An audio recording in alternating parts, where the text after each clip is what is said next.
Buenas tardes. Vamos a empezar hoy el encuentro del capítulo internacional de la región de Latinoamérica y el Caribe.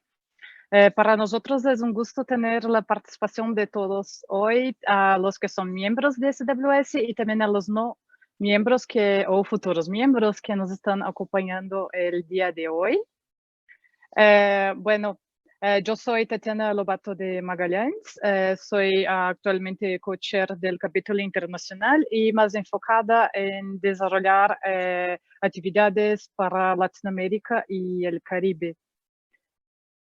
Y bueno, antes de empezar la presentación, me gustaría hacer algunos agradecimientos. Agradecemos hoy a todos ponentes que nos están acompañando. En el día de hoy, Gary Irvin, Jillian Davies, Kimberly Poncion, Matthew Simpson, Rob Magnus, Patsy Milena Muñoz Barra.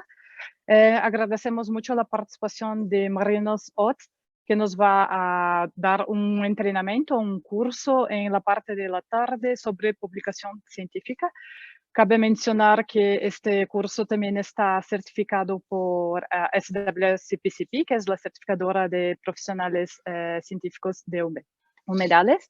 Tenemos también el apoyo en support con preguntas y respuestas de dos científicos de humedales, que es el doctor Héctor Apont de Perú y también Daniel Campbell de Canadá. Agradecemos muchísimo el apoyo de todo el staff de SWS, en particular Brenna Miller y Michelle Suárez, que nos estuvieron apoyando muy de cerca para poder desarrollar este webinar hoy y organizar toda parte logística. Y bueno, también tenemos algunos agradecimientos muy especiales a todo el comité de webinars de SWS que ha apoyado muchísimo a desarrollar la serie de webinars en español. Que tenemos una serie que les voy a platicar un poco más adelante, que es muy enfocada en Latinoamérica y esto no podría ser posible sin apoyo de todo el comité de webinars de SWS. Hay un agradecimiento muy especial también a Ralph Tiner, que es el editor en chief de Wetlands Science Practice, que es un journal también de la Sociedad de Científicos de Humedales de SWS. Ralph Tiner nos estuvo apoyando y dando como mucho crédito a todos los científicos, ¿no? Y prácticos y personas que están trabajando con humedales en Latinoamérica, nos proporcionando la posibilidad de desarrollar dos números de esta revista de Wetland Science Practice focado en la región de Latinoamérica. Entonces, para nosotros es un gran gusto, ¿no? De poder trabajar mano a mano entre el capítulo internacional y trabajando con Ralph Tiner para lograr tener esta publicación, estas dos publicaciones que están como muy bonitas. También quería dar un agradecimiento muy especial a todas las personas que me están apoyando dentro del comité de un mentor. Para quien no conoce aún, y vamos a platicar un poquito más adelante. Un mentor es un programa de mentoría científica que también está enfocado en región de Latinoamérica y involucra no solo estudiantes de pregrado y posgrado de Latinoamérica y el Caribe, como también otros científicos que pueden fungir al programa también como mentores locales. Y bueno, obviamente hay que dar un agradecimiento muy especial al cuerpo ejecutivo de SWS, que nos ha siempre apoyado en las actividades que hemos propuesto dentro de la Sociedad de Científicos de Humedales, a Ian Brett, que es el actual co-chair de capítulo internacional, pero está enfocado en la región de África, entonces también estuvimos trabajando y tomando decisiones también dentro del capítulo muy a mano, yo y Ian Brett, y bueno, todos los miembros de SWS que hacen posible que podamos tener como una comunidad tan bonita de desarrollo científico sobre humedales. Les voy a dar el orden del día muy brevemente y enseguida podemos pasar a la primera ponencia que también va a ser dictada por mí. Entonces, bueno, Tenemos algunos invitados que hablan el idioma español, otros hablan inglés, entonces vamos a tener como un poco de mezcla de idiomas en las ponencias y también en las preguntas. Entonces esto es un motivo, acá pueden ver en el programa y también este programa lo tienen disponible en el website de la sociedad. Vamos a tener algunos ponencias en español, entonces les pido que quien tenga preguntas o comentarios que quieran hacer a los ponentes, al final de cada ponencia vamos a tener un momento para esto, que los puedan hacer sus preguntas en español, si la plática fue en español, y puedan hacer sus preguntas en inglés. Si la plática fue en inglés. Esto puede facilitar para que los moderadores que nos están apoyando, Héctor Apont y Daniel Campbell, tengan como más facilidad también de poder hacer llegar las preguntas y los comentarios a los ponentes.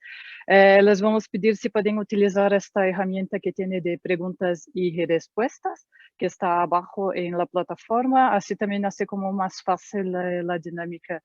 Y bueno, entonces vamos al orden del día. Empezamos con el momento que estamos ahora, dando la bienvenida y agradecimientos y comentando un poco sobre cómo vamos a trabajar el día de hoy durante este encuentro del capítulo internacional, que es el primero que es enfocado en la región de Latinoamérica y el Caribe.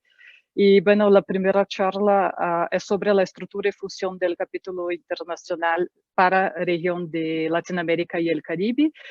Vamos a platicar un poco sobre cómo mejorar participación, que es todo basado también en trabajo voluntario y que pueden todos ustedes que tienen interés y son parte de la Sociedad de Científicos de Humedales, son parte del capítulo internacional, también pueden ser bienvenidos a trabajar con nosotros, a proponer actividades y a moldear cómo puede crecer este capítulo de una manera que sea como muy interesante para todos de SWS y también de esta región de Latinoamérica y el Caribe. Entonces les voy a platicar un poco sobre estas actividades que vamos trabajando en los últimos años dentro del programa.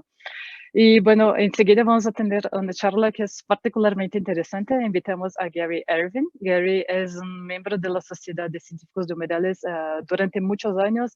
Ha entrado en la sociedad desde que era un estudiante y les va a platicar un poco sobre su trayectoria y principalmente les va a platicar cómo puede ser importante para una carrera científica o una carrera en humedales como profesional de humedales estar asociado a una sociedad como SWS, cómo esto puede apoyarte a mejorar dentro de tu carrera, pero también cómo cada uno como individuo puede aportar a un capítulo o puede aportar a SWS de una manera que sea como muy enriquecedora. Y Gary va a estar compartiendo un poco más con relación a su experiencia personal sobre estos aspectos.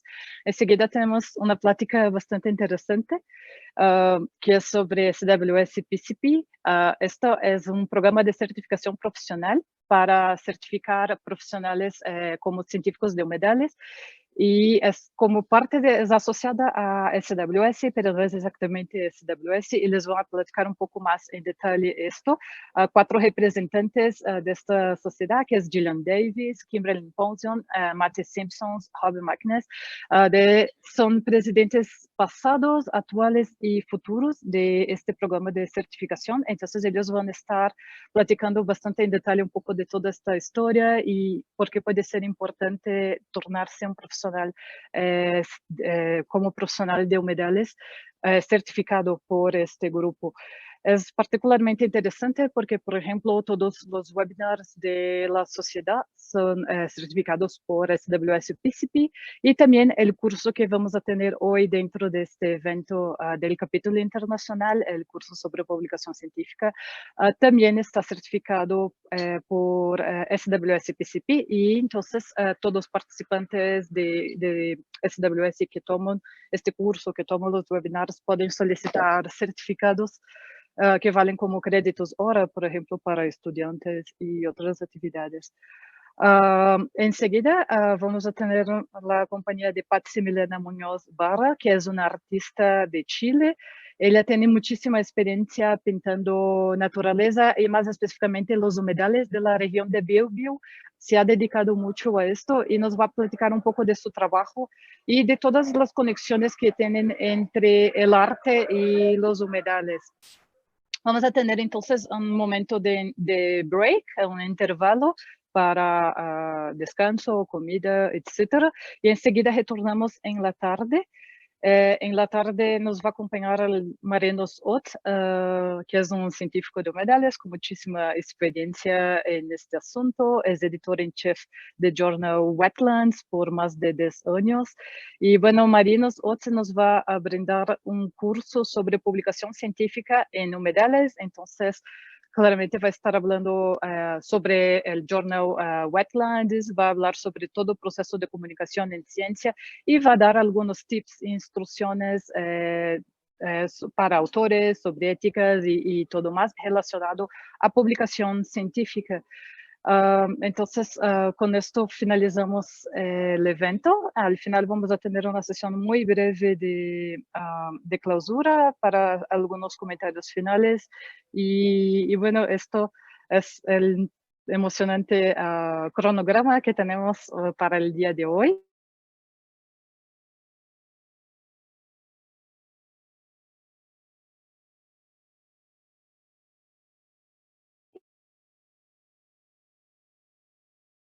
Nos va a estar acompañando Dani Campbell para apoyar también con parte de preguntas y moderación junto con Marinos Ott.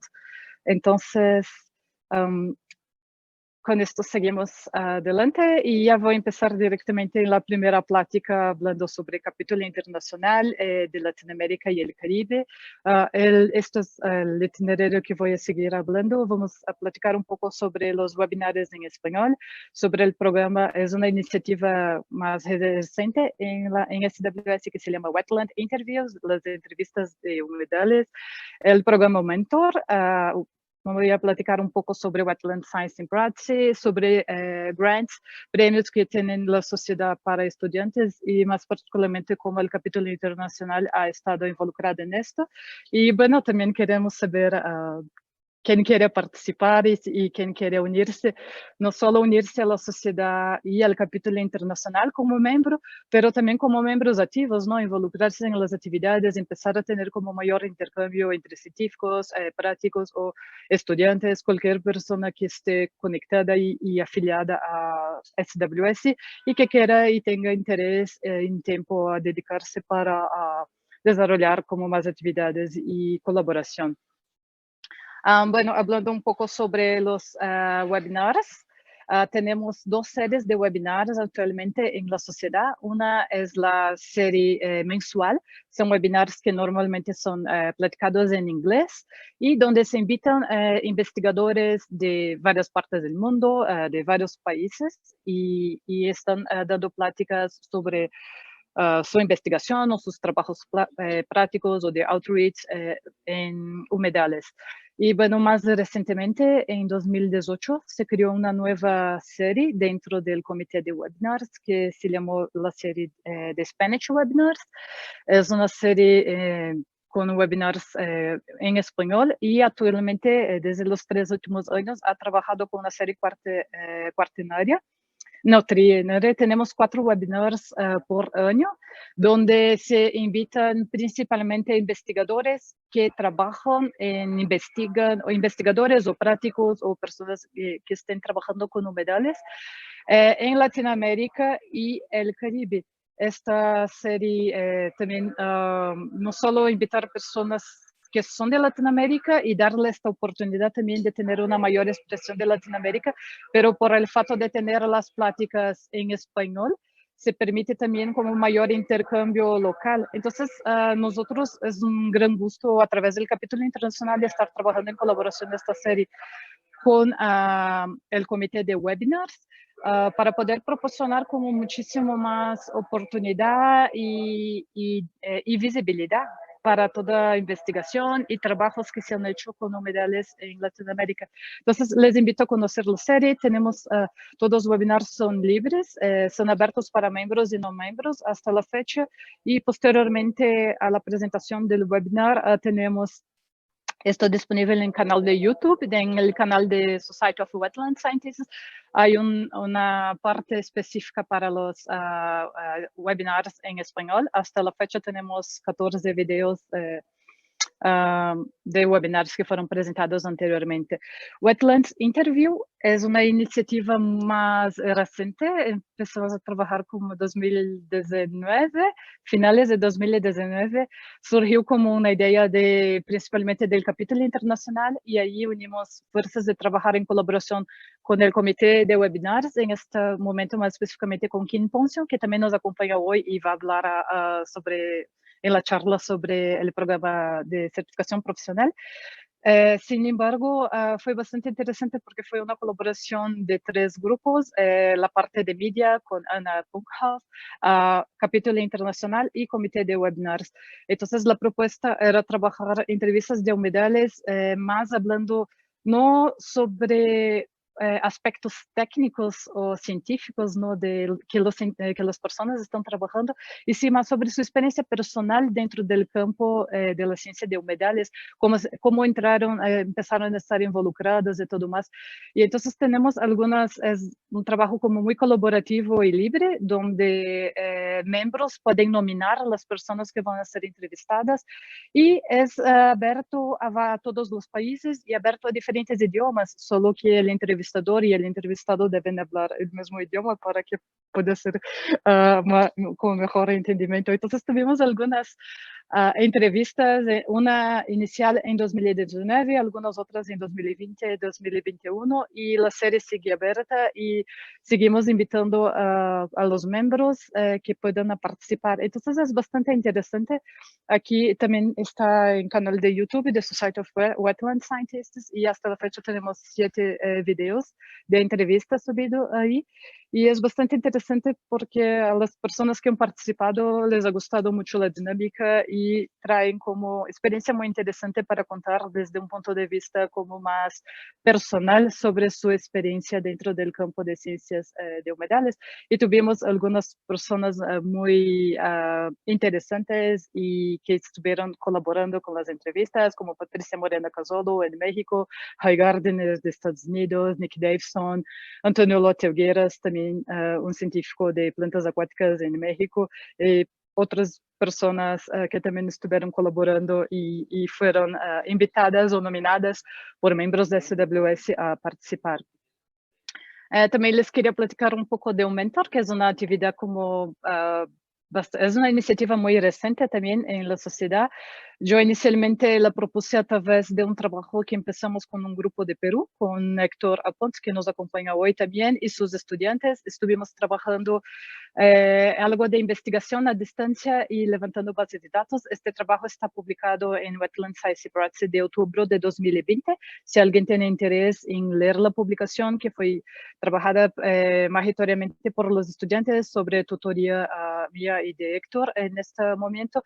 Y a partir de esta actividad surgió la idea de montar un programa de mentoría científica con 0 gastos financieros, basado totalmente en trabajo colaborativo y voluntario. Entonces, el año siguiente nos unió a la iniciativa que empezó con el capítulo internacional, pero se unió la sesión de educación a través de Derek Faust, que es uno de los mentores ahora del programa Un Mentor. Entonces estuvimos discutiendo cómo hacer esto de una manera más formal y concreta, y muy luego enseguida otras personas que escucharon de esta actividad, porque presentamos el encuentro de SWS virtual en 2020 o finales de 2020. Sí, finales de 2020. Estuve dando una plática sobre la idea de montar un mentorazo. Se llamaba la plática como un programa profesor, un programa de mentoría para profesor o algo así.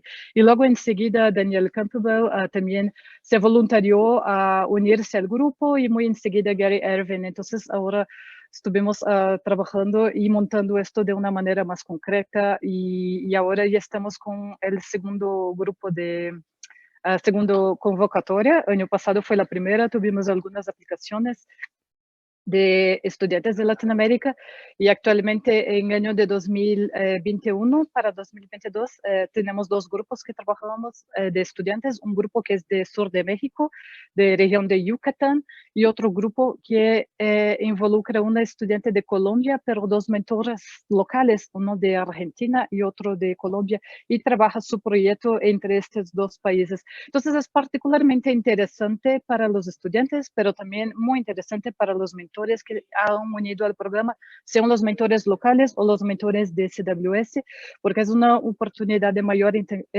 intercambio entre los científicos y también es una oportunidad para los estudiantes de tener una buena visibilidad de su trabajo, de poder presentar su investigación o proyecto que está desarrollando, porque, por ejemplo, también tenemos proyectos de outreach. Ahora el Grupo de México trabaja un programa de podcast. Entonces, pero tienen oportunidad de dar visibilidad a su trabajo a través de la Sociedad de Científicos de Humedales, porque pedimos algunos productos para las personas que voluntariamente entran al programa, como publicar en Wetlands Science Practice, o presentar un webinar, o publicar su trabajo en algún otro medio. Entonces, es una gran oportunidad para estudiantes de Latinoamérica y el Caribe. Y bueno, este es el grupo actual que está en el comité de un mentor y los mentores internacionales, que soy yo, Derek Faust, Daniel Campbell y Gary Everett. Más recientemente, otra persona de CWS también se voluntarió a unirse como mentor, y probablemente vamos a estar incorporando más mentores de CWS conforme este programa puede crecer. Cabe mencionar que a través de sesión de educación, porque este programa mentor es una colaboración entre capítulo internacional, región de Latinoamérica y el Caribe, y la sesión de educación, aplicamos a un grant, a un award para sesiones, y fuimos beneficiados con este grant. Entonces, por medio de este grant podemos ofertar a los participantes del programa, tanto mentores locales como estudiantes que están participando, membresías de SWS y otras cosas que también estamos un poco discutiendo cómo trabajar. Tampoco es tanto financiamiento, pero para nosotros ya es un gran logro, porque empezamos un programa con cero presupuesto financiero y muy basado en colaboraciones, de una manera que no podemos tener excusas de decir, no tenemos dinero para desarrollar esto y tal. Entonces, otro punto que me gustaría mencionar y que nos es muy gratificante es que en octubre de 2019 fue como un trabajo de casi un año anterior. Estuvimos reclutando y invitando personas a publicar artículos y notas cortas en Wetlands Science Practice, que es el journal. Es uno de las revistas de publicación científica de SWS, junto con Wetlands, que Marina les va a platicar un poco más adelante. Y le gustó tanto al editor Haftiner, que pidió si podíamos repetir otra vez. Entonces, año pasado abrimos una convocatoria pública, estuvimos publicando a través de fórum de Ramsar, en la página de la sociedad, en media social, para que personas pudieran también enviar sus artículos y publicaciones, y también fotos, porque trabajamos en una sesión de fotos de Latinoamérica, de humedales de Latinoamérica y el Caribe, y también animales asociados a estos humedales. Y entonces, el resultado de este trabajo, donde estuve muy cercana trabajando con Haftiner, fue la segunda publicación de Wetland Science in Practice enfocada en una región específica, que es Latinoamérica, que fue publicada hace una semana. Y para nosotros es muy gratificante, porque fue la primera vez de Wetland Science Practice que tienen una publicación totalmente enfocada en una región, y no solo una, ya tenemos 2 números de esta revista enfocada en Latinoamérica. Entonces es un gran logro para nosotros y una gran oportunidad para todos científicos, prácticos, estudiantes de la región de Latinoamérica y el Caribe. Y bueno, obviamente todo esto solo fue posible debido a una gran colaboración y muchísimo apoyo de Haftiner y obviamente su interés, ¿no?, en querer desarrollar esto y querer trabajar de una manera más cercana con el capítulo internacional para poder proporcionar esto. Entonces invito a todos a que lean Wetland Science Practice de enero de este año. Está muy bonita, tiene muchísimas fotos y artículos muy interesantes. Sabemos que no tenemos todo de qué se está haciendo en Latinoamérica, pero es una pequeña pieza muy interesante de lo que se ha trabajado en diferentes países. Hay publicaciones de México, de Chile, de Argentina, de Colombia, de Brasil. Entonces es bastante interesante ver que la gente empieza a tener más interés en participar, en contribuir, y para para SWS también es una oportunidad como de expandir, ¿no? Todo su pool, ¿no? de miembros que tienen y participación más internacional. Con relación a premios a estudiantes, hay una oportunidad que de hecho está abierta la convocatoria ahora, a aplicaciones deadline hasta marzo, 7 de marzo de este año. Año pasado, esto es un programa de premios para estudiantes que es a través de SWS como un todo, no es del capítulo. Ellos trabajan toda parte de reclutamiento, de análisis de las propuestas y de dar los puntajes para elegir a los ganadores.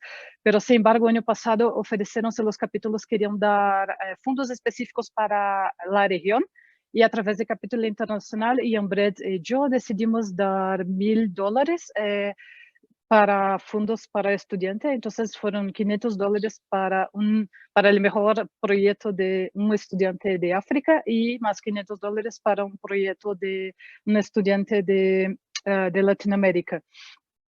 Adicional, normalmente una vez por año siempre estamos apoyando algún evento de humedales de la región. Este año, bueno, esto fue de año pasado y estuvimos premiando ya ahora a inicio de este año.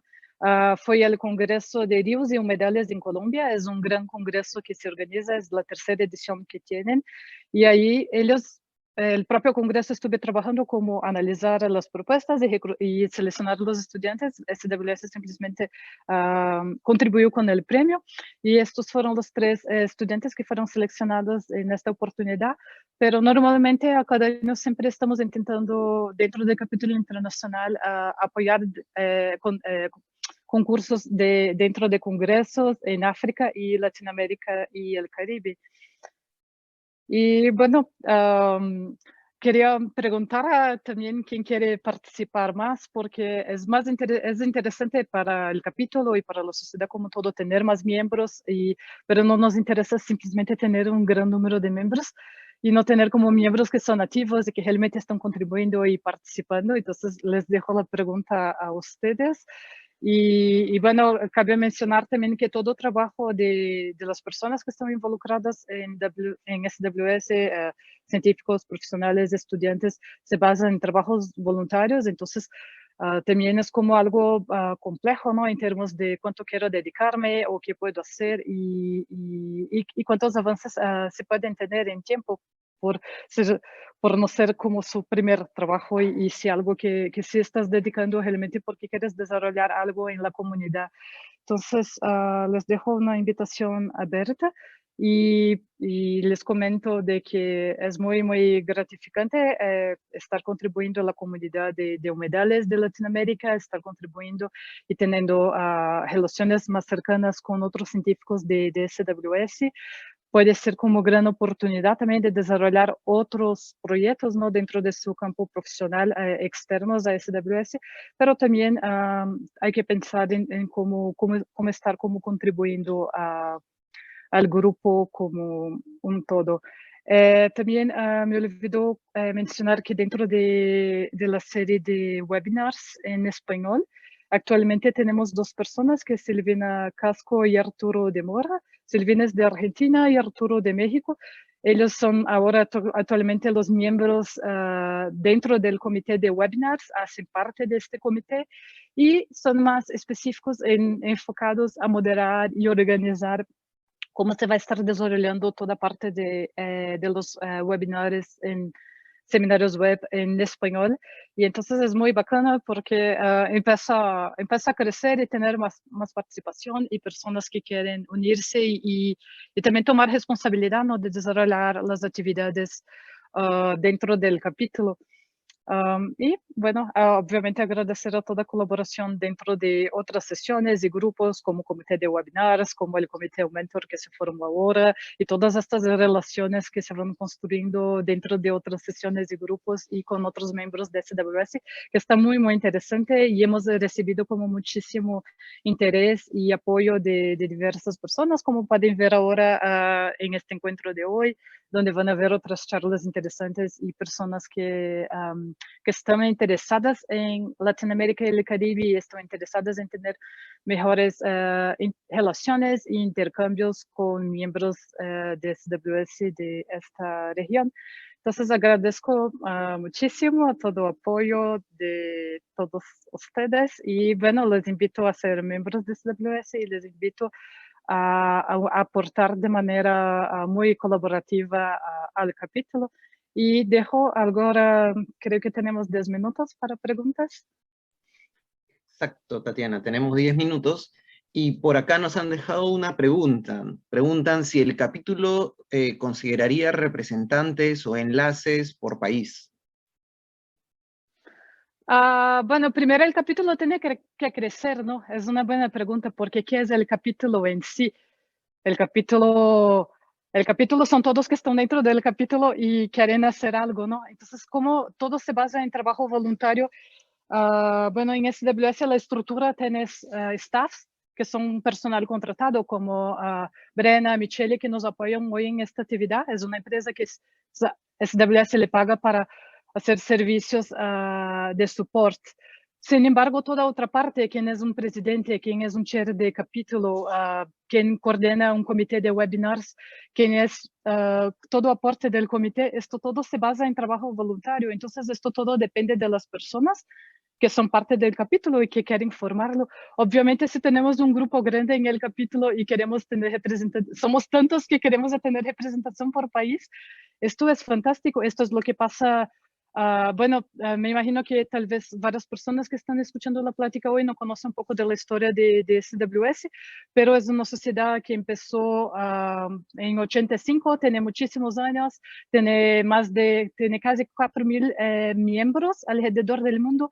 Sin embargo, es una sociedad de científicos de humedales que nació en Estados Unidos y gran parte de los miembros hoy hasta la fecha son de Estados Unidos, una otra parte de Canadá y hay otros miembros de otros países. Entonces, obviamente, tiene una fuerza, una gran expresión en este país, porque nació ahí y gran parte de los miembros son de ahí. Y ahí tiene un nivel organizacional muy grande, tienen capítulos por grupos de estados.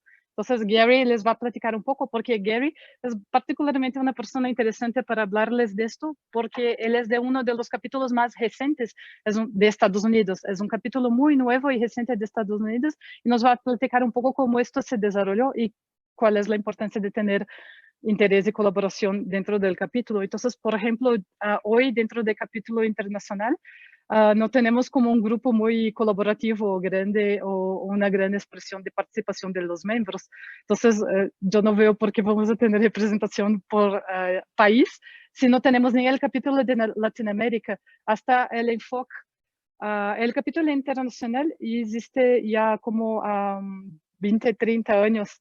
Sin embargo, nunca tuve mucho un enfoque regional y siempre fue más o menos a los otros países que no estaban en otros capítulos. Entonces, por ejemplo, Asia tenía un capítulo fuerte, Oceania tenía un capítulo. Entonces, los otros países que no estaban entraban en el capítulo internacional. Sin embargo, más recientemente, y esto fue a partir de 2016, se formó este enfoque de tener Latinoamérica y el Caribe con un representante y por eso, porque antes siempre era uno único chair para capítulo internacional y a partir de este momento empezaron a tener dos chairs, uno para enfocar en Latinoamérica y el Caribe y otro en África, y justamente para poder empezar a desarrollar una cultura de capítulo, para empezar a tener participación, para organizar encuentros, pero también tienen que pensar que toda parte de organización de cosas es basado en trabajo voluntario. Entonces, por ejemplo, a partir de 2016, que fue cuando empezó el enfoque de Latinoamérica, entonces podemos decir que el capítulo de Latinoamérica, que aún no existe porque no es un capítulo, no es parte del capítulo internacional, empieza en 2016 con Luisa Ricard, que fue la co-chair representante de esta área. Luisa empezó algunas actividades, ella lanzó toda la idea de montar webinars en español y lanzó esto en 2018. Entonces, 2019 empezó a hacer representación de Latinoamérica. Entonces, yo pienso que tuvimos muchísimos avances porque no solo mantenemos webinars en español ininterrupto desde que empezó en 2018 hasta la fecha en 2022. Tenemos organizados actividades de webinars en español enfocado para Latinoamérica. Empezamos actividades de Wetlands Interview, que también hay mucha oportunidad para Latinoamérica. Programa un mentor de mentoría científica enfocada en Latinoamérica. Publicamos 2 números en Wetlands Science Practice. Yo pienso que es algo como muy extraordinario en términos de cómo Latinoamérica creció su representación dentro de las sociedades científicas de humedales en los 3 últimos años. Y yo pienso que es como algo como muy, muy expresivo y que el grupo todo de Latinoamérica que está dentro de ese capítulo debe tomar ventaja de esto, seguir con estas actividades y aprovechar toda esta oportunidad de interacción que tienen con científicos de otras regiones del mundo. Sin embargo, todo este trabajo se basa en trabajo voluntario, entonces hay que tener personas que quieren hacerlo y que quieren crecerlo. Entonces también tampoco puedes expandir de una manera si no tienes un grupo fuerte que quiera trabajar y colaborar. Entonces, este es uno de los motivos de este encuentro de hoy, como presentar todo que se está haciendo, como promover que más personas puedan querer participar y ser parte del capítulo. También cabe mencionar que hoy tenemos tipo una como promoción para países en desarrollo. Cada miembro de Latinoamérica que quiere ser miembro de SWS paga $10 por año. Es algo extremadamente simbólico. Y entonces, básicamente, estos son los incomes, ¿no? El dinero que entra en el capítulo. Entonces, también tampoco es como podemos trabajar con base voluntaria y hacer cosas. Entonces, hay que tener como grupos. Y es un poco de lo que hemos intentado trabajar. Por ejemplo, ahora yo estuve sirviendo comité de webinars durante 2 años y más recientemente entró me olvidó su nombre, entró Sergio, que estuve 1 año sirviendo comité de webinars y ya salió. Entonces ahora está Arturo, que había entrado el año pasado, y entonces entra Silvina. Entonces hay que tener un pensamiento de que las personas van a estar rotacionando, ¿no? Yo puedo estar acá hoy, pero mañana no voy a estar porque es un trabajo de base voluntaria y esto depende de cuánto quieres donarte de tu tiempo y de tu energía para hacer cosas y cómo puedes establecer buenas relaciones con otros miembros de SWS del capítulo o externo al capítulo, como hemos trabajado ahora de involucrar mucho y entremear el capítulo internacional en otras áreas dentro de SWS. Pero hay que tener como un poco también esta idea de qué queremos con el capítulo y quién somos el capítulo. Muy bien, muy interesante cómo ha avanzado tanto América Latina, ¿no?, en su posicionamiento dentro de SWS. Nos hacen una pregunta más, quizás la última. Nos preguntan si conocen investigadores brasileños que hayan participado en el capítulo, hidrólogos o hidrobiólogos, hydrologists, dicen, ¿no?, que han No, participado en el grupo, ¿no? Entonces, infelizmente, no, la participación brasileña dentro de SWS es muy baja. Hoy la mayor parte de miembros de la región de Latinoamérica y el Caribe está en México, Perú, Chile, Colombia, hay miembros también, pero de los otros países de Latinoamérica la participación es muy baja o casi nula. Entonces ahí queda un espacio grande todavía para poder llenar la participación o representatividad de América Latina. No tenemos por lo pronto más preguntas en nuestro chat, en la sección de Q&A. Entonces, no sé si quieres dejarnos algunas palabras finales para pasar a la siguiente charla. No, nada, muchas gracias a todos y esperemos que les guste todo que se ha trabajado en el capítulo y todas las oportunidades que se ha dado para los científicos, prácticos, estudiantes que trabajan con humedales en Latinoamérica y el Caribe. Y esperamos que tengan más personas interesadas en unirse a la sociedad y a colaborar también con las actividades. Y a proponer nuevas actividades, ¿no? ¿Por qué no? Bueno, muchas gracias y bueno, espero que disfruten el encuentro y disfruten muchísimo el curso, el entrenamiento que planeamos junto con Marinos Ott. Pienso que es una muy buena oportunidad para personas, científicos y estudiantes de Latinoamérica que quieren estar publicando futuramente en el journal Wetlands. Puede ser particularmente interesante y una gran oportunidad de tener como todo este pool de personas interesantes que nos están acompañando hoy. Un gusto y hasta luego. Muchísimas gracias, Tatiana, por tu participación, por tu ponencia. Y a continuación vamos a escuchar a Gary Irving, que ya nos está acompañando. Gary, no sé si puedes prender tu cámara y compartirnos tu presentación.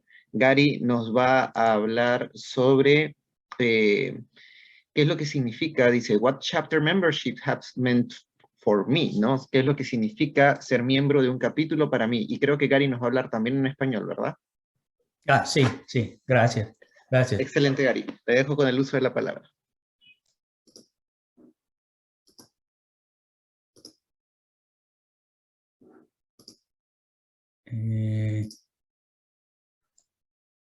Bueno, ¿está bien? Todo perfecto. Bueno, gracias. Y gracias a Tatiana por la invitación para hablar hoy, y también gracias a todos por permitirme hablar sobre mis experiencias como miembro de SWS y específicamente como miembro de un capítulo, el capítulo Sur Central, South Central Chapter of SWS aquí en los Estados Unidos. Yo me uní a SWS y a este capítulo cuando era un estudiante en la Universidad de Alabama, en los Estados Unidos. Y Alabama es parte del capítulo Sur Central de SWS acá. Y este capítulo es un de los más grandes capítulos en los Estados Unidos. Es muy grande acá, tiene o son aproximadamente 2,000 kilómetros de un lado al otro. Así que si tenemos una reunión en Texas, por ejemplo, y yo vivo en Alabama, es un gran viaje si voy a manejar a la reunión. Así que es un poco desafío para tener reuniones en un capítulo de este tamaño, pero comparado con el capítulo suyo, es muy pequeño, ¿no? América Latina y el Caribe es un capítulo, una sección del capítulo internacional muy grande. Y este tamaño, junto con las fronteras internacionales, representan desafíos importantes para avanzar el capítulo. Por ejemplo, incluso si los países son inmediatamente adyacentes, hay desafíos muy grandes para cruzar las fronteras antes de COVID, por ejemplo. Pues, sin embargo, la membresía de un capítulo puede ser importante para todos los miembros, pero para los estudiantes creo que es muy, muy importante por muchas razones. Por ejemplo, las reuniones del capítulo pueden ser lugares amigables y profesionales para los estudiantes presentar su trabajo. Esto era cierto para mí cuando era estudiante. Yo participé en reuniones de mi capítulo y presenté mi trabajo en las reuniones y gané experiencia como hablando con otros científicos, etc. Y las reuniones o la membresía brinda la oportunidad de desarrollar una red de colegas profesionales. Es muy importante para estudiantes. Yo, por ejemplo, desarrollé una red que uso todavía para mí y para mis estudiantes, mis alumnos. Y membresía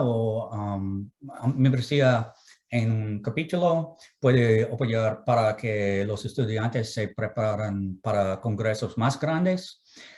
Por ejemplo, para el SWS principal, reunión o congreso nacional o internacional, estudiantes pueden usar estas oportunidades para preparar para otros congresos. Y también para mí, membresía brindó en el capítulo Sur Centro, brindó la oportunidad para ganar fondos para participar en la reunión anual de SWS en un año. Fue muy importante para mí para atender la conferencia central de SWS. Y estos son aspectos muy importantes del desarrollo profesional porque la retroalimentación de diversas fuentes ayuda el desarrollo de una perspectiva científica más amplia y también desarrollo de habilidades de comunicación científica para los estudiantes. Los ambos son muy importantes para estudiantes y pues los estudiantes dependerán en su red a medida que se desarrollan sus carreras y también esto ha sido muy importante para mí durante mi carrera. Y membresía y las reuniones son oportunidades para obtener el reconocimiento de profesionales establecidos en un punto crítico de las carreras de los estudiantes. De hecho, yo confié en todos estos beneficios de mi membresía de estudiante durante todas las etapas de mi carrera como profesor universitario. Después de estudiante, cuando comencé a trabajar como profesor en la Universidad Estatal de Mississippi, cuando yo trabajo hoy en día, hay otros beneficios de ser miembro. Por ejemplo, mis propios alumnos podrían recibir los mismos beneficios, pueden presentar sus trabajos en conferencias, pueden desarrollar una red profesional, pueden reunir con otros científicos, también pueden aplicar para las becas estudiantes en el SWS. Por ejemplo, yo tengo en este momento un estudiante que tiene una de las becas y va a presentar su trabajo en la reunión del capítulo Sur Centro durante la semana que viene. También el servicio del capítulo también ayudó a satisfacer las expectativas de mi trabajo como un profesor.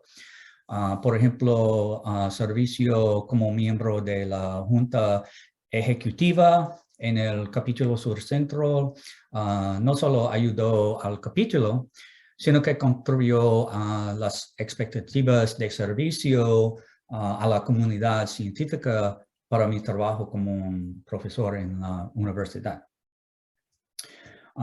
También pude hacer la transición al servicio con la organización principal de SWS más cómodamente para mí. Por ejemplo, servicios como ayudar a organizar la conferencia anual de SWS, servicio como un editor asociado de la revista Wetlands, Humedales. Y todo fue una experiencia agradable y gratificante para mí. Y crece de mis experiencias como estudiante en el capítulo. Sin embargo, como lo mencionó Tatiana en la pregunta anterior, el capítulo tiene necesidades. ¿Sí? Todo el tiempo son necesidades, ¿no? Por ejemplo, el capítulo necesita una población de estudiantes interesados que se animan a aprovechar las oportunidades. Necesita una población de profesores interesados que pueden animar a sus alumnos interesados a participar y orientar a los estudiantes y proporcionar retroalimentación a los estudiantes, etc. Todos los servicios al desarrollo de las carreras de los estudiantes. Y también el capítulo necesita una población de profesionales que estén interesados y dispuestos a servir el capítulo.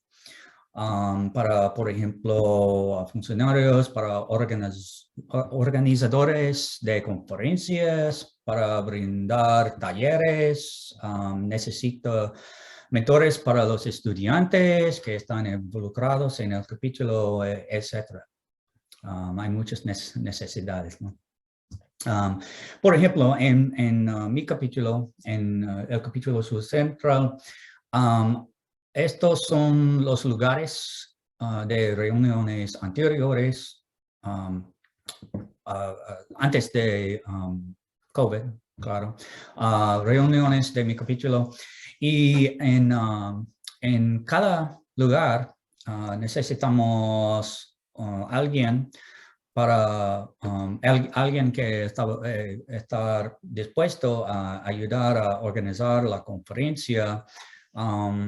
Incluso si la reunión es virtual como esto, alguien debe organizar y coordinar toda la participación y los eventos de la reunión. Y al fin, el capítulo necesita una población, la continuidad de la actividad capitular, así como la distribución de la carga. Claro, distribución de la carga es necesario para la continuidad porque la tarea de mantener el capítulo no es necesariamente fácil, pero es mucho más fácil si muchas personas trabajan juntas para lograrlo. Bueno, pero ¿cuáles son las recompensas para los miembros si trabajan juntos para mantener el capítulo? Bueno, disfrute personal de pertenecer a un grupo de colegas profesionales que comparten intereses y yo creo que para mí es la verdad una pasión por la naturaleza, por la agua, el agua, para los humedales, el medio ambiente, etc. Es muy importante y, para ser un miembro en un capítulo y la sociedad de SWS. Esto es una de las recompensas. Y también puede ser más fácil garantizar la continuidad del capítulo si tenemos estos beneficios, si trabajamos juntos, etcétera, con otros científicos que tienen esta pasión por naturaleza. Y también simplemente hace que todo sobre nuestro trabajo sea más fácil si tenemos una red de personas con las que podemos interactuar como amigos, amigos profesionales, en lugar de solo sus compañeros o colegas profesionales. Somos amigos que tienen o que comparten una pasión para humedales y para naturaleza. Esa es la razón por la que participamos, ¿no? Y esto es todo de mi presentación y quisiera intentar contestar sus preguntas. Bueno, gracias. Muy interesante tu experiencia, Gary. Por lo pronto, no tenemos preguntas, así que invito a las personas que nos están acompañando a que puedan dejarlas en la sección de Q&A, ¿no? Para que puedan los ponentes responderlas. Y de repente, por mientras preguntarte, ¿no? Hay veces que las personas no encuentran tan valiosa esta relación que ocurre cuando los científicos se congregan, ¿no? Cuando se forman un gremio. Y de hecho tú lo has resaltado mucho a lo largo de tu presentación, ¿no? Y quizás este es uno de los beneficios más importantes de pertenecer a una asociación. No sé si de repente dentro de tus experiencias podrías contarnos alguna experiencia, por ejemplo, algo muy particular que haya ocurrido fruto de estas relaciones con las personas. Sí, claro, compartimos historias como nuestras experiencias únicos y compartirlos juntos y desarrollar los, ¿cómo se dice? Friendships. Amistad, lazos de amistad. Amistad, sí, sí, sí. Claro, eso es muy valioso y en ese contexto se dan oportunidades de colaborar, oportunidades de investigar, oportunidades de compartir, no solamente, qué sé yo, aspectos así como tú dices de amistad, sino hay situaciones que nos permiten, digamos, hacer cosas mucho más concretas a veces, ¿no? Sí. El trabajo en gremio, en conjunto, en sociedad, realmente es algo muy valioso y quería también resaltar esto, ¿no? de tu presentación. Eduardo Sejudo nos escribe y nos dice, buen día, gracias por las experiencias. En tu opinión, ¿cómo se logra una masa crítica de participantes en un capítulo? ¿Qué estrategias sugieres para incrementar los participantes de un capítulo?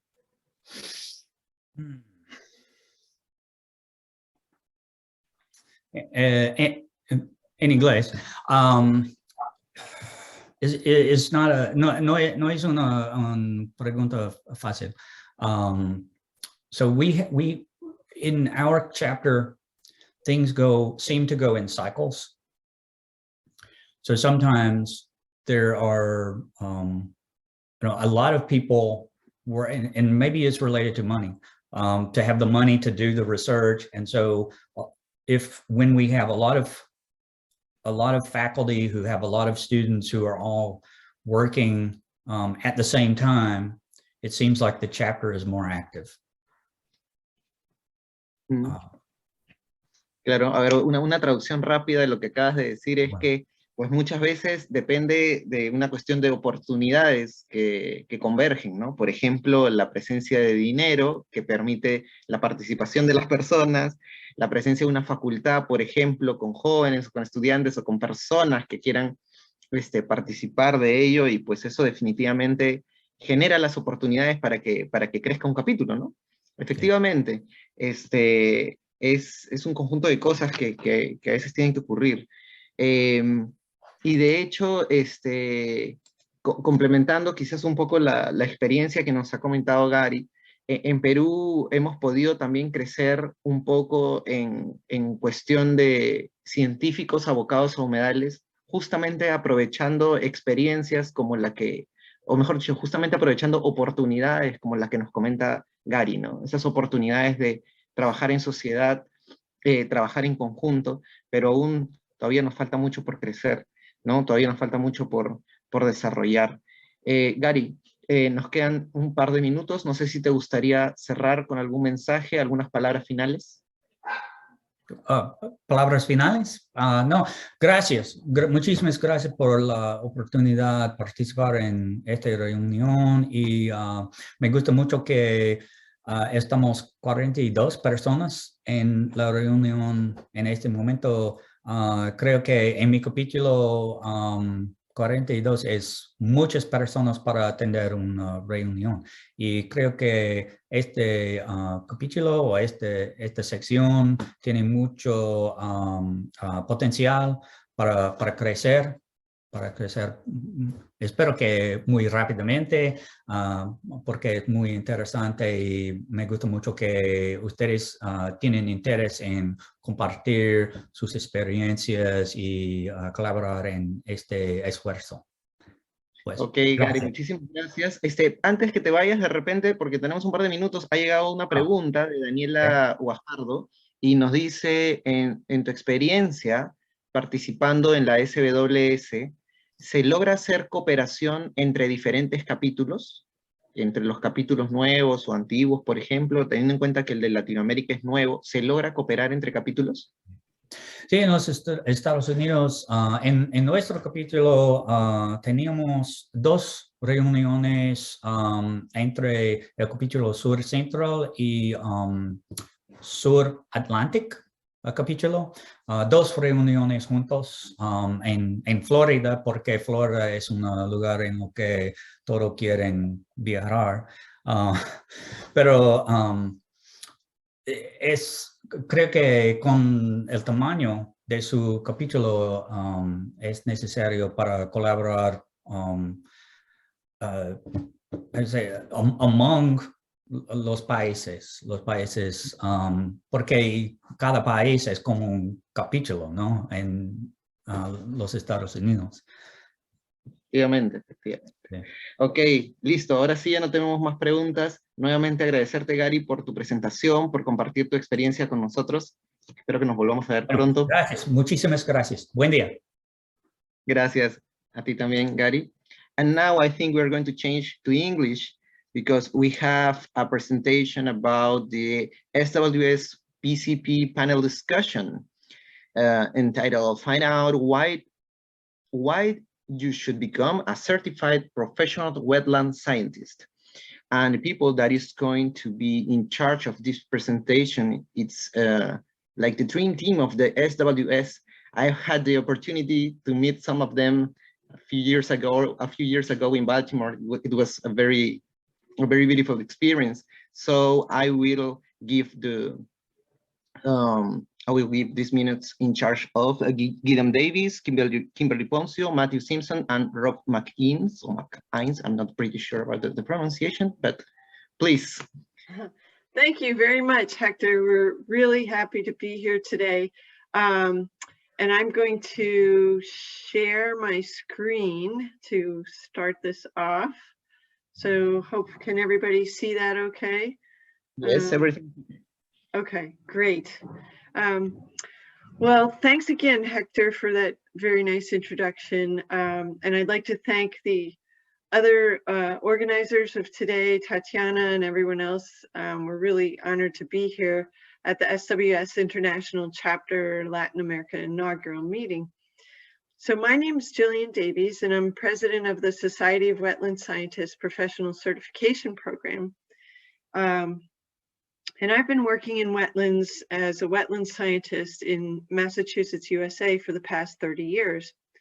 Joining me today for this presentation are the SWS PCP President-elect Rob McGinnis, SWS PCP Immediate Past President and Diversity, Equity, and Inclusion Committee Chair, Kimberly Poncio, and SWS PCP Globalization Committee Chair, Matt Simpson. So I'll be giving an overview of the SWS PCP and tell you how, and more importantly, why you'll want to apply to become a certified professional wetland scientist. Next, Matt will share with you our recent activities and accomplishments to grow SWS PCP around the world. And then Kim will share how the Diversity, Equity, and Inclusion Committee is working to increase the diversity of our members, provide equitable access to the program, and ensure that we embody an inclusive culture as an organization. Finally, Rob, as the president-elect, will share his thoughts on where SWS PCP is headed in the years to come. And so now we'll get going. Let's see. If, all right, I think I have to try another way to advance the slide. Let's see.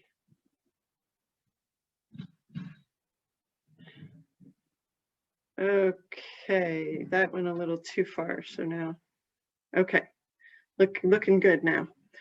The mission of the SWS PCP is simple but comprehensive in that we certify wetland professionals who meet the highest standards for education, experience, and ethics in the practice of wetland scientist. Just as you see in our logo with the 3 E's, education, experience, and ethics. First, let me tell you a little bit about our organization. The SWS PCP was formed in 1994 as a separate nonprofit entity by the Society of Wetland Scientists, which is an international organization that promotes the understanding, conservation, protection, restoration, science-based management, and sustainability of wetlands. SWS PCP is aimed at serving the public and government's need to identify qualified individuals to assess and manage wetland resources. It provides a comparable professional certification system to other professions such as engineering, architecture, and landscape architecture. The SWS PCP is independently accredited by the Council of Engineering and Science Specialty Boards in the United States, and we're seeking recognition from international entities such as the Ramsar Convention on Wetlands. We offer 4 levels of certification, starting out with the Wetland Professional in Training for people who've completed educational requirements but do not yet meet the experience or specialized wetland coursework requirements to qualify as PWS. The PWS, with all the required prerequisite education and experience, senior PWS who've been certified at least 20 years as a PWS, and the PWS emeriti, having been certified for a qualifying period of time and having retired from the active work.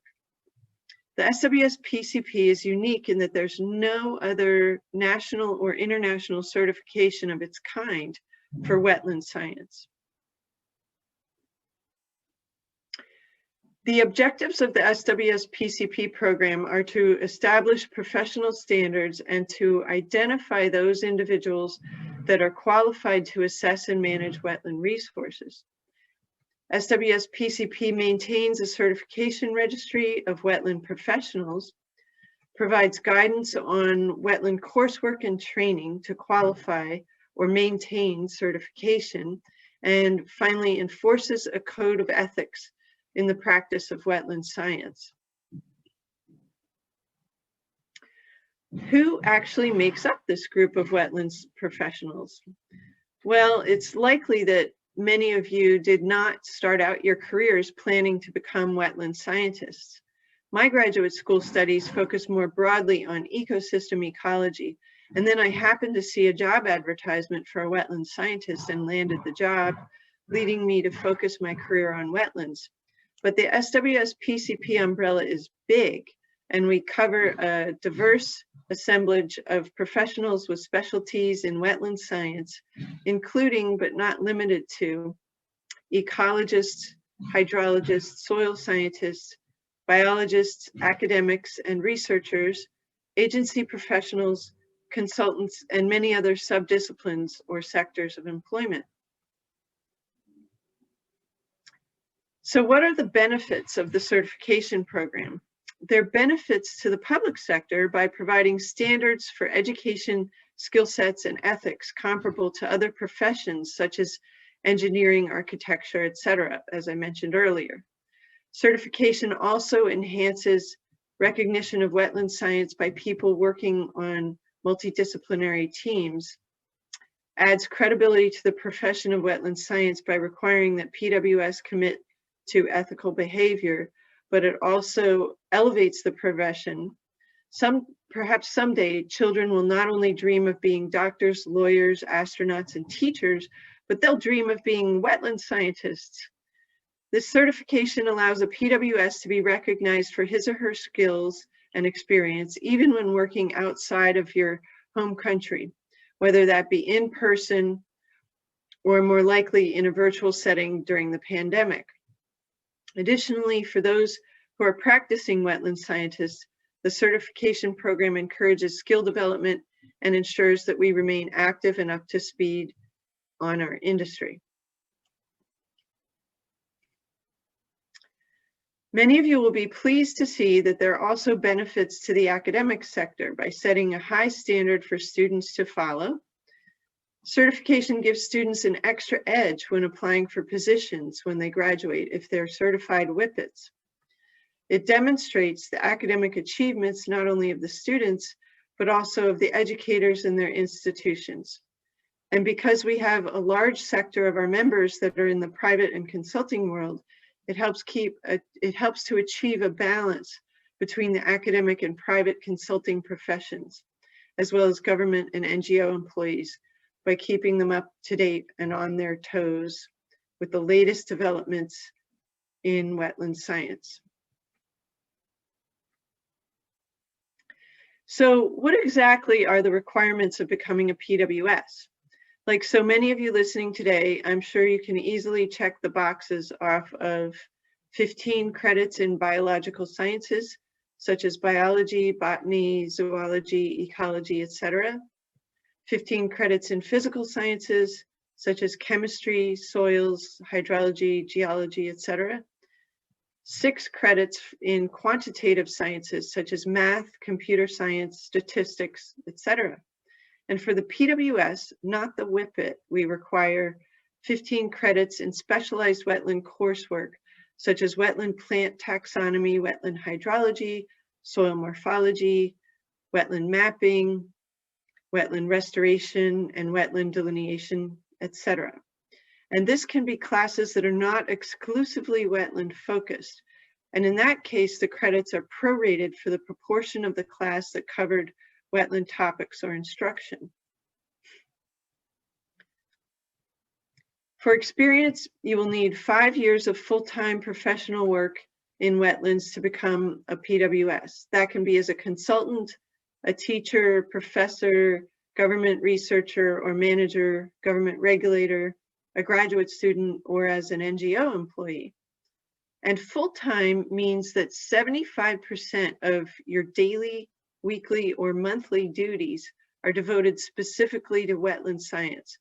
Work experience below the 75% threshold is credited on a prorated basis. Further information that will be needed for your application will be a statement of expertise where you select your 3 most relevant areas of expertise that you have from your academic training, specialized wetland coursework, or wetland related work experience. And then finally, we ask for 5 references of people who can attest to your qualifications.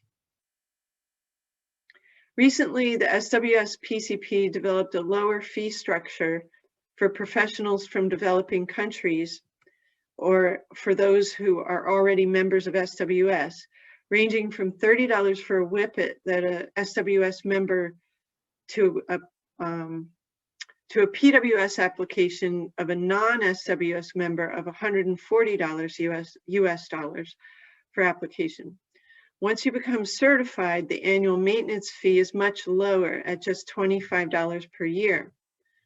Once you get your materials in order with appropriate translation and documentation and submit your application, it's reviewed by the Certification Review Committee Chair and 2 additional committee members. The review period typically lasts 50 to 80 days. Just like with any other professional certification, SWS PCP requires its members to renew their certification every so often, which for the PWS is every 5 years, where the PWS shall earn a certain number of certification renewal points, which are earned in various ways, including employment, conference attendance, presentations and oral papers, and wetland instruction. And again, developing countries are offered a discounted fee structure. This graph shows the number of PWS and WIPIT certifications in each year since 1998. And as you can see, our numbers are increasing each year. We had a big surge in both PWS and WIPIT applications in 2020, which could indicate that folks prioritized getting certified during the pandemic, but also that the program's growing in notoriety and the value of being certified is being recognized as we are expanding globally. At this point, we have certified more than 3,475 PWS, and the rate of applications is increasing every year. And so now I'm going to stop my share, and the chair of our globalization committee, Matt Simpson, is going to share his screen.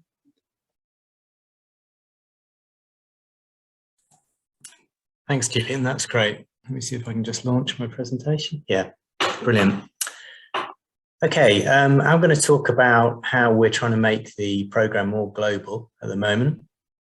As Jillian said, I'm called Matt Simpson, and I'm the chair of the Globalization Committee.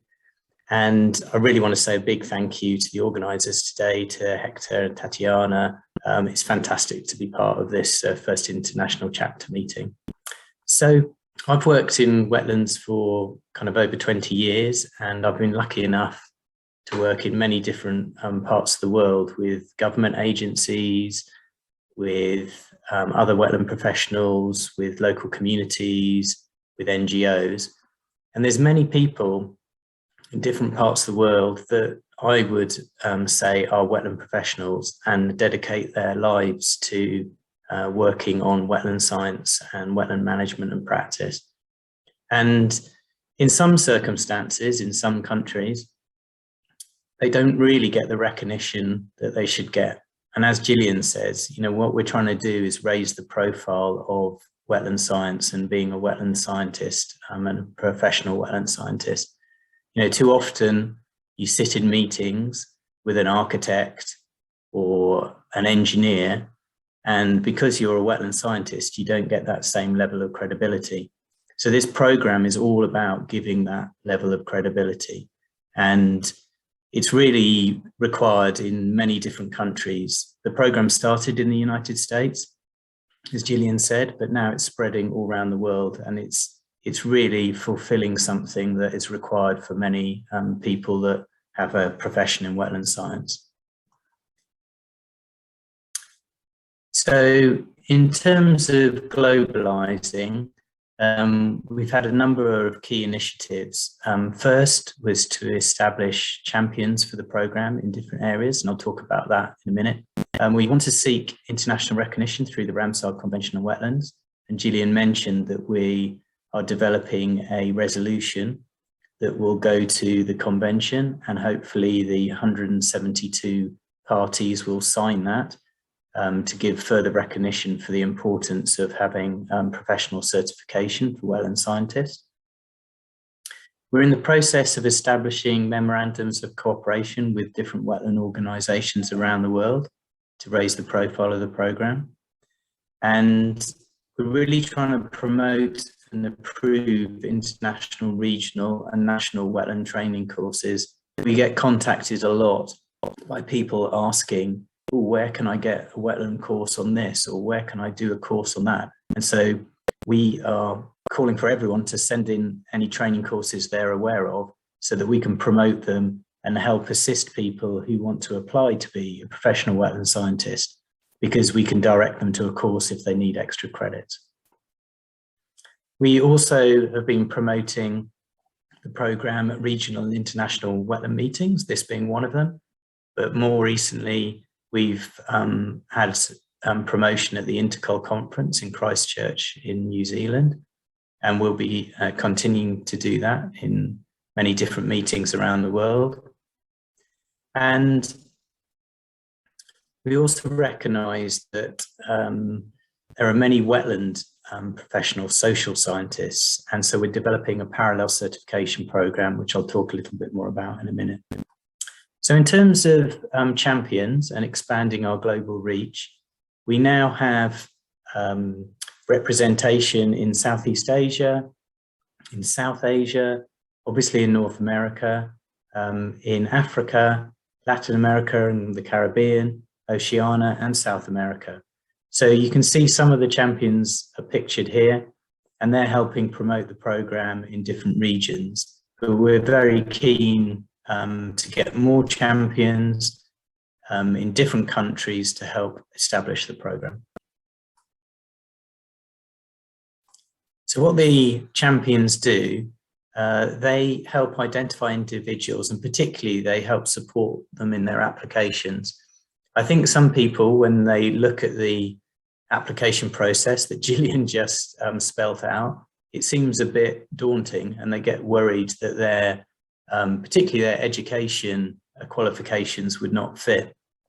But what we found, there is a degree of flexibility, and there's a lot of support that can be given. So the champions can support the applications, and then members of the board of SWS PCP are only too happy to work through an application with people to make sure that they pass first time.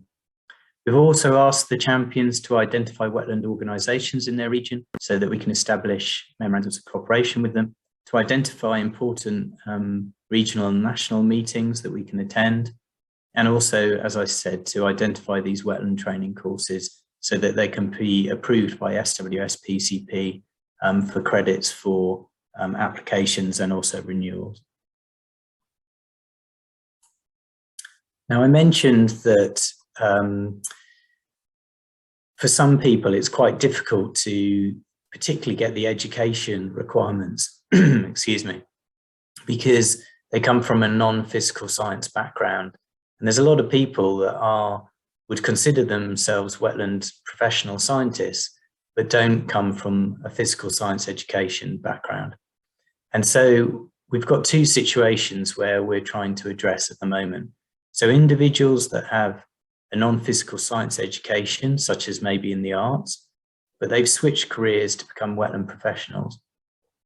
And then also individuals that have a social wetland science academic background and career. So that might be in environmental economics, it might be in some type of humanities.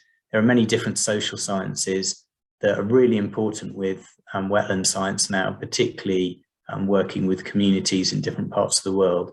And currently these people wouldn't be able to apply to become a professional wetland scientist.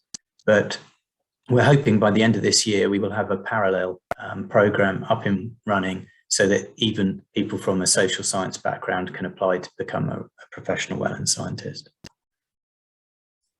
So how can you help globalize the program? Well, it's great that I'm talking to an international audience today. Please, as Jillian said, please apply to become a professional wetland scientist or a wetland professional in training. And then if you're willing, please put yourself forward to volunteer to be a champion in your country and region, and we can send you lots of resources to assist with that. You can help us identify wetland training courses. So if you know of wetland training courses in your country or region, then please let us know and we can promote them. And let us know if there are any organisations, wetland societies, or government agencies even that we should develop a relationship with. We're really keen that it's not only wetland professionals, but also government agencies that are aware of the programme, and then they can start recognising it in things such as job applications or in terms of tendering process, which they do in a number of countries already. Okay, I think that is probably me. So thank you very much for listening, and I'm going to pass you on to Tim. Matt, before you jump off, there's a question. Okay. Marina's asked, Matt, can you talk about where to find certified PWS colleagues who can act as references for applicants in places where they are not readily available? This even is a problem where I live, North Dakota and Minnesota. Yeah, that is a great question, Marinus, and it is something that becomes more of a problem for people that aren't necessarily connected to a certain network of professional wetland scientists. So you can go onto the website and search for people there in terms of, there's the database of wetland professionals, so that's the best place to go to. You don't have to have so many references from certified professional wetland scientists if you're an international applicant, so that also helps. So you can just have references, but they don't have to be a certified professional wetland scientist. But if you're really stuck, then email, well, you can email us, but you can also email the office and they will direct you to someone in your region that can help. So great question, thank you. Okay, I think it's over to you now, Kim.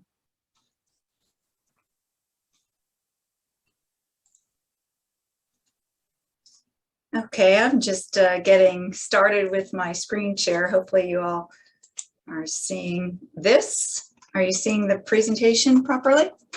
Yes. Just give me the thumbs up. All right. Buenas tardes, everyone. My name is Kim Ponzio, and I am the immediate past president for SWS PCP and the current co-chair of our Diversity, Equity, and Inclusion Committee, or our DEI committee.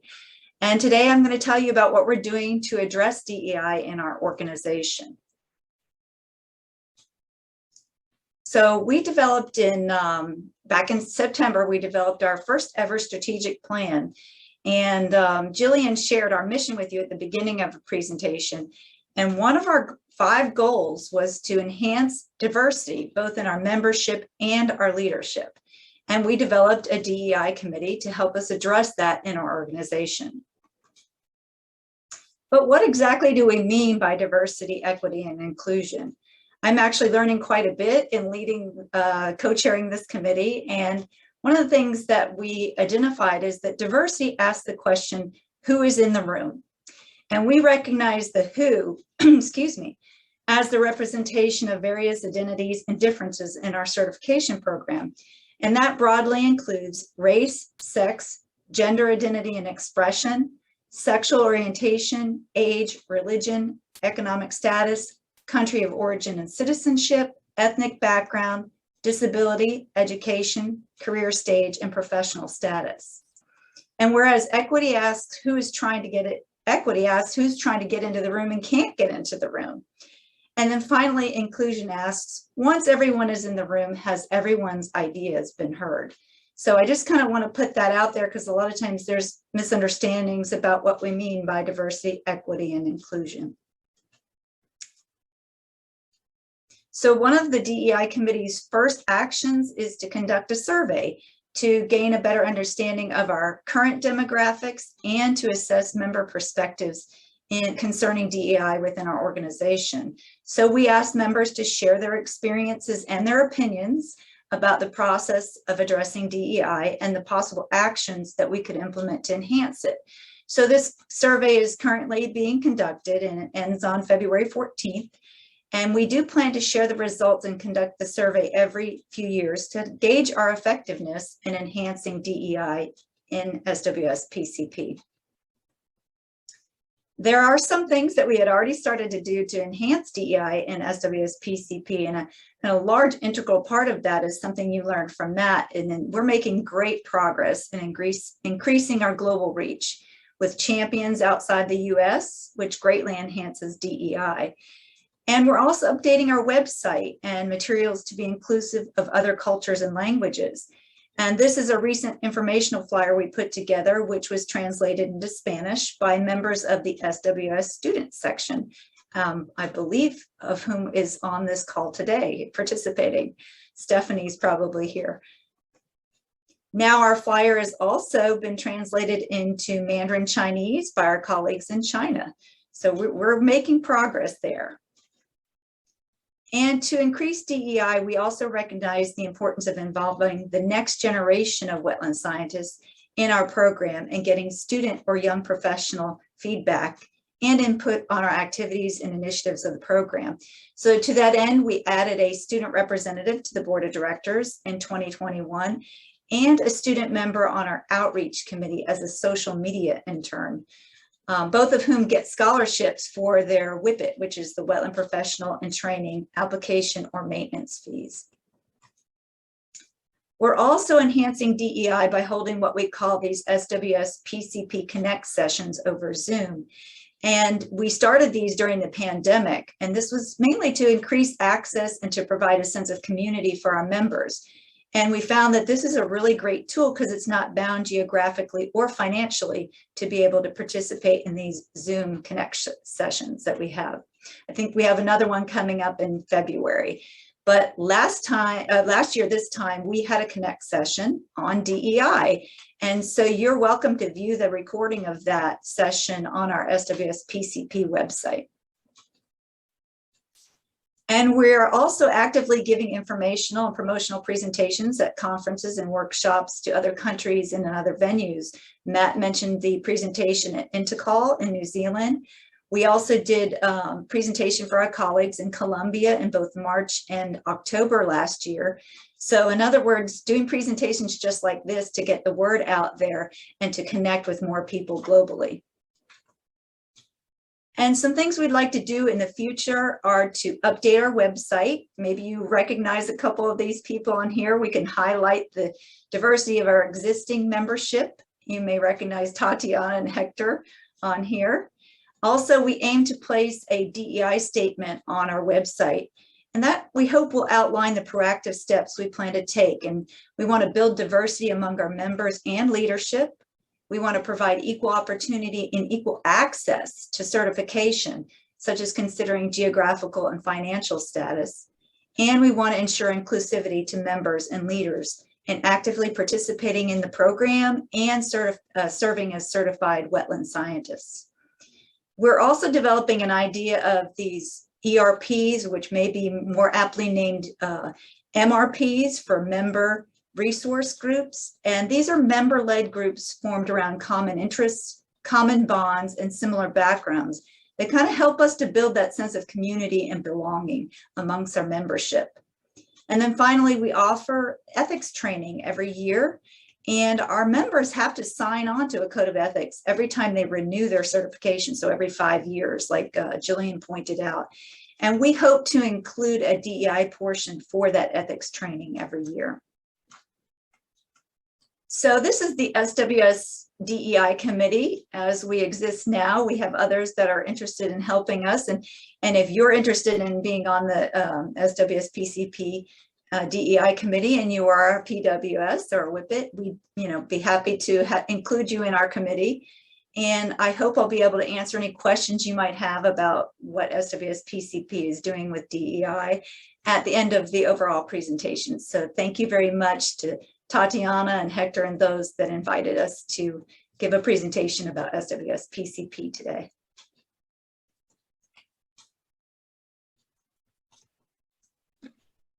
Great, thanks very much, Kim. I think if I will start sharing my screen, if that's okay. I will stop sharing. Thank you, Rob. Okay, and I will start sharing, hopefully. All right, so hopefully everyone can see that. Yes. Buenos días. Is that okay? Yes. Buenos días. Disculpas para hablar en inglés. Mi español no es muy bueno. Lo siento. So I will try not to speak in Spanish, but I will speak in English today. And I'd like to thank the organizers for inviting myself and my colleagues from the Professional Certification Program along to present to this inaugural meeting. My name's Rob McInnes. I've been involved in wetlands for about 30 or so years, and I'm the current president-elect of the Professional Certification Program. And I'll take over from Jillian when she becomes the past president. I've also been very actively involved in the Society of Wetland Scientists for almost all of those 30 years, and it gives me huge pleasure to see and to participate in an active meeting within the Latin American region. For years, myself and Marinus and Matt and others, we've been very keen to expand the reach of SWS around the world, so it's fantastic to be able to join in this meeting today. What I'd like to give now is a bit of a personal view of what is the vision for the certification program. My colleagues have provided some very good context with regards to application, diversity, globalization. But I'd like to sort of say, where do we think the certification program is going, and what is the future? What does the future hold for us? So hopefully I can move the slides on. Right. So last year, SWS PCP produced a strategic plan. And this was gives us a really good framework for going forward in the future, and sets out what is it we are about and what is the purpose of that plan. And basically it identifies objectives, how we can engage with different sectors, and it gives us something we can measure our progress against. And Kim's already put this slide up, and this charts the history of where the certification program has come from our formation in 1994 and key steps along the way. Well, that's great, but that's looking backwards. The bit that the strategic plan talks to, and the bit that I'd like to talk to, is what happens beyond 2022. Where's the certification program going? What is our ambition, both personally and collectively as an organization? So my feelings, if we don't know where we come from, we don't know where we're going, and we need a vision to set that out. And the vision which is articulated in our strategic plan is we want the SWS Professional Certification Program to become the globally recognized authority for certification of wetland professionals. And this is really, to me, it's critical, because if we really want to assess, protect and manage our wetland resources, and there's plenty of publications out there that clearly demonstrate we are losing and degrading wetlands at a rate now which is probably as fast as we've ever done. So to me, it is critical that we have professionals out there that can meet a certain level of professionalism to ensure that they can go out into the world and protect and manage these critical ecosystems. And so if that's the vision, if that's what we want people to do, then how are we going to achieve that? Well, education is one way we can achieve that. We need, as an organization, to endorse, to support and advance exemplary education training. Matt's already alluded to this. We need to find out where around the world are there really good wetland courses. Are these academic courses? Are these run by non-governmental organizations, private institutions? Looking at how can we ensure that we're getting well-educated wetland professionals around the world and making access to that education much easier for people to become certified. One of the crucial things is ensuring that if you're a wetland professional, that you're working ethically, you're using sound science. You're not getting your science from a blog on the internet and standing up in front of people and saying, there is no climate change because I read this on the internet. So we need people who can promote strong ethical standards, sound science. And we need to make sure that people are doing that. So we need to train people again, so it comes back to education. We need to ensure that people know where to go if they have question marks about ethical standards or the quality of science. So again, we need to support people so that we ensure that wetland professionals in the future are working ethically and underpinning all their work with sound science. And again, this is where I think one of the strong links between the certification program and the Society of Wetland Scientists is really important, because there's a mutual benefit there. In any walk of life, we all know it, whether it's in your household, whether it's in your institution or your workplace, communication is critical. So we need to promote and enhance the certification program. We need to ensure that we're communicating that appropriately to different audiences. Matt's already mentioned that we have many people around the world who are wetland scientists, but they don't actually maybe know they're wetland scientists. They might be working as a natural resource economist or a landscape architect, but these are still people working in the field of wetland science. So we need to communicate with these people, and we need to support wetland scientists around the world through good communications. And Kim has given some examples of how the certification program is trying to enhance its outreach through translating materials. But if we can also identify people that run courses in different languages, we can put either wetland professionals in training or people who want to be certified in touch with those people, then that is good communication and enhances the opportunity for people to become professional wetland scientists. Trying to increase the diversity of our certificates is critical, and Kim's talked at length about what we're trying to do as an organisation. That there's an inherent challenge that as an organisation we are exclusive. You have to attain a certain level of professionalism, of studies, of professional experience before you can become a professional wetland scientist. But even within those boundaries, we still need to look at how can we diversify our professional scientists, the body of people out there, and make sure that we are actually doing everything under our control to diversify, not just within the people who are certified, but in terms of our leadership of the organization, in terms of our global network of champions. Can we make sure that we're doing everything to be as diverse as possible, but also as inclusive as possible?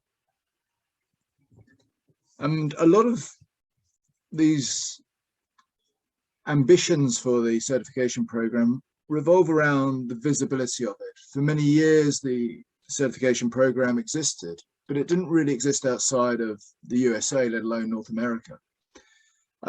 So we need to elevate the stature. We need to communicate better and increase involvement.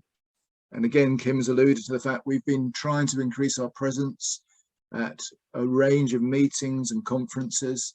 And that's something we need to carry on doing, because whenever I travel around the world, and much like Matt, I'm very fortunate. I work pretty much all over the world and have done for many, many years. And I talk to people about SWS, about the certification program, and the level of awareness is still relatively low.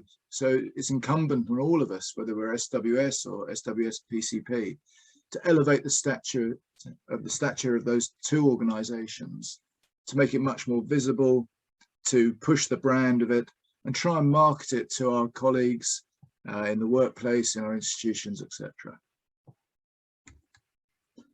So they're all good words, but we need to think about what they actually mean. And these words appear in our strategic plan, and what I've given you is my interpretation of what I think they mean. So as I said, I work all over the world, and wherever I work, here's a snapshot of a whole range of people. All of these people are wetland professionals. And I think in all these photos, there is only one other person who is a professional wetland scientist.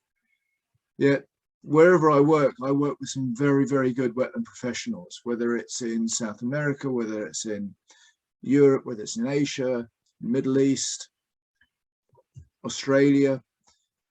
These are all wetland professionals. There's no reason why these people shouldn't aspire to becoming professional wetlands scientists.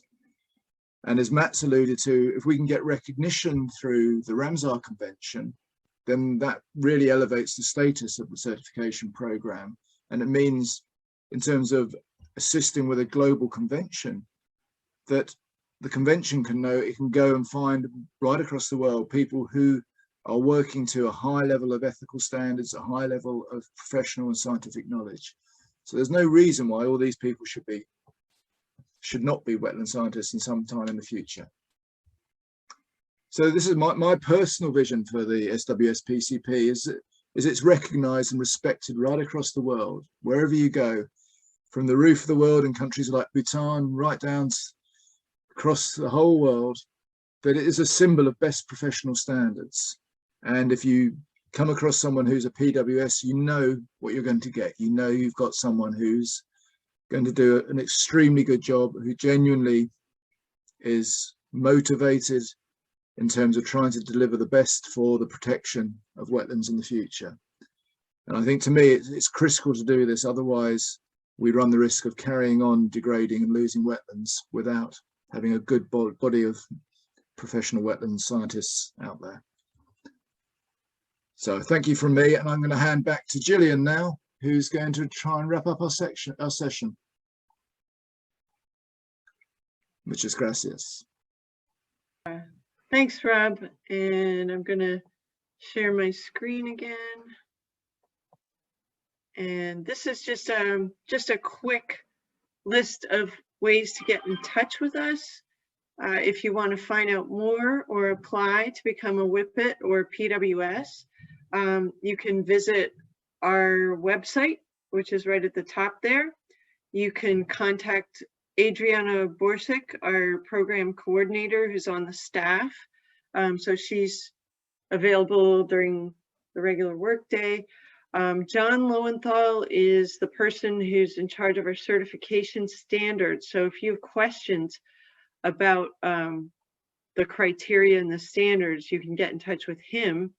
Rob Shannon chairs the certification review committee. So he's also a good person to get in touch with if you have questions about the actual certification review and your submission. Sarah Creasell is chair of the outreach committee, and I'm president. And also feel free to get in touch with Rob, Matt, or Kim. We're all very happy to assist and get you the information you might need or answer questions. And finally, if I can advance the slide here, I'd just like to say thank you again to everybody for taking the time to hear more about the professional certification program.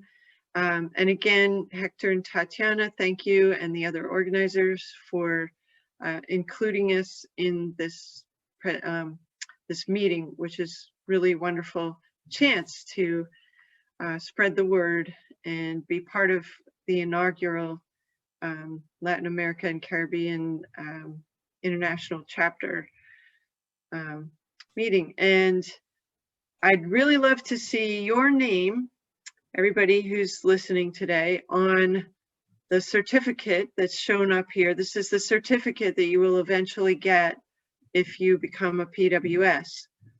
Please let us know if you're interested and we'll help you get started. Thanks again for listening. And we now have time for question and answer. And oh, and just the last little comment here, the photograph on the right, I was out ice skating around in some of my local wetlands, and that's what a Massachusetts beaver lodge looks like at this time of year.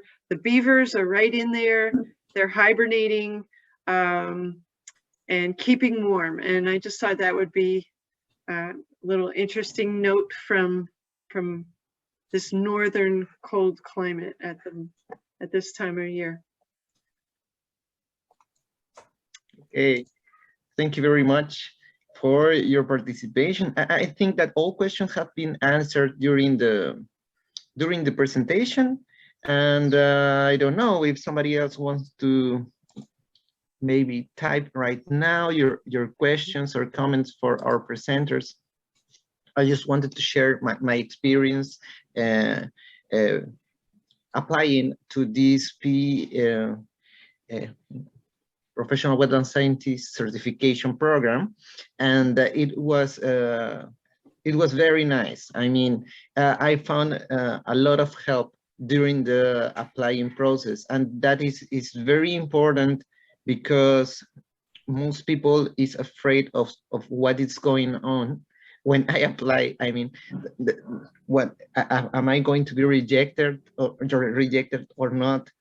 Do I have the correct papers or qualifications to participate in this program?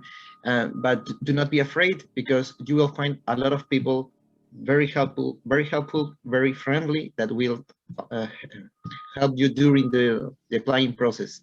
Tatiana.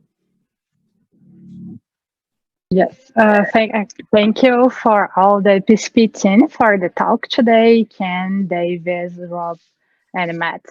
Una cosa que es bastante importante mencionar con relación también a la certificación profesional es que en Latinoamérica en general no existe muy claro el concepto de un profesional de humedales. Entonces, muchos de nosotros que estamos acá y de nosotros que somos parte del capítulo o que estamos interesados en hacer parte de esta comunidad y trabajamos con humedales, sea con investigación o en otros aspectos, en gobierno, en ONGs, en diferentes sectores, no tenemos aún muy claro de esto como una profesión, y inclusive muchísimas personas que tienen interés, gente más joven que está empezando a estudiar y quiere ingresar en una carrera de humedales, tampoco tiene como un soporte muy claro en términos de dónde vamos a trabajar como profesionales de humedales. Entonces, esto es algo muy interesante en términos de la certificación, porque es una manera también de tener como más claro quién es un profesional de humedal y cuál es el rol que tiene un profesional de humedales, sea un científico o no. Y puede ser algo como particularmente interesante de trabajar junto dentro de un proceso de certificación para tener como un mayor reconocimiento profesional.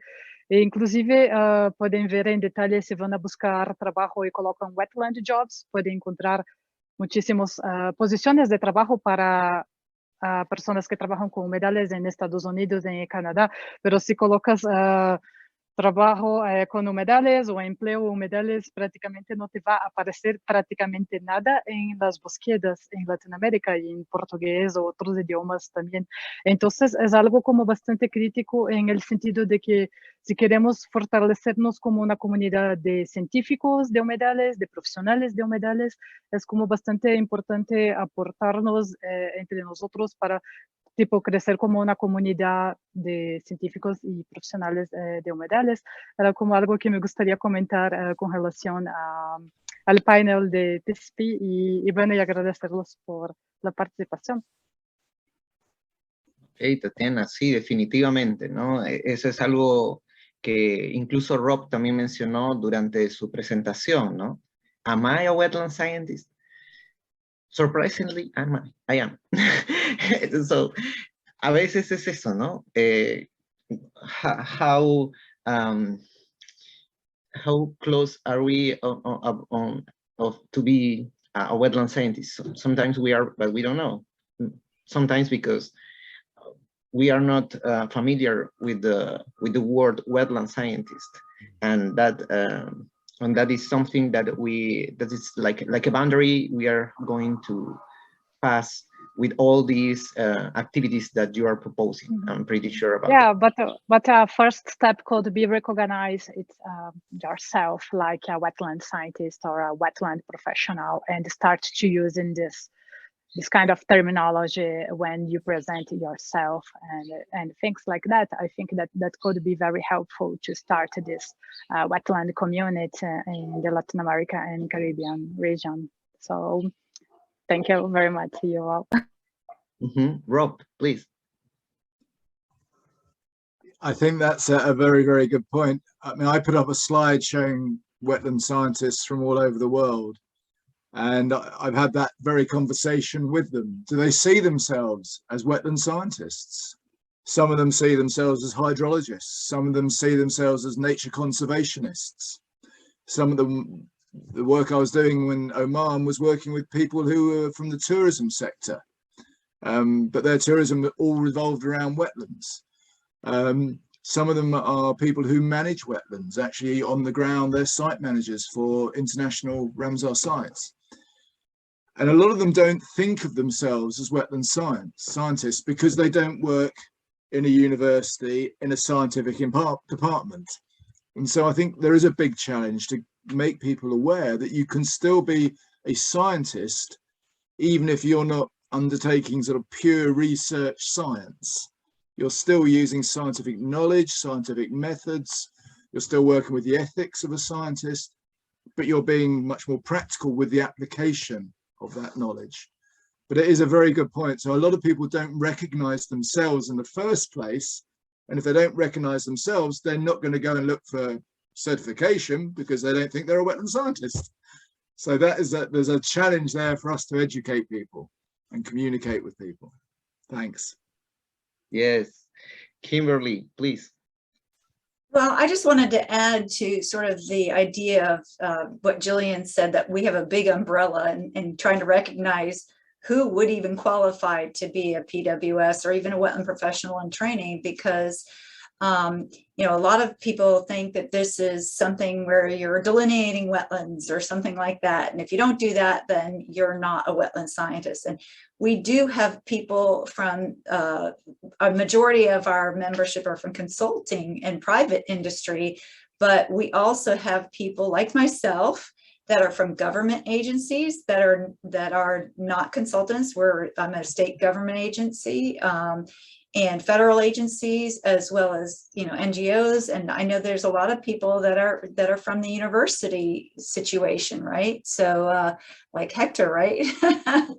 and others that are from the university situation. So there are all different types of people that do different things in wetlands. And so one thing I wanted to just share my screen real quickly is sort of one of these other benefits. Once we get these certification program really going and up to speed in other countries other than the United States. But let me just share my screen really quickly to show you some of the preference for wetland scientists that are certified by SWS. So here you can see, this is from the presentation we did where we're showing that people have a preference for PWSs that are, you know, asking, these are jobs that are available, and these are consultant jobs, right? Private industry. You're not sharing screen, Kim. I'm not sharing my screen. No. Okay, yet. hold We on, let me can't get see it. it yet. Yep, there we How go. about now? Is that working? That's better. All right, fantastic. That's good. Okay, so here, you know, you're seeing that we have the preference in job applications for people that are certified as WIPITs or PWS. This is a preference for these folks. And then if you go to the next slide, this is a preference for a state or local government. This is in the state of Virginia in the United States, where they have a preference for. Now, we haven't gotten to the point where they're completely requiring that you be, but if you are competing with other candidates for certain jobs, then you will be getting preference because of this. And then here's another: professional wetland scientist is preferred. So these are things that you can think of as this, you will be at the cutting edge of this in your countries when you become a professional wetland scientist, and then that will be a preference over others for that. So, and this is actually a requirement.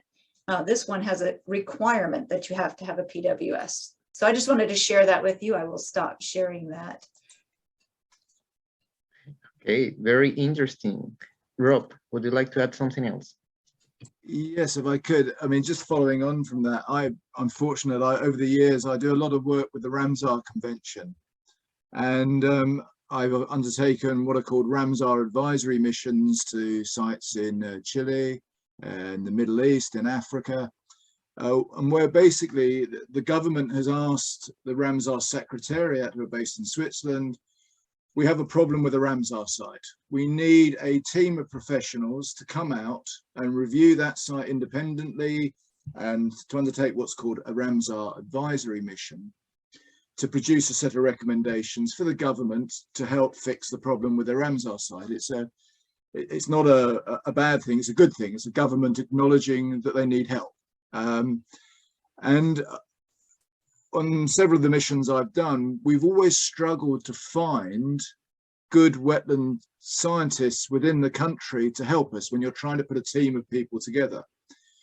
And so I've said over the years to colleagues within the Ramsar Convention, if we had a program, of internationally accepted program where people, we know they're of a certain level, they've reached a level of competency that they are professional in what they do. And Ramsar advisory missions, there's several every year right across the world. It would make the chance of putting together a good team much better, because you could say, right, again, much like Kim's saying, it would be desirable if you want to be part of that team, helping your country, helping your government, or maybe an adjacent country's government. So some work I did in Chile, I had a colleague who was actually from Argentina working on the work there, the mission. And again, it would help identify people and help governments say, right, we've got a team here and they are all professional wetland scientists. They have reached a global standard. And I think that would be really beneficial to countries around the world when they want help with their Ramsar sites and management issues around Ramsar sites. Okay, thank you very much. I think we don't have more questions. No, so I will thank again all participants for this presentation about this very important program. Please apply, and if you have questions, please do not be afraid of make the questions. And I think I'm going to change my language again to Spanish because we now have the presentation of Patsy Milena, quien es una artista de Chile, ¿verdad? Patsy nos va a conversar un poco acerca de esta relación tan importante que hay entre el arte y los humedales. Patsy, ¿te parece si hago yo la proyección de tu video? ¿O tú quisieras comenzar con algunas palabras? No, solamente saludarlos y veamos el video para poder introducirnos un poquito en mi trabajo. Perfecto. A ver, lo voy a proyectar y me confirma si suena adecuadamente. Mi trabajo tiene que ver con... ¿Suena bien? Sí. Perfecto, entonces allá vamos con el video. Mi trabajo tiene que ver con la naturaleza y el paisaje. Mi búsqueda consiste en reconocer el territorio desde el habitar, y por eso la primera etapa de mi trabajo es siempre ir a recorrer los lugares, visitarlos para vincularme con ellos de manera más cercana y poder capturar parte de lo que es la experiencia de la naturaleza. Cuando pinto, siento que estoy explorando. Igual que cuando salgo a recorrer los lugares, exploro en la pintura cómo se comportan los materiales, cómo es su plasticidad, cómo se fusionan, sus posibilidades plásticas, sus cualidades, y experimento bastante. La experimentación para mí es una parte entretenida y súper importante como lenguaje. El ejercicio de salir a recorrer los lugares antes de pintar para mí es crucial porque es ahí donde se va generando el vínculo más cercano con la naturaleza y su experiencia, que es lo que yo quiero transmitir a través del lenguaje de la pintura o de las instalaciones también. Entonces, en ese encuentro yo voy trabajando distintos ejercicios, puedo ir haciendo un registro de fotos, dibujando, capturando las texturas de los árboles a través de frotar.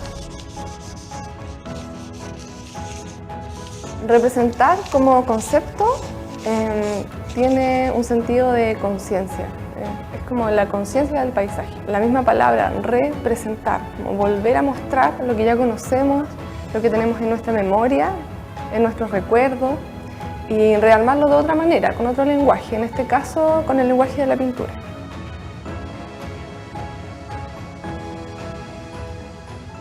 El arte para mí es una posibilidad de vinculación, de estar conectados con las demás personas y con el entorno, con el lugar que habitamos. Poder verbalizar nuestras ideas, poder materializarlas también a través de la plástica y poder expresarnos de manera humana conectados. No solamente funcionando, sino que como sociedad vinculándose, pensando, reflexionando acerca de qué está pasando en nuestra sociedad, cómo estamos viviendo en este contexto. Cuando yo pinto la región del Biobío, cuando estoy pintando este paisaje, estoy trabajando una imagen que yo ya conozco, un territorio en el cual he vivido. Entonces, cuando lo represento, también se ven involucrados sentimientos, recuerdos, memorias, que son los que también compartimos con el resto de los habitantes en común. Entonces, en ese proceso también se produce la vinculación, poder reconocer en una pintura un lugar o una sensación que hemos vivido en común. Finalmente, el arte en sus distintas formas va nutriendo nuestros lazos con el territorio y también con la comunidad. Y de esa forma nutrida es que podemos tomar conciencia, valorar y defender estos espacios naturales que son parte fundamental de nuestra historia y desde donde construimos día a día nuestra identidad.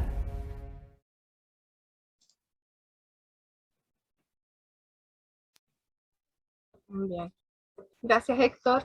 No sé si todos lo pudieron ver bien, estaba un poquito cortado, pero se entendía un poco el mensaje a través de las imágenes. También les comento que mi trabajo es como muy desde el lugar donde yo vivo. Concepción, en la región del Biobío, tiene muchas lagunas, muchos cuerpos de agua. Así que eso también ha influenciado no solamente mi trabajo como artista, sino que, gracias Daniela, sino que también mi vida. Y creo que el arte está conectado con la vida y con nuestro actuar. Entonces para mí es súper difícil separar las cosas que uno puede hacer con el trabajo artístico. Entonces cuando yo trabajo también estoy conectada con la memoria. Para mí es muy importante también trabajar el tema de la identidad territorial y que el trabajo no se transforme en algo solamente serio, sino conectado con lo sensible, con las emociones. Y creo que también es importante conectar con las emociones para poder defender el territorio, como un acto político, un acto de resistencia. Entonces, también mi trabajo visual tiene ese sentido, un sentido de comunidad. El arte como una herramienta de conocimiento, una herramienta de unidad. ¿Me escuchan bien, cierto? ¿Sí? Todo muy bien. Ok. Finalmente, para mí, mi trabajo es una herramienta para poder vivir en comunidad, para poder vivir con los ojos abiertos, consciente de los cambios que están sucediendo. También lo dije en el video. Y también con las otras personas. Entonces, finalmente, reconocer parte de nuestro paisaje a través de una imagen nos permite también darnos cuenta que somos de algo un poco en lo mismo, que tenemos la misma memoria, que tenemos los mismos lugares de juego cuando éramos niños, que son espacios que se están perdiendo, y esta biodiversidad que está presente en los humedales, tenemos que ganárnosla, tenemos que incentivar el cariño por estos territorios, y hay muchas formas de hacerlo. Ya están las organizaciones territoriales que van a hacer limpiezas, por ejemplo, juntas de vecinos, que van a hacer senderos, reconocimiento de aves. Y yo creo que el arte como herramienta es una más entre tantas para poder tener un mejor vivir, y que no sea todo trabajo y rentabilidad, sino también proteger lo poco que nos queda de naturaleza. Eso les puedo comentar sobre mi trabajo. Yo no trabajo tanto desde la ciencia, pero sí también he tenido trabajos vinculando arte y ciencia, llevarlo también a los niños pequeños. No sé si tienen algunas preguntas. Ok, por lo pronto no hay preguntas acá en la sección de Q&A, pero quisiera resaltar esta importante Sí, quería hacer una relación. pregunta. Ya, ok. Tatiana, vamos contigo entonces. Sí, Patsy, has pintado muchísimo la región de Belleville, que es una región muy bonita y llenísima de humedales, y hay humedales urbanos, hay un montón de retos en términos de conservación y pérdidas de humedales en esta región. Pero ¿en qué momento exacto te decidiste a pintar humedales, y por qué humedales? ¿Por qué elegiste este tipo de ecosistema dentro de tantos otros ecosistemas que tenemos, y que también son muy como necesitados en el sentido de que deben ser conservados, están sobre gran riesgo, hay muchísimas pérdidas de biodiversidad y de hábitat entre varios tipos de ecosistemas? Pero ¿por qué humedales? Yo creo que es porque era el entorno que me tocó vivir también. Desde la ciudad donde yo estudiaba, desde cuando era niña, vivía cerca de Lenga, que es una playa que está rodeada de marismas. Entonces, finalmente tenía que ver con mi identidad, con mi recuerdo, y me resultaba muy cercano. Y al principio tuve como dudas de trabajar el paisaje, porque el paisaje, finalmente pintar humedales es pintar paisaje. Y el paisaje es un género súper tradicional de la pintura. Entonces también está un poquito la idea de que si tú pintas paisaje estás haciendo más de lo mismo, que no eres una artista vanguardista, ¿cierto? Innovadora. Pero finalmente yo me di cuenta de que era un trabajo bastante honesto, que lo que yo estaba haciendo, y eso me pareció más importante, y donde yo estaba más conectada. Entonces me resultó súper fácil y importante lo que estaba haciendo, porque empecé a darme cuenta de que muchas personas reconocían los lugares, y también empezaron a tomar fotos, por ejemplo, de los lugares porque se parecían a mis pinturas. Y eso también es una acción que va generando como un eco finalmente en el sentido estético que podemos tener por los espacios. Cuando el arte utiliza los espacios naturales y los representa, la gente puede reconocerlos y puede darse cuenta que es parte de su imaginario. Entonces, me di cuenta de que tenía un sentido importante y que estaba nutriendo el imaginario, no solo del arte penquista, sino de las personas, conectados a su entorno. Súper bien, muchas gracias. Y en relación también a eso, Dale. en relación también a eso, creo que es importante mencionar que yo hice un viaje a México, y estuve allá un tiempo haciendo una residencia, y también trabajé mucho, y allá me di cuenta de que extrañaba cosas de mi paisaje, parte de mi paisaje. extrañaba las gaviotas, extrañaba el viento frío en la cara. Entonces, cuando yo empecé a pintar allá, empecé a pintar desde la memoria, ya no utilizando fotos. Y eso fue un avance importante dentro de mi trabajo visual, porque estaba pintando muy conectada también con la representación hiperrealista, mucha representación que parecía fotografía.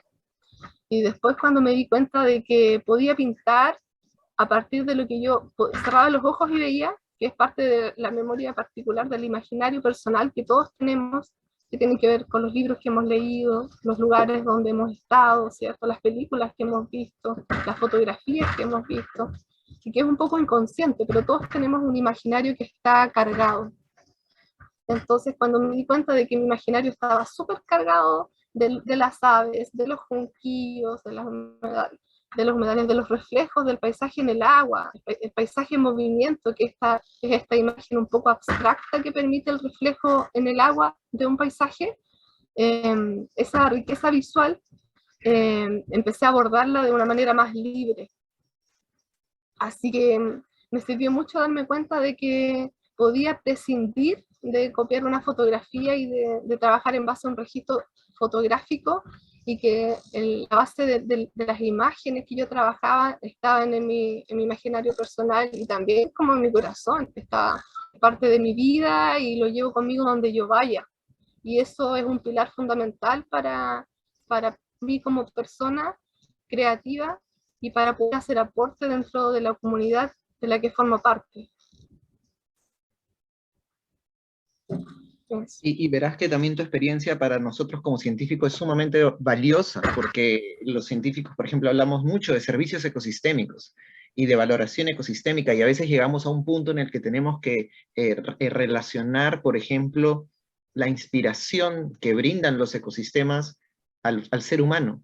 Y experiencias como la tuya son valiosísimas, porque demuestran de manera tácita que eso ocurre, que es así, que forma parte del ser humano y de su espiritualidad casi, ¿no? Porque finalmente componen aquellas ideas, como tú las expones, que son parte de uno, ¿no? Y ahí están, y están allí porque la naturaleza nos lo dio.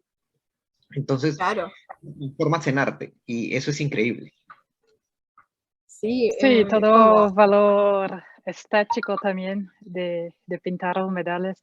Es particularmente interesante porque el primer contacto que tuve con Patsy y que surgió la idea de invitarla a participar hoy de esta reunión fue a través también de una pintura de una amiga que tenemos en común en México y que pinta, y nos estaba haciendo una pintura de plantas en humedales y usó unos colores súper diferentes y nosotros, sí, pero ¿y por qué elegiste estos colores? Entonces ella dijo, es que yo nunca había pintado humedales y cuando me pidieron esto, yo recogí a Patsy, que es una amiga en Biobío que pinta humedales, y ella me estaba explicando cómo ella percebe los humedales de esta región de Biobío y cómo lo pinta y qué colores ven, y yo utilicé como parte de esta inspiración. Entonces, a partir de nos surgió la idea y estuvimos en contacto con Patsy para evitarla, porque justo un poco de lo que menciona ahora Héctor, con relación también de esta otra manera de valorar los humedales, de reconocerlos y de tener como mayor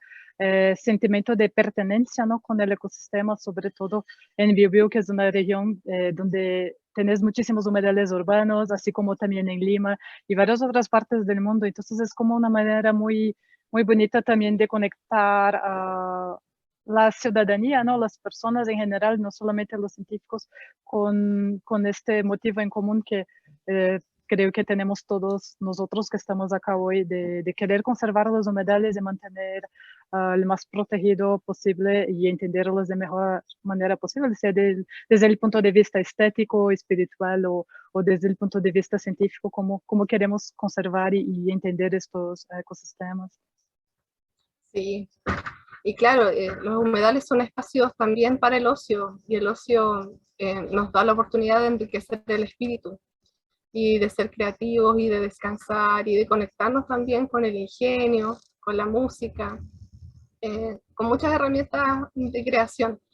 Y particularmente eso de la paleta de color que tú dices, igual a mí me llamó la atención cuando estuve en México, que la gente se sorprendía de mi paleta, que era muy más monocromática.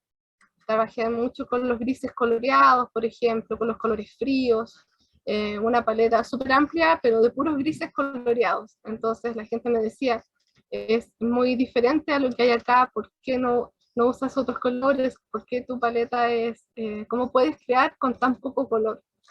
Y yo les dije que me había dado cuenta de que hay otras cosas que observar también, que no solamente en la pintura está el color, también está la textura, está la textura visual y está la textura táctil también, que es la que podemos tocar, que es algo que está también en la naturaleza muy presente. Y también podemos hablar de los sentidos de nuevo, ¿cierto? Que están súper dormidos en nuestra actualidad.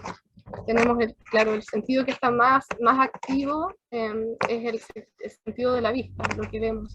Y siento que estamos súper desconectados con los otros sentidos que tenemos, con las tradiciones culinarias, con el alimento, con el tacto, ¿cierto? Con sentir el viento en la cara, con sentir las cortezas de los árboles, por ejemplo, la textura de la naturaleza, tocar la humedad, tocar la arcilla, el barro, con los olfatos, reconocer los olores de las plantas que tenemos en nuestro entorno, que muchas de ellas son beneficiosas para nuestra salud.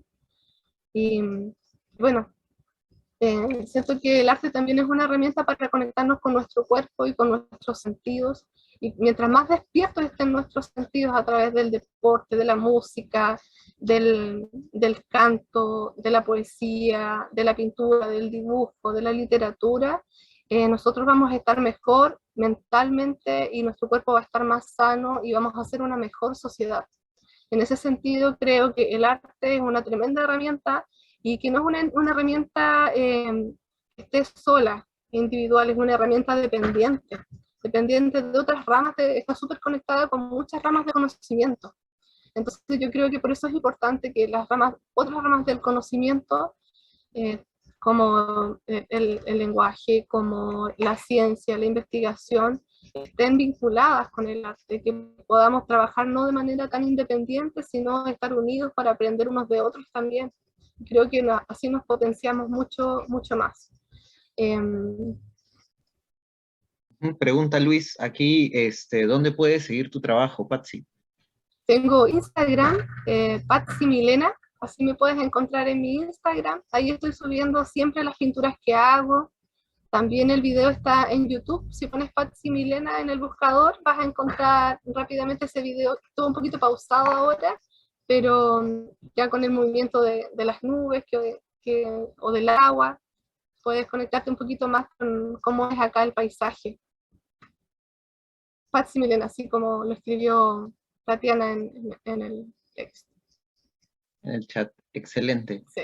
Listo, muchísimas gracias, Patsy, por tu presentación. Muy bonita, muy enriquecedora, muy valiosa, te digo, como científico para mí, ya tengo el ejemplo que necesito cuando quiero hablar de inspiración y servicios ecosistémicos. Patsy Milena. Qué bien, me alegro. Muchas gracias también, Tatiana, por la invitación, y a todos por escucharme y compartir sus conocimientos. Después voy a ver el conversatorio con más calma, completo. Excelente. Sí, Patsy, muchas gracias. A ver también si buscamos otras oportunidades futuras de divulgar su trabajo también con los miembros de la sociedad. Yo pienso que muchísimas personas de SWS, no solo de Latinoamérica, pero de otras partes del mundo, pueden estar particularmente interesadas. Entonces podemos también coordinar otras colaboraciones en futuro también. Muchas gracias por aceptar la invitación y felicitaciones, trabajo muy, muy bonito y sobre todo, no solo el trabajo en sí, pero todo que viene implicado con ello, ¿no? La manera como ves el arte y la manera como ves los humedales y esta conexión es particularmente bonita. Muchas gracias, Tatiana. Gracias a todos. Listo, entonces vamos a dejar con las palabras de cierre de este bloque de la mañana a Tatiana Lobato, ¿verdad, Tatiana? Sí, creo, entonces muchas gracias, Héctor, por apoyarnos con moderar y por toda colaboración también durante el capítulo con la idea inicial del primer grupo de un mentor. Esto estuvo muy, muy bacano. Bueno, vamos a regresar ahora en la tarde con algo que va a ser particularmente especial y muy importante para los científicos y estudiantes, que es un curso con certificación por Sws Pcp, dictado por Dr. Marinos Otte, y nos va a acompañar Daniel Campbell aportando con preguntas, traducciones, si for necesario. Y también, bueno, finalizando esta primera parte del encuentro en la mañana, es un gusto enorme porque es el primer encuentro que tenemos. Ya tuvimos encuentros de capítulo internacional, pero es el primero que es enfocado en Latinoamérica y el Caribe. Año pasado, la región de capítulo internacional de África hizo su encuentro también en octubre, noviembre. También tuvieron un entrenamiento, pero en restauración de humedales, y a partir del encuentro que hicieron también nos surgió las ganas de también queremos hacer un encuentro para Latinoamérica y también estar como mostrando, bueno, varios de ustedes que nos acompañan hoy o que nos van a asistir después en YouTube, porque va a estar disponible todo el encuentro. Nos están acompañando en varias de las actividades, varios han contribuido a seminarios web, como Arturo de Mora, como Sergio, Silvina Casco, que estaba acá con nosotros también, pero también hay varios de ustedes han contribuido como aplicando a los grants para estudiantes. Está Luis Holguín en México, que ganó el grant de estudiante este año y hace su investigación con una planta acuática de tierras altas en México. También varias personas que han enviado sus artículos para Wetlands en Ciprati. Esto es algo muy bacano porque se hace muy difícil a veces promocionar y ver personas que realmente están, que quieren participar. Muchas personas a veces quieren participar, pero después en último momento no mandan sus trabajos o cosas así. Entonces para nosotros es particularmente interesante tener como toda esta colaboración y saber que hay muchísimo interés por parte de miembros y no miembros de Latinoamérica en colaborar con actividades del capítulo que pueden apoyar a engrandecer esta comunidad de humedales en Latinoamérica y el Caribe. Y bueno, nos encontramos ahora a las 2:30, no, a las 2, para la sesión de la tarde con el Dr. Marinos. Así es. Un Nos abrazo a encontramos esta todos tarde. y Muchas gracias. nos vemos en breve.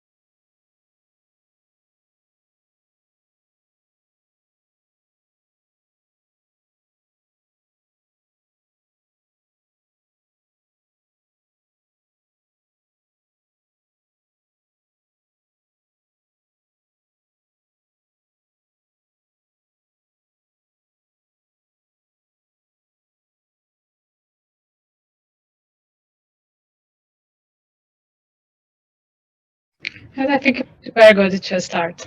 Okay, go ahead. Bueno, buenas tardes a todos. Ahora en la parte de la tarde del encuentro de capítulo internacional tenemos algo especial que es un curso como entrenamiento en publicación científica y está dictado por Dr. Marinos, que bueno, es un científico de humedales que tiene muchísima experiencia con investigación en humedales y también es el editor en jefe de Journal Wetlands, que es una revista científica internacional que está a cargo con Springer, pero por la Sociedad de Científicos de Humedales, por SWS. Y bueno, Marinos tiene nada más do que 10 años de experiencia en esta posición como editor en jefe de Wetlands, muchísima experiencia con esto, muchísima experiencia con el proceso editorial. Entonces esperamos que pueda ser un curso interesante para todos y que puedan sacar provecho de hacerle preguntas o de aprender de Marinos sobre cómo publicar artículos y detalles de ética de la publicación, de dónde publicar y todo más.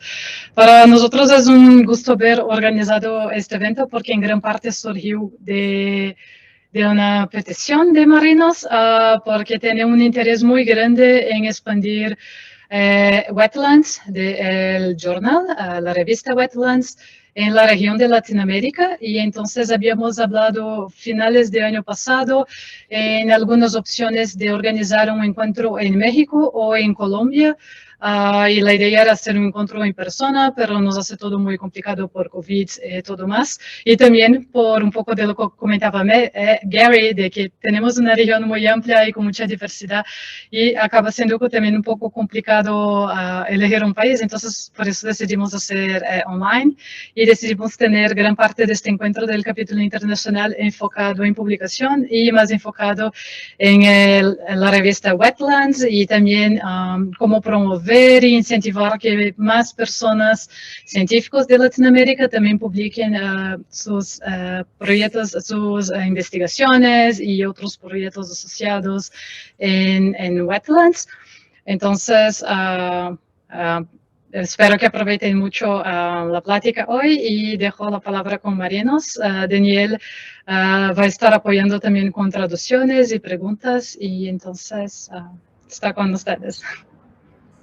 Gracias, Marianos, por aceptar la invitación y por trabajar en toda la concepción de la idea de formar este encuentro hoy. Thank you, Tatiana, for organizing this.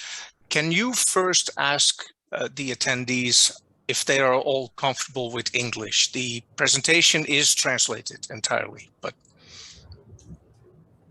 Entonces, buenas tardes, mi nombre es Daniel Campbell, y la pregunta de Marinus es si hay gente que no está confortable de entender en inglés.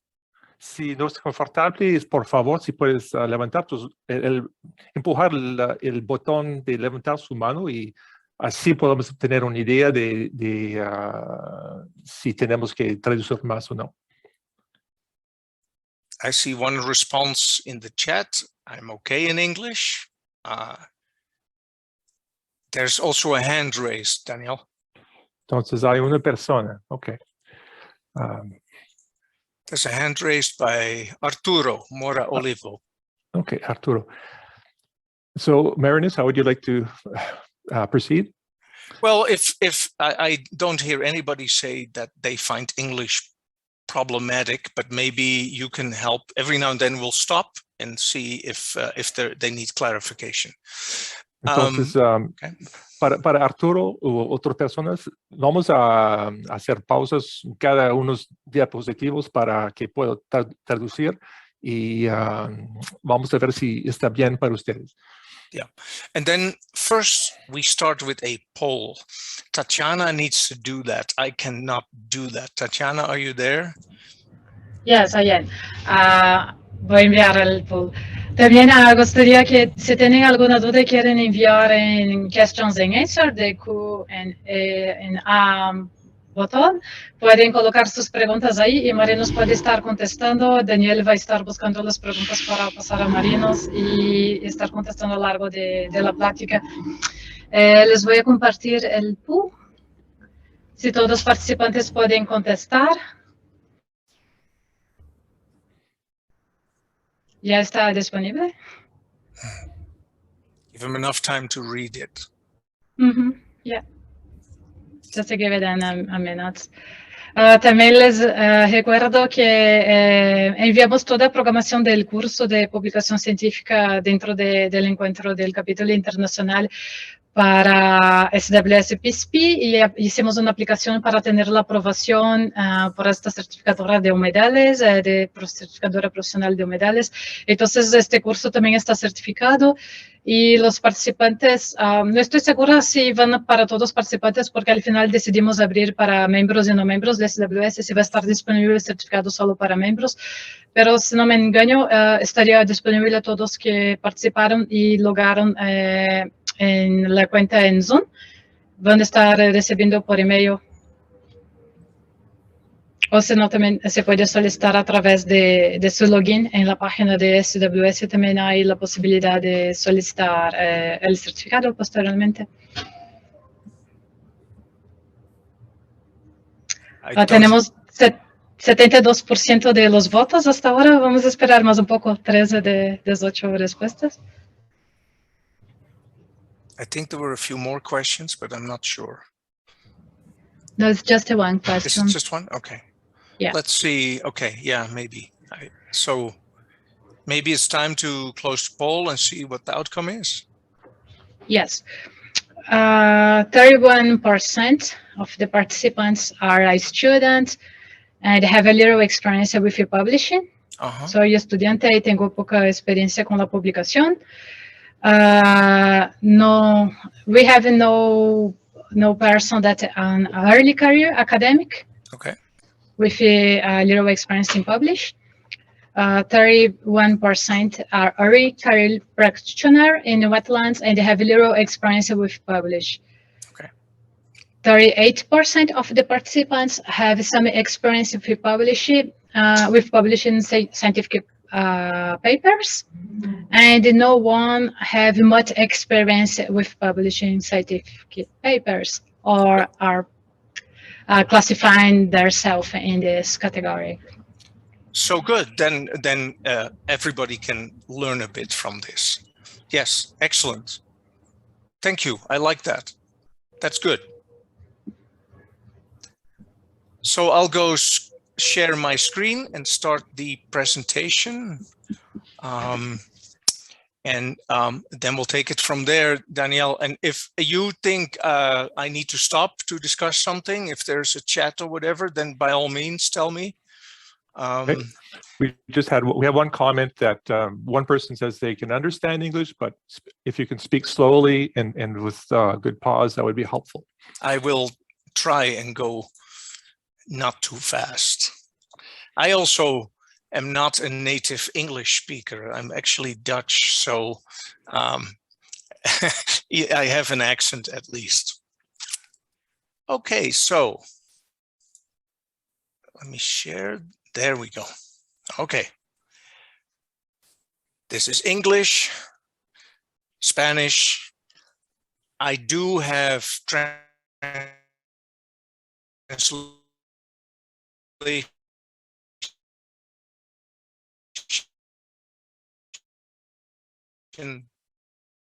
in every an outline of the workshop. So the English is in black and the Spanish in yellow. I hope that helps. First of all, part one will be about why do we publish at all?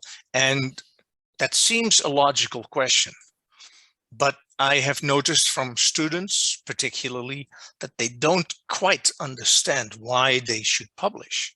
They do their research, they do a project, they're having fun. Why would they publish? So we'll talk about that a little bit. Where then should you publish? That is really a difficult issue that I experienced in my career and everybody else. What is a good place for your work to be published? Then part two, how do you prepare a manuscript? And I know from experience, from myself, with students, and as an editor, that is not simple. And it depends on where you live, how much help you get. It's also a cultural thing. So that we can talk about a bit. And by cultural, I mean, for instance, that I know there are places where students essentially are left on their own. They get very little help from a professor, even though sometimes the professor is a co-author on the paper.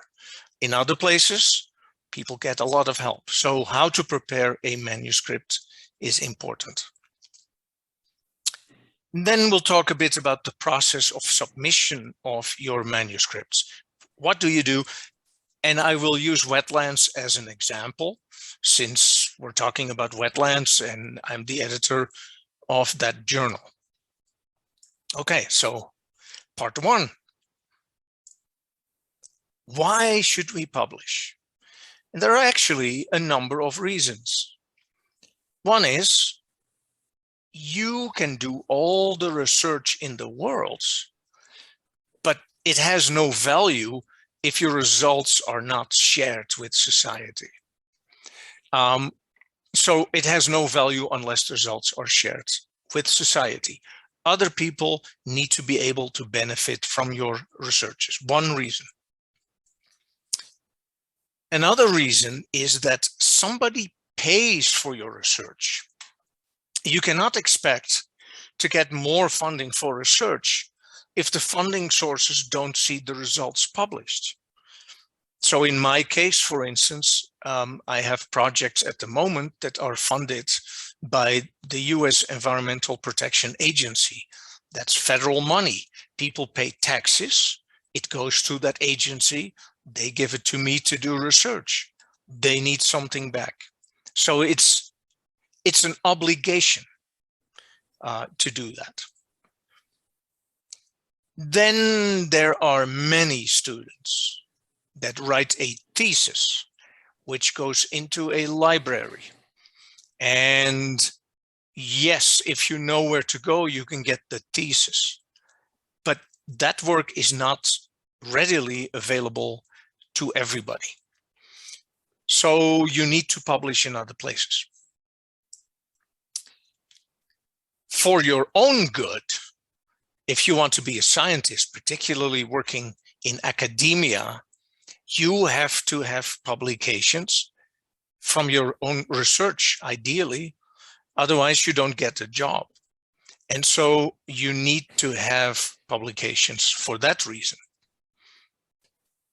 And so there are different forms of communication that you can use for that.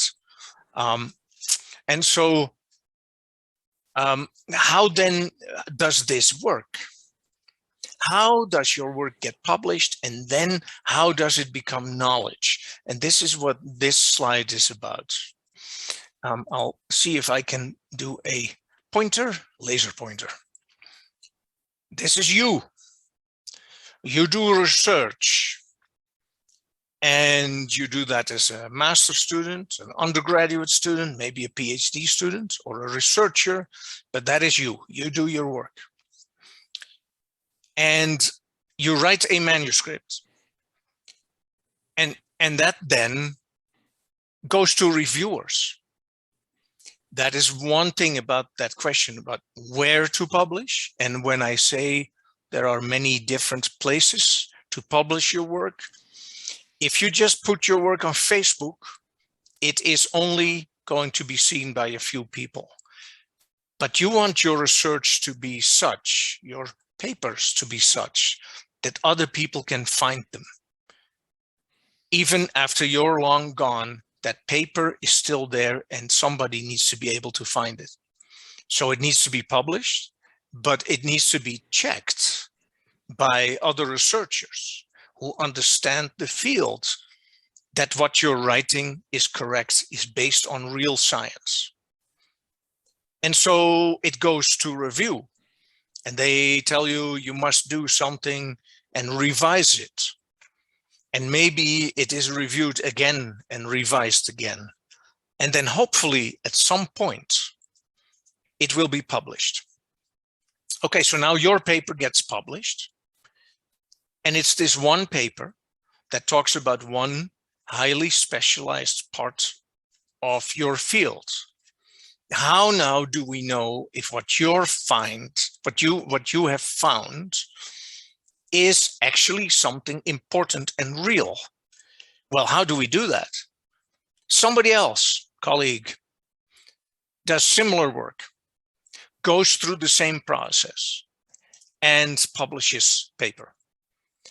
The paper agrees with you or not. Now there's somebody else, and there's somebody else. All of these work on this topic. So there are all these papers out there. How now can we tell which one is right and which one is wrong, and what we decide on how things really work? Well, somebody, that could be you, might write a review paper. They find your work. They find the work from somebody else. They put it together. They synthesize a general outcome from that. Maybe there is another review and yet another review. And maybe then there is a consensus about what your work and that of your colleagues means. And then maybe it ends up in a scientific book, for instance. or in a popular science book. That's already a step further. School books, that could happen. Documentaries, YouTube, Facebook, Twitter, Instagram, and it becomes common knowledge. We all know certain things to be true. A chicken lays an egg from which comes another chicken. We've seen that over and over. That is the truth. That is common knowledge. But if you never looked into where chickens come from, you would not know that. So you would need this process. Between the time that you do your research here, which may be weeks or months, to writing a paper, which may take months or even years, that information then goes into the general body of information. This might take years before what you found and is assessed to be the truth and ends up in common knowledge. That takes decades. So it's a long process. But if you don't publish your work, it will never end up in that realm of common knowledge. So then the question is where to publish. We've now established you need to publish, but where do we publish? First of all, you need to think about the subject matter. Wetlands in the field of wetland science, I think, is a pretty decent journal. We're trying to do well and get better. But there are many different fields or subdisciplines within the field of wetland science that fit into different categories. So you need to find the right journal. I just picked a few. Maybe if you're a molecular biologist, you want to publish in the Journal of Cellular Biochemistry, maybe. Or maybe if you work on conservation, and this could also be conservation of wetlands, maybe you want to publish in wetlands, maybe you want to publish in biological conservation. This is a different topic. Or maybe you do want to publish in wetlands. And of course, I want to see every paper ever published in wetlands to be in that journal. But it really depends on what your focus is and where you think you will have get the most attention for your work. But here's an issue though. Only submit to reputable journals from one of the main publishers. And there are more coming online, but why I say that will become clear in a minute. The main publishers, the traditional ones in science, are these: Springer Nature, which publishes wetlands, among others. They have the largest portfolio of journals owned by societies of any of the publishers. Of course, there's Elsevier. Elsevier publishes the most journals, I think, of any of the publishers, but less so for journals owned by societies. Then there's Wiley, and there are a few more, but those are just three I pick up that have been around for a very long time and that understand the field. But you need to also check this one. Check Beall's list. And what is that about? What is Beall's list? It is a list of fake publishers and journals. And I don't think many people are fully aware of that. So you go, what? Really? Seriously? Yes. What I'm showing you here is an email I got a while ago, and I've translated it here in Spanish. Dear colleague, SJP is a broad-based open access journal publisher. We cover all areas of scientific researches, which is bad English to start with: humanities, social sciences, and behavioral sciences. Full stop. And we welcome the submission of manuscripts with a significance and scientific excellence, and we will publish. Now think about that. We will publish, they say. So they say we will publish anything, and you will publish. And then it says, you know, our objective is to inform authors of the decision on their manuscript within a reasonable time. I'm not sure what that is, because review takes time, but that's what they say. And then you need to submit it to an email address. Doesn't say where it goes, doesn't say anything. If you look into SJP, which I did, then you find this, Science Journal publication. And look at there's the title, and look at the address. It's in Wari, in Delta State, in Nigeria. Nothing wrong with that. Maybe it's a good place. But a number of years ago, and there's the date, published in Science on the 4th of October 2013. This was published. Who is afraid of peer review? That was a really good question. If your work is good, then you should not be afraid of it being checked by other people, so that they can tell you, yes, this is good, or that they can tell you, well, it's an okay idea, but maybe you need to look at it differently, analyze the data differently. But now there are these journals out there that you can send it, it's guaranteed published, if you're willing to pay. And here's the real problem. That article, and I won't explain all the details of it, but it's quite an interesting read. Follow the money. It looked at where publishers were that promised this, really quickly reviewed, and it will be published. And where are they? Most of them are in Nigeria and in India and a few other places. And if you look at what is happening there, I know personally, I know people who published something like that. It shows up online in some websites, and a month later it's gone. And in the meantime, they have paid $250, $300 US for that. That happens really to this day. So if you want to make sure, you need to check Beale's list. It is a list of potential predatory journals and publishers.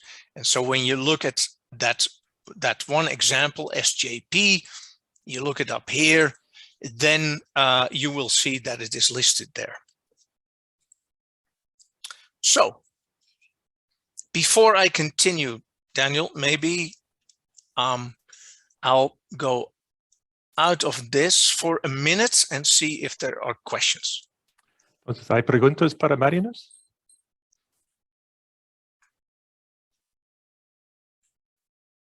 There's a hand raised in the panelists. And the panel. Hector Aponte. Yes, yes. it's me. Well, this afternoon here, I am participating as a student. So yes, I am learning. So thank you very much for this opportunity. I have a lot of questions because as you know, in Latin America, we have a lot of other things in the equation when we want to choose where to publish, why publish, and other stuff. For example, language for people that do not manage a proper English, for example, could be a barrier. And I was wondering if you have any recommendation for, I don't know, even if we manage English, even if we practice, even for example, at university, we have people who do the check of our manuscripts. Sometimes it is not well received by editors because they, I don't know, they say it's not a proper English or things like that. And that makes you sad because you make a lot of work and effort on your paper, but they say, no, I don't want that because it's not a proper English. So I don't know, I was wondering what do you think? And yes, and well, I'll show later on, there is, for instance, for Wetlands, with Springer, there is a link to translation services. Now, I don't know, often that costs money. I can tell you, when I started 10 years ago or so, papers from China were really badly written. I can say that comfortably now. I'm not offending anybody, but somehow it has improved enormously. And I think it is because China has a lot of money and they probably pay for those services. But another way is maybe to find somebody who can help you with the writing that that knows at least decent English. I do that quite a bit, actually. Just recently, I had a paper for Wetlands from somebody who clearly had difficulty with publishing, and I'm helping her to write the paper and work on the English. I've done that for colleagues in China and in Taiwan. Of course, I can only do 1 or 2 or 3 per year, maybe, because it's a lot of work. But that is another way to do it. You write to somebody like Daniel Campbell and you say, hey, can you help me? There is no easy solution, except I do find now, for these slides, for instance, I have used Google Translate. And other people tell me that it's pretty good. I tried it for my own language, Dutch, Netherlands, and it is good, even with the grammar and the idiom and everything. So it's getting better. But the biggest one is maybe you can find somebody in the Society of Wetland Scientists, for instance. A number of years ago, we tried to set up a group of people that I would send manuscripts to have improved for English for the journal. And that effort didn't work because people simply had too much to do. So that is unfortunately a problem. I can tell you that for Wetlands, particularly, when I see somebody who is struggling, we try to help people. And we also pay attention to where it comes from. Just 2 years ago, a manuscript came from Algeria and it was not written very well. I helped them. I got in contact with them. And now one of them is an associate editor for the journal, which then promotes the journal in this case, in North Africa, As far as Latin America, South Central America, whichever way you want to call it, is concerned, just 2 years ago, I appointed a colleague from Colombia as associate editor. Tatiana is now associate editor, and just recently we have 2 more. One I'm just communicating with right now, one from Argentina and one from Chile, to be on the board specifically because we want to promote the science out of Latin America. There is so much good work done, and it's lost to the rest of the world that doesn't speak Spanish, unless you use Google Translate. So that's what I have to offer for now. We'll talk more. Marinus, perhaps I can provide another example. Sure. So I feel that even several articles I've seen, been reviewer for, that are from English speakers or from England, for instance, which are not well written. So in English. So yes, just feel that in the sense that some of you who are Spanish speakers, my suggestion would be to try and write well in Spanish, write simply, very straightforward, simple language. And that will be easy to translate and it will be easily received. Yeah. And I see a comment in the chat there from Maria Del, I can't see the full name. Oh, I wanted to say a comment also before. I think that it's not only the problem about the language, but sometimes there are big problem to know how to write the papers in the mother language also.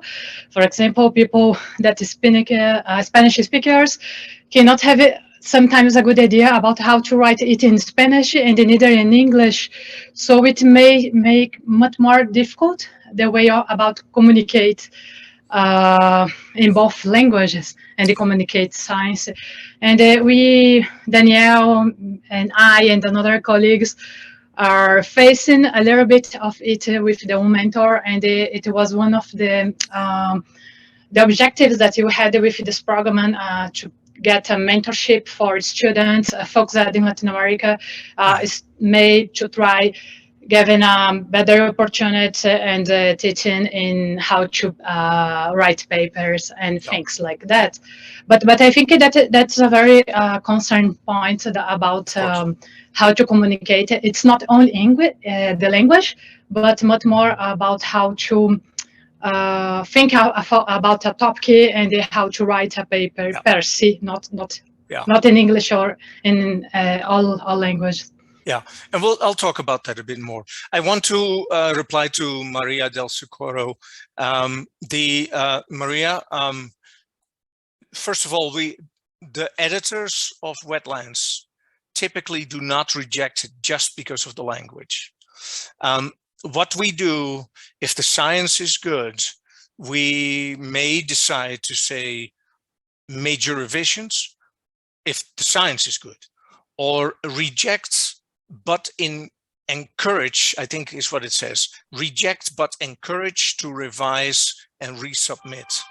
And why we use that, and quite a lot, is because if you have major revisions, there is a deadline to have that done. And that might be 8 weeks, say. And those delays are not helpful to anybody. So then I use that other one, reject and encourage to revise and resubmit, saying, this is good work, but you need some time to look at it carefully. Small problems with the language are never a reason to reject unless it is really bad. And that happens too. And then you added, by the way, publishing there is free. It's also free in Wetlands.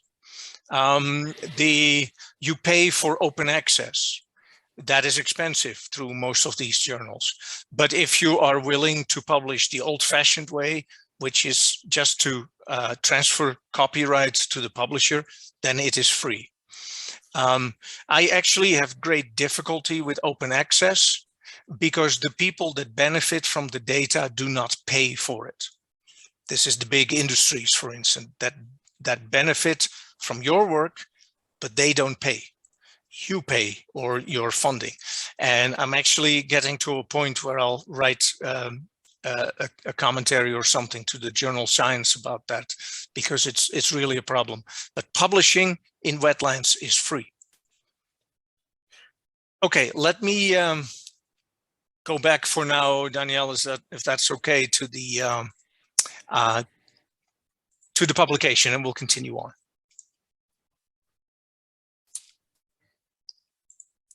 Okay. So check Beal's list. Really, there are, like I said, I know of colleagues who have sent money there for quick publishing and $250 only, and then they lose their publication. At least in Wetlands, you can count on it being there decades from now, unless the world explodes, then not. But typically, otherwise, yes. So if you have a choice, why pay for publishing? And that is what we just talked about. You can publish with, what are they called? IMDP, I never can get it right.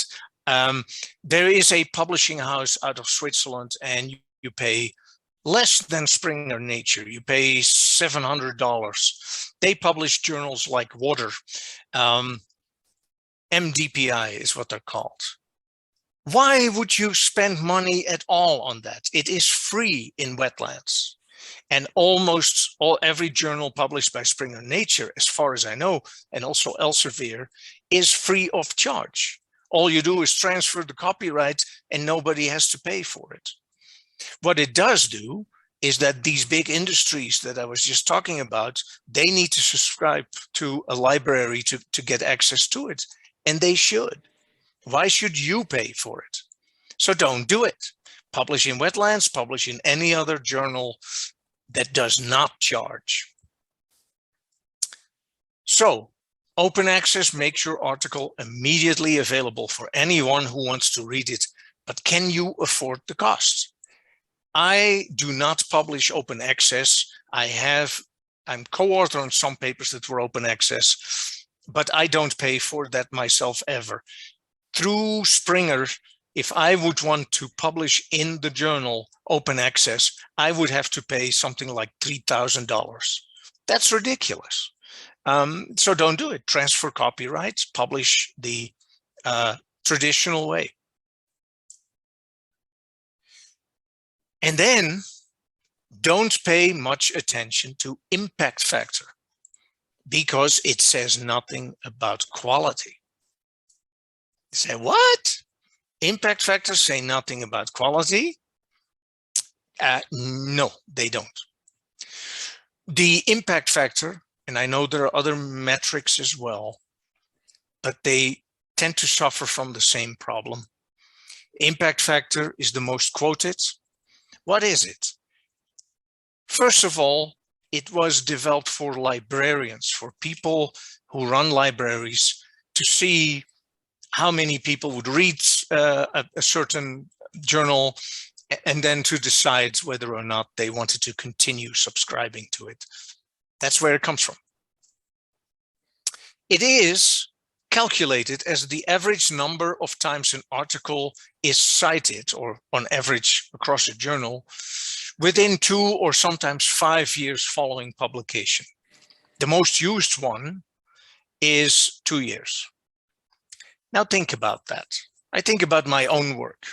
I do research that typically is longer term studies. We go into the field, we take multiple measurements. So a project might take 3 years, and then we write a paper. So maybe year 4, I write a paper. Now imagine that in year 1, I've seen a paper that is really important to my work. I, in my paper 4 years later, cite that paper. But my reference to that paper does not count towards its impact factor because I published it in 4 years, not in 2 years. So what does that tell you? Therefore, impact factor is low for specialized journals based on long-term studies. If you have a long-term study, you have my kind of problem. And if the journal is highly specialized, it only attracts some of those long-term studies. Its impact factor will be low. It is high for really broad subject journals, based mostly on short-term experiments. So look at the numbers. There's Wetlands, which is specialized. Impact factor currently 2.2, which is pretty good compared to a few years ago. But if you look at the broad subject ones that have a lot of short-term experiments in them, Nature, Science, Cell, they are over 40. And then in the middle, there are some like Environmental Science and Technology in our field, 7.9. There's engineering in it. There are short-term experiments in it, long-term. It has a high impact factor. So it's to do with how wide the community also is. Almost everybody in the world that does something in science will know about these journals, Nature, Science, maybe Cell.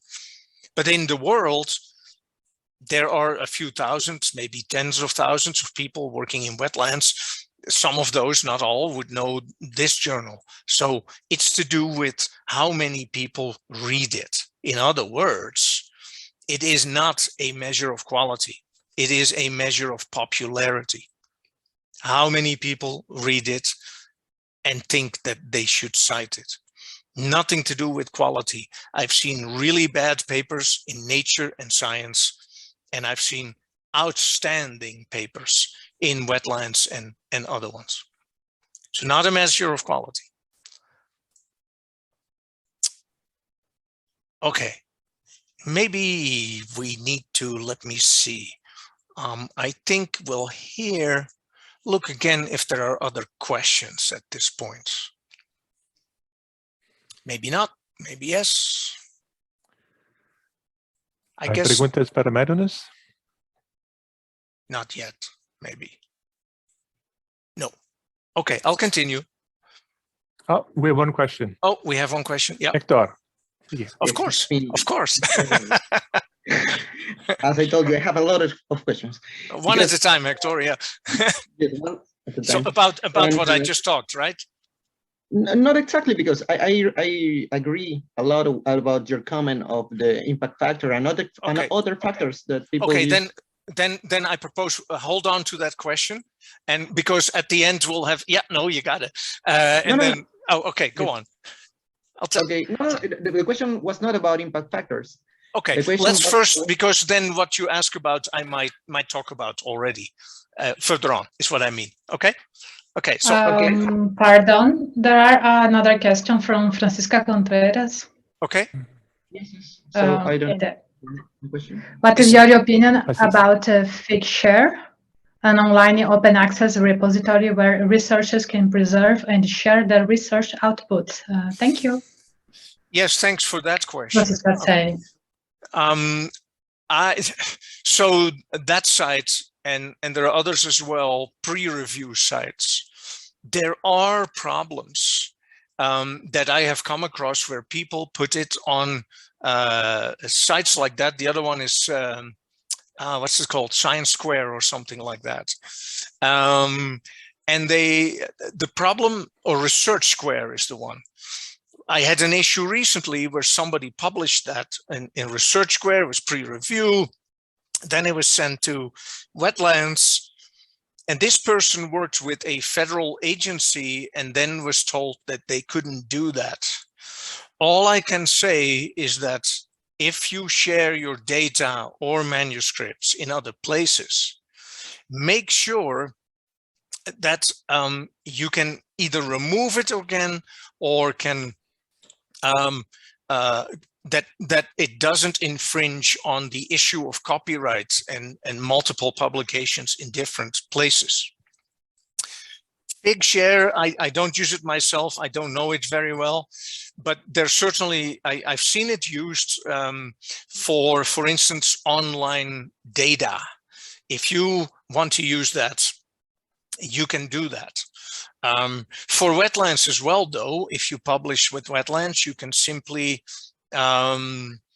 share those data on the site for Wetlands.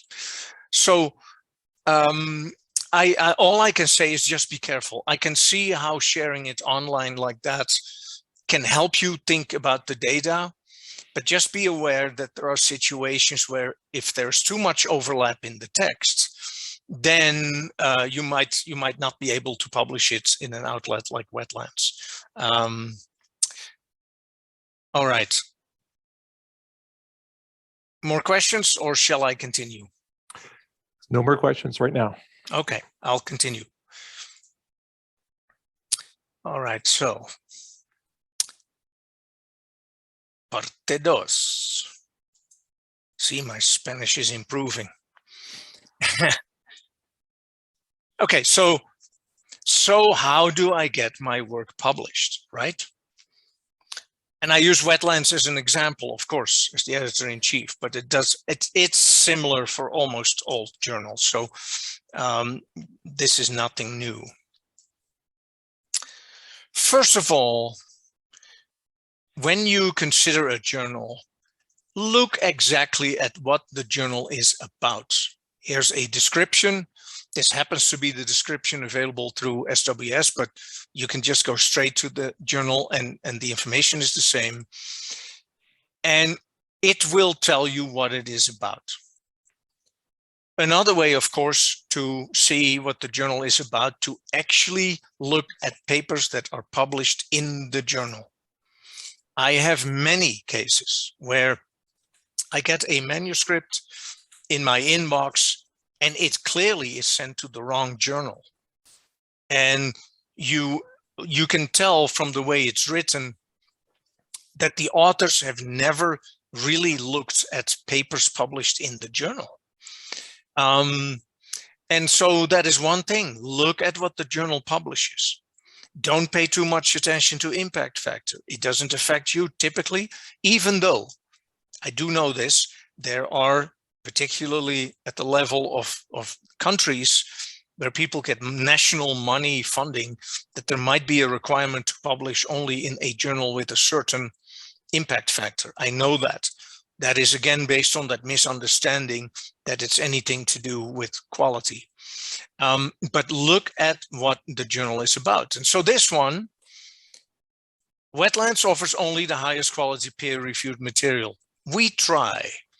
We send it to reviewers. Typically, they do well in terms of their reviews and what they have to say. And typically, they are very helpful. Not always. And I tell you one thing, the pandemic, Corona has not helped. We have a lot of people that are really, really tired, that have worked online forever and are just sick of it. And so getting reviewers is getting more difficult, but it is peer reviewed. These journals that promise you that it will be published, well, that tells you it's not properly reviewed. So it's peer reviewed. Okay, now I say here, did I translate that? Yes. Keep the reviewers in mind. This is why you need to think about, do I hit all the points right? The reviewers do this for free. The associate editors do it for free. I get a little bit of compensation, but not enough to cover my time. But the reviewers and the associate editors do it all absolutely for free. Now, if they get manuscript after manuscript that is bad quality, and yes, also to do with the English, but the style, as Dr. Lobato said, if a number of things are wrong, they will send it back and say, well, I will never review for Wetlands again. So keep them in mind. Then it says here, topical collections. I'll show you in a minute.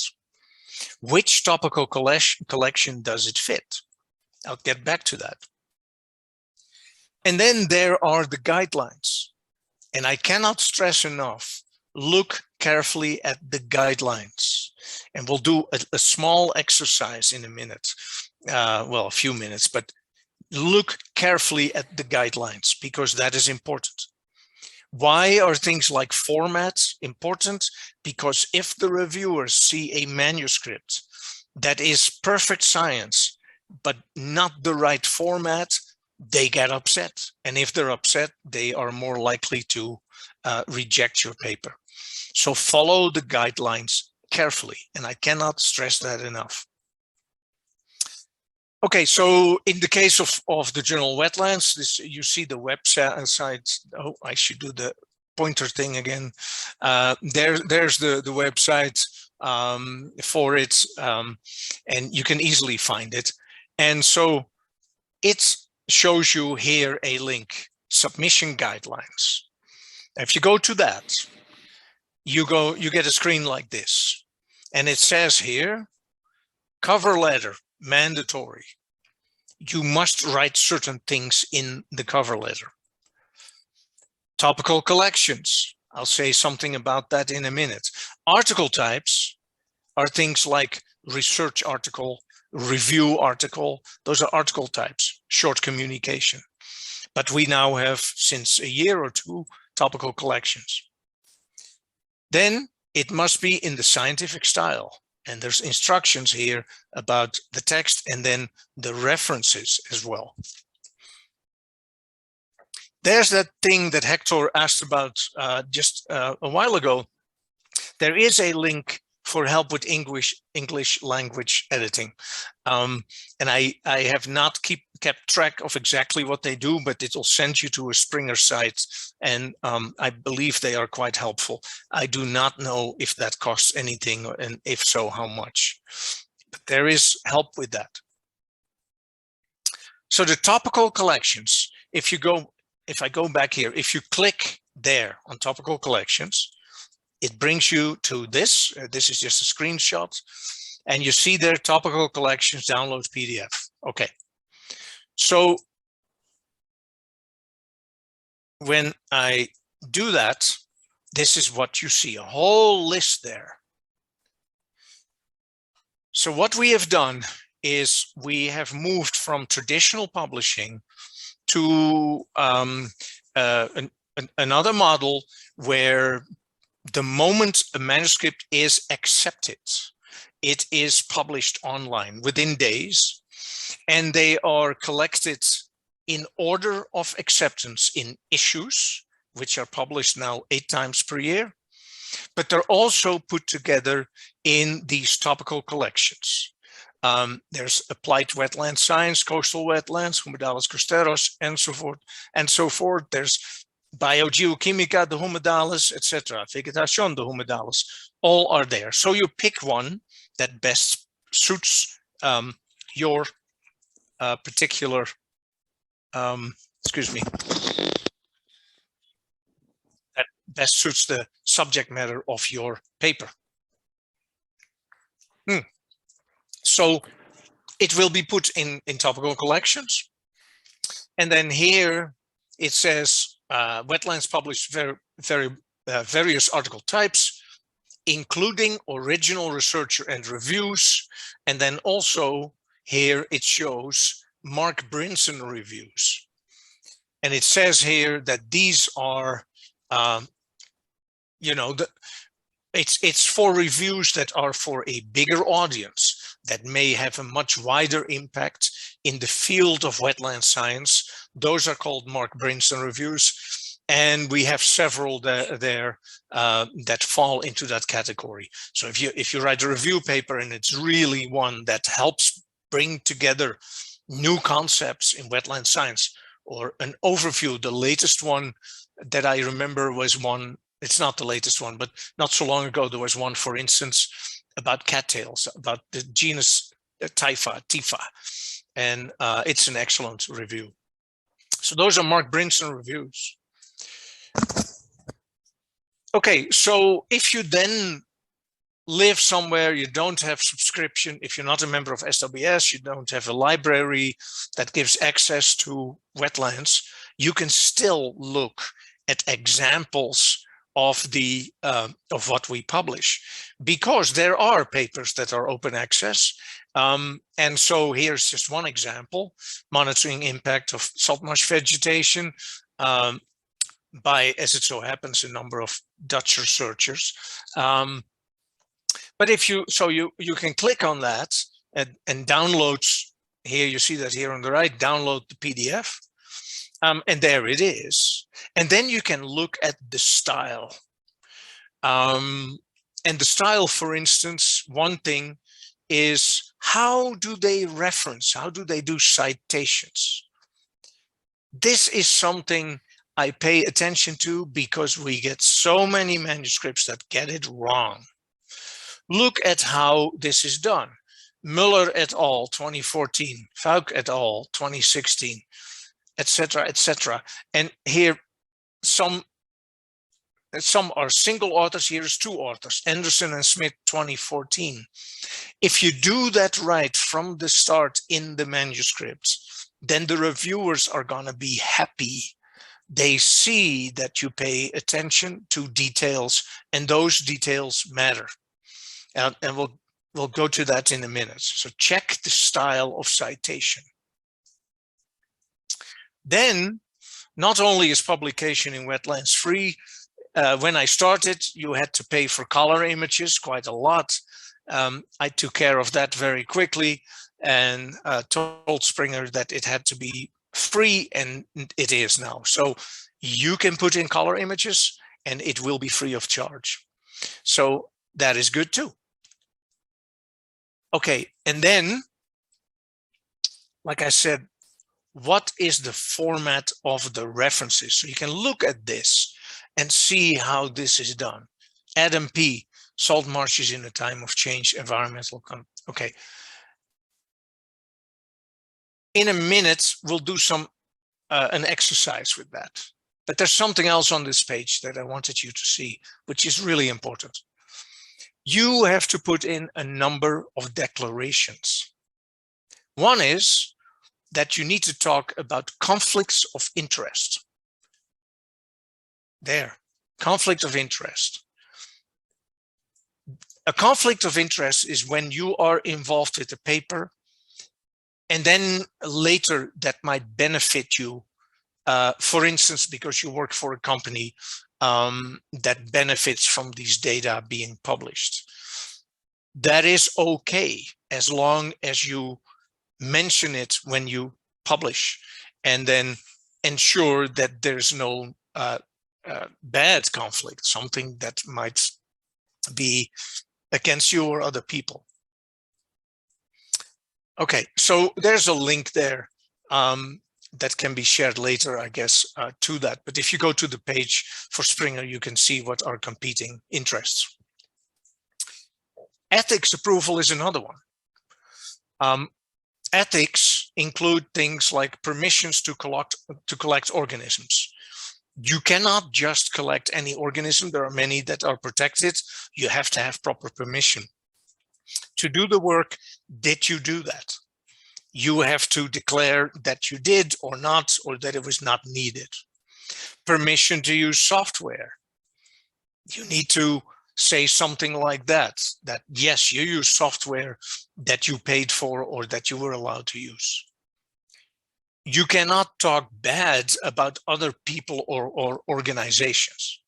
So you cannot complain about your government or other companies or whatever. It has to be about the science, not about who you might blame for things going one way or the other.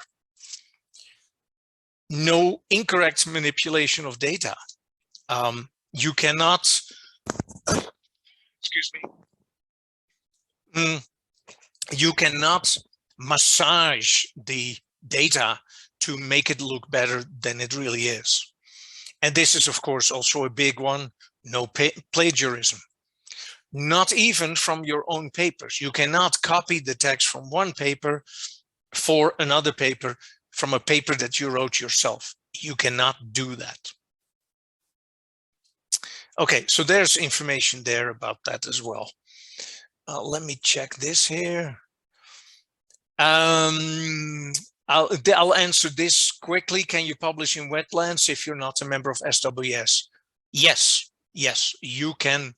You do not have to be a member. There's another question. Can you publish articles about mangroves? Absolutely, yes. Mangroves are wetlands. Anything to do with wetlands, we publish. If you look at those, the topical collections, there's the one about coastal wetlands, which would be mangroves. We have a topical collection about education. We have socio-economic aspects of wetlands. So all of that, yes, is published in Wetlands. Let me see what's happening here. Oh, there. Okay, consent to participate. If you, for instance, I just mentioned education about wetlands. If you do research on education or other ways that people are involved in wetlands, you need their consent. You need them to say, yes, I will participate and you can use my data in your study and in your paper. You need to have that. So there's also consent, there it is, for publication. Do the people that feature in the paper, do they agree? But also, do all the authors agree to publish? I have seen papers where people were added without knowing it to a paper as co-authors just because their name would help the paper get more attention. You cannot do that. If you're employed by certain places, do you have consent that you can publish? If you work at a university like I do, that is the goal of what we do, is do research, among other things, and publish. And then, of course, yes. But if you work for a certain company and you do research that might be against what they are saying, do you still have agreement that you can publish that? That can be a problem.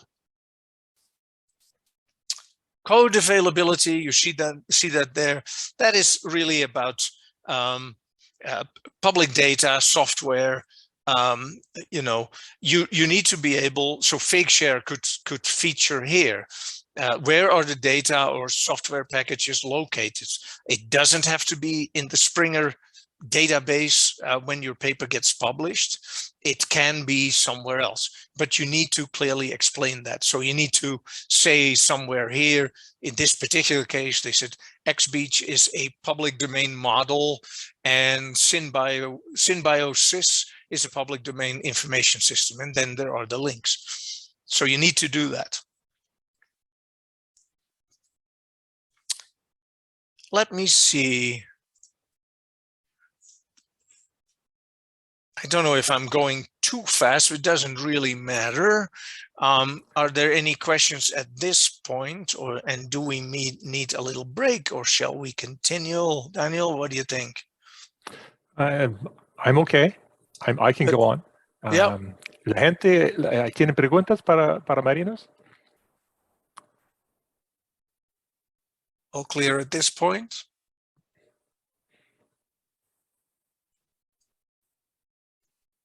My screen is shaking a little bit. I hope that's not happening on the other end as well.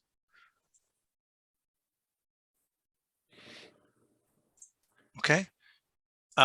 Okay, then I'll continue.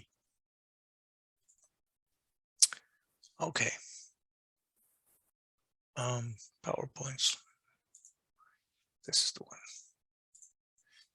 So, no, wait a minute. Do I have it open twice? Maybe I have it open twice. 1 minute. I was at part 3, wasn't I? No, part 2. Okay. I'll just go part 2. Okay, this is where I was, I think. Yeah. All right. So really, how do I get my work published is then, you know, that's all good, but what do you need to do to get published? Well, ask yourself, if you were the reviewer of a paper, what would you look for? And we talked about this earlier. One of the questions is the English good enough quality? The language needs to be good to a certain point. There can be errors, fine. In grammar, in spelling, yes. But it needs to be such that the story can be understood. And you need to also keep in mind that there are people who expect the language to be perfect. They may be wrong, they may be right, but you need to keep that in mind. I learned English as my second language. I speak German as well. I don't know if I could write it, but I would get help to do that. A little bit of French. I understand, though, if it is not your native language, that it is hard. But at the same time, it is the English that is the language of most journals. And so you really, in order to do well in your career, if that is in academic field, if you need to publish for your work, it needs to be good. And like Daniel said earlier, there are plenty of examples of English speakers that themselves write really bad English. And then I find myself correcting them, even though it's not my native language. So that is something that is important, because if a reader starts reading your paper and really has difficulty understanding what you're trying to say, they're going to stop right there and say reject. If they're nice, they might say reject, but you know, improve the English first and then we'll look at it again. Hopefully. It is important whether we like it or not. Then what often happens, and I've done it too early in my career, you have a paper and nowhere does it clearly say what was the question that you were trying to answer. When you're a student, maybe you get a project that is thought up by an advisor, by a professor, and you do it and you enjoy it, but you know kind of why you do it, but you really don't state it in the paper. That is important. Starts with the introduction, a little bit of introduction, why we do what we do, what is the question that we want to answer. And then, do you clearly state what are the expected outcomes? It doesn't have to be a strict hypothesis. There are many studies, for instance, remote sensing type work, where there is no clear expected outcome. We get a lot of papers in the last few years about remote sensing, and the question might simply be that land use has changed, but there may not be a clear expected outcome. It certainly will not be the kind of material that is suitable for a strict hypothesis. But if the work is suitable for that, for strict hypotheses, you should definitely state that. So you need to clearly explain that. What else do they look for? Are the methods explained in enough detail so that somebody else can repeat the study? Even this morning, I was doing some work for the journal, and there was a paper that explained the experimental setup. And in that particular example, it was important to know how long the experiment had been carried out for. And they didn't say it anywhere. So the English was okay, it was not perfect. But in the end, I rejected it for a number of reasons, including the fact that the way the methods were described were not such that I could repeat it exactly. It is important for many studies. How long did you do it? In wetlands, this happened to be related to how wetlands clean up water. And they did an experiment in a mesocosm, but they didn't say if the experiment ran for a week or for a month or for a year or multiple years. No idea. That alone, to me, would be something that would be a reject.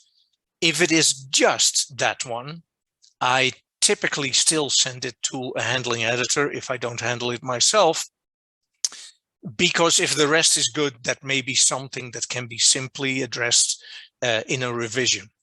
But this is important. Is there enough detail so that people can repeat the study if they wished? Then you have research questions. Is the design of the experiment such that it can give you an answer? It is difficult to design experiments well, and that is what reviewers will look for. Is the experiment designed such that you can give a straight answer, yes or no, agree or not, with the research questions? Are the statistics appropriate? Did you do a let me tell you, first of all, I get many papers that do not use statistics hardly or at all, or where the statistics are simply not appropriate. I don't always pick up on it, so the reviewers might, or the handling editor. Are the statistics appropriate? Okay, what more? They look for a lot of things, see? Is the presentation of the results clear and appropriate? Some things need to be in tables, other things in figures. Is it clear? Does it bring across the points? Are the statistics properly represented? All of that. Then, this is very often missing. Does the discussion include a critical appraisal of the study itself?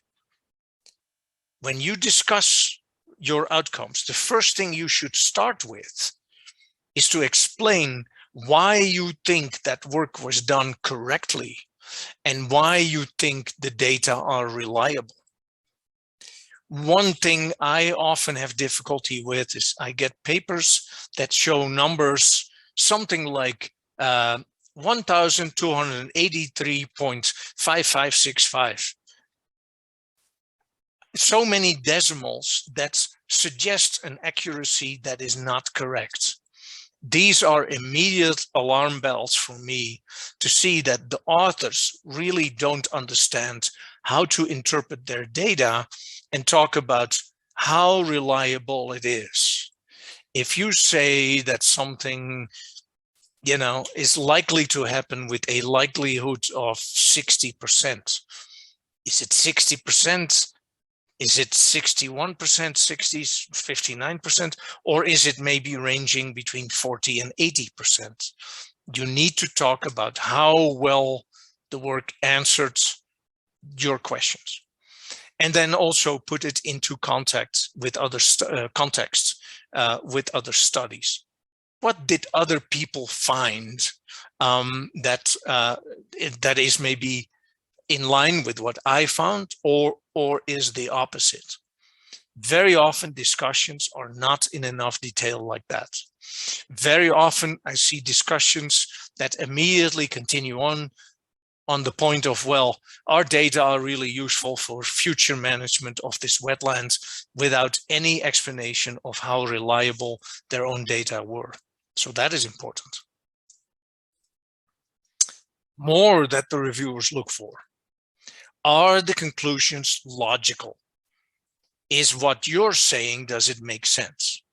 I've had papers that are about nitrogen in soils, and in the end, there is a conclusion about climate change.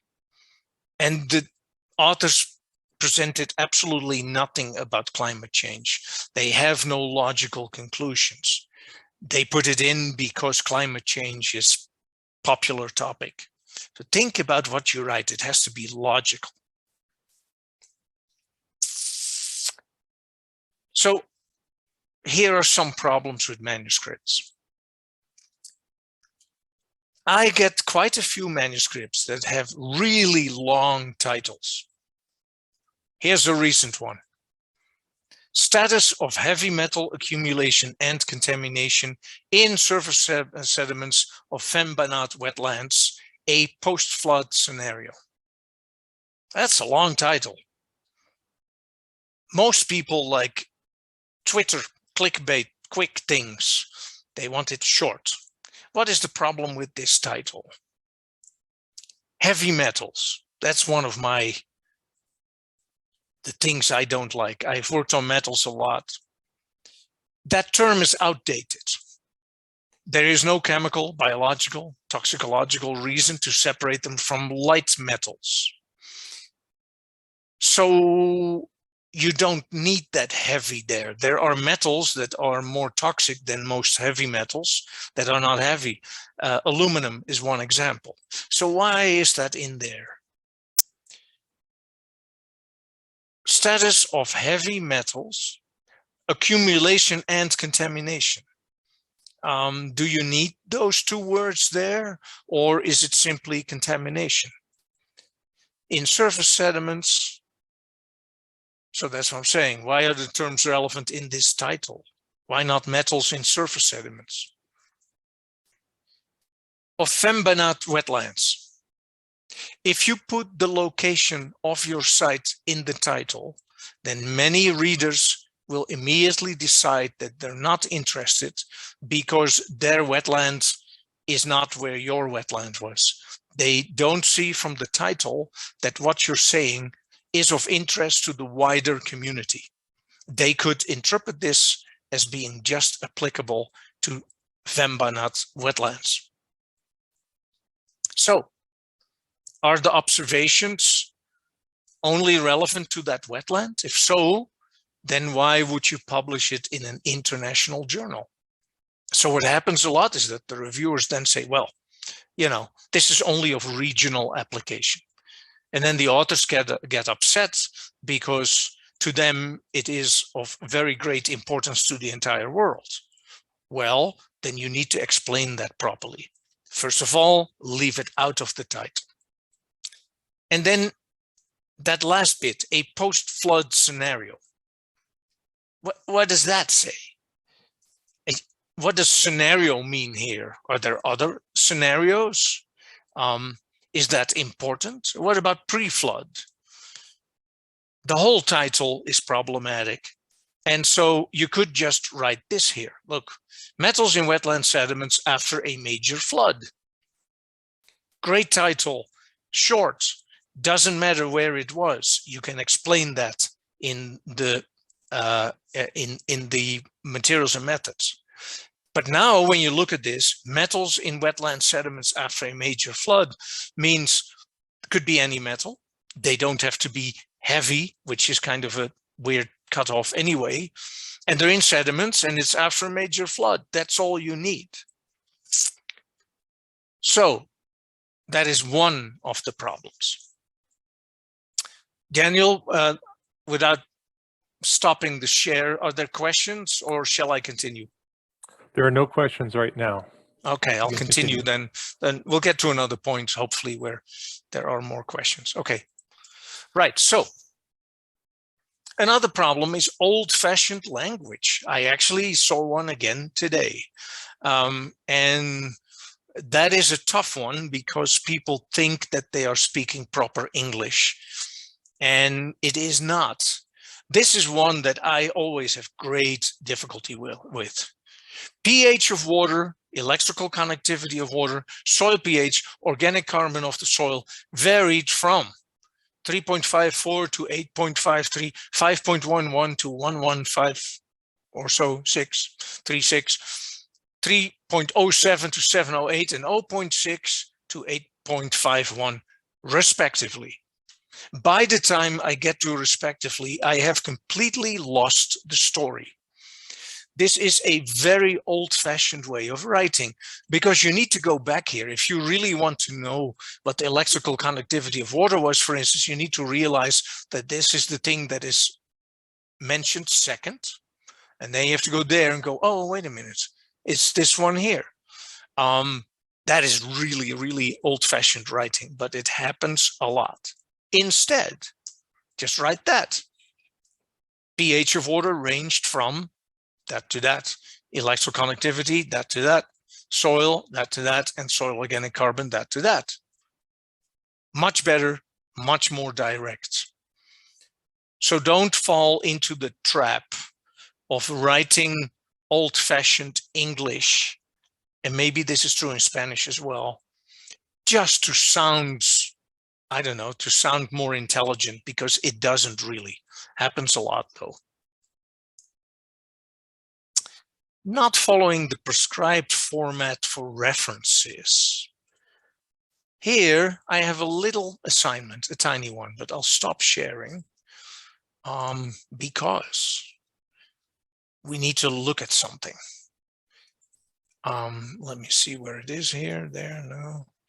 I'll share the link with everybody because I've been talking about this earlier about the references.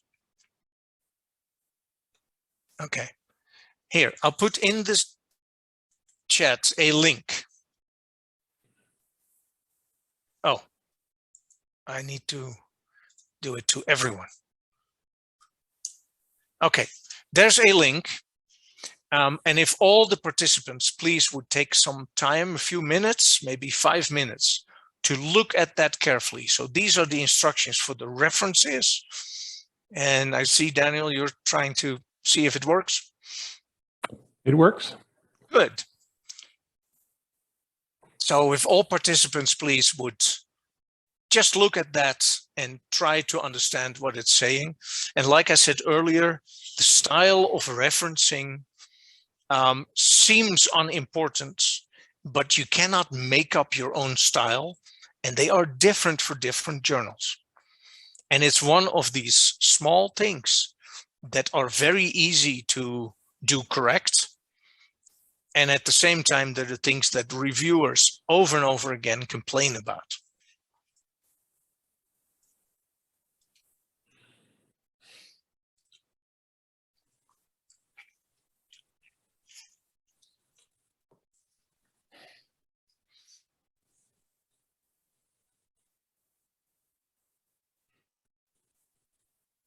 Maybe we don't need 5 minutes, but a few minutes. What do you think, Daniel? I think, yeah, we can proceed. Yep. Okay, so people have that. Then I'll share my screen again. Oh, wait, that is not sharing. I need to go. Where am I now? Wait.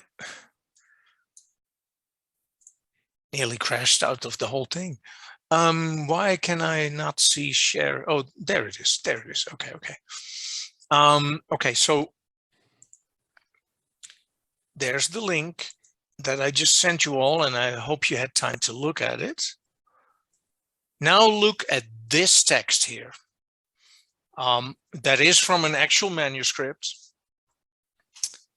And I'll give you a few minutes to look at that. And then maybe a few of you can tell me what is wrong with the format of references there.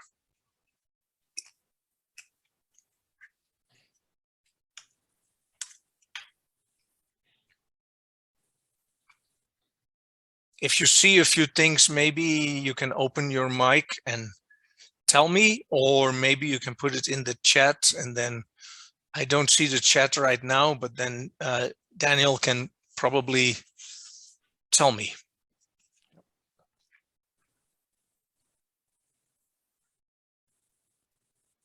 Anybody?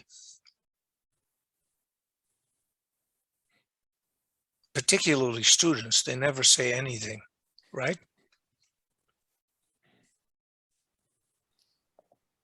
Oh, there's something in the chat. Yeah.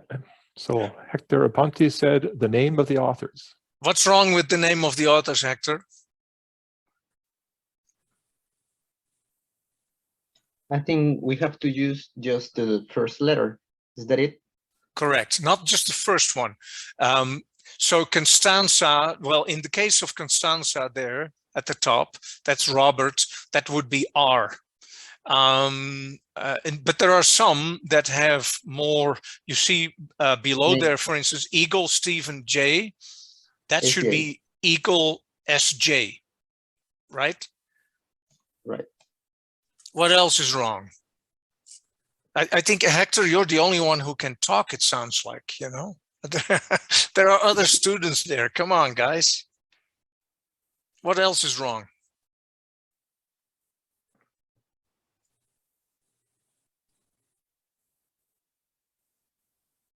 I guess it's not so easy to see. It must be.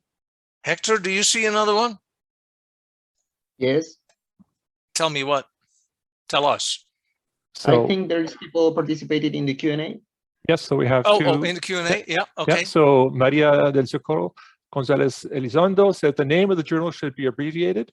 Yes, correct. Yes. And Luis Enrique Orguin Chavez said the name of the journals, yes, exactly. He's the same Similar, thing. similar. Yeah. Hey, my screen is acting up. Are you guys seeing this, or is it just me? It's fine here. Okay, I'm a bit worried about that because my computer should not do that. I hope I don't crash out here. Daniel, I'm having trouble. Okay. And I don't know why. My whole screen is doing weird things. Let me see, what is this?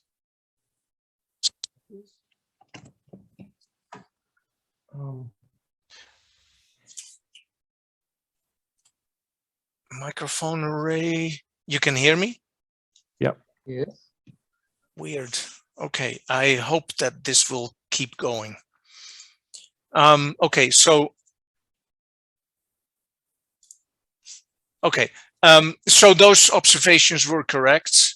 And so another thing, and I'll share this one. Am I sharing? I think Yes, I you am. are. Yes. Okay, so here you see an example of how it should be in wetlands. And this is the one thing I try to get across. There's Rapinel S. There's no comma after the last name. In the other example I showed you, there was a comma there. Faber E, Dufour S, no full stops, only commas separating the authors. And this is a more recent change that we used to have all the authors listed. Now, if it's more than 3, it should be et al.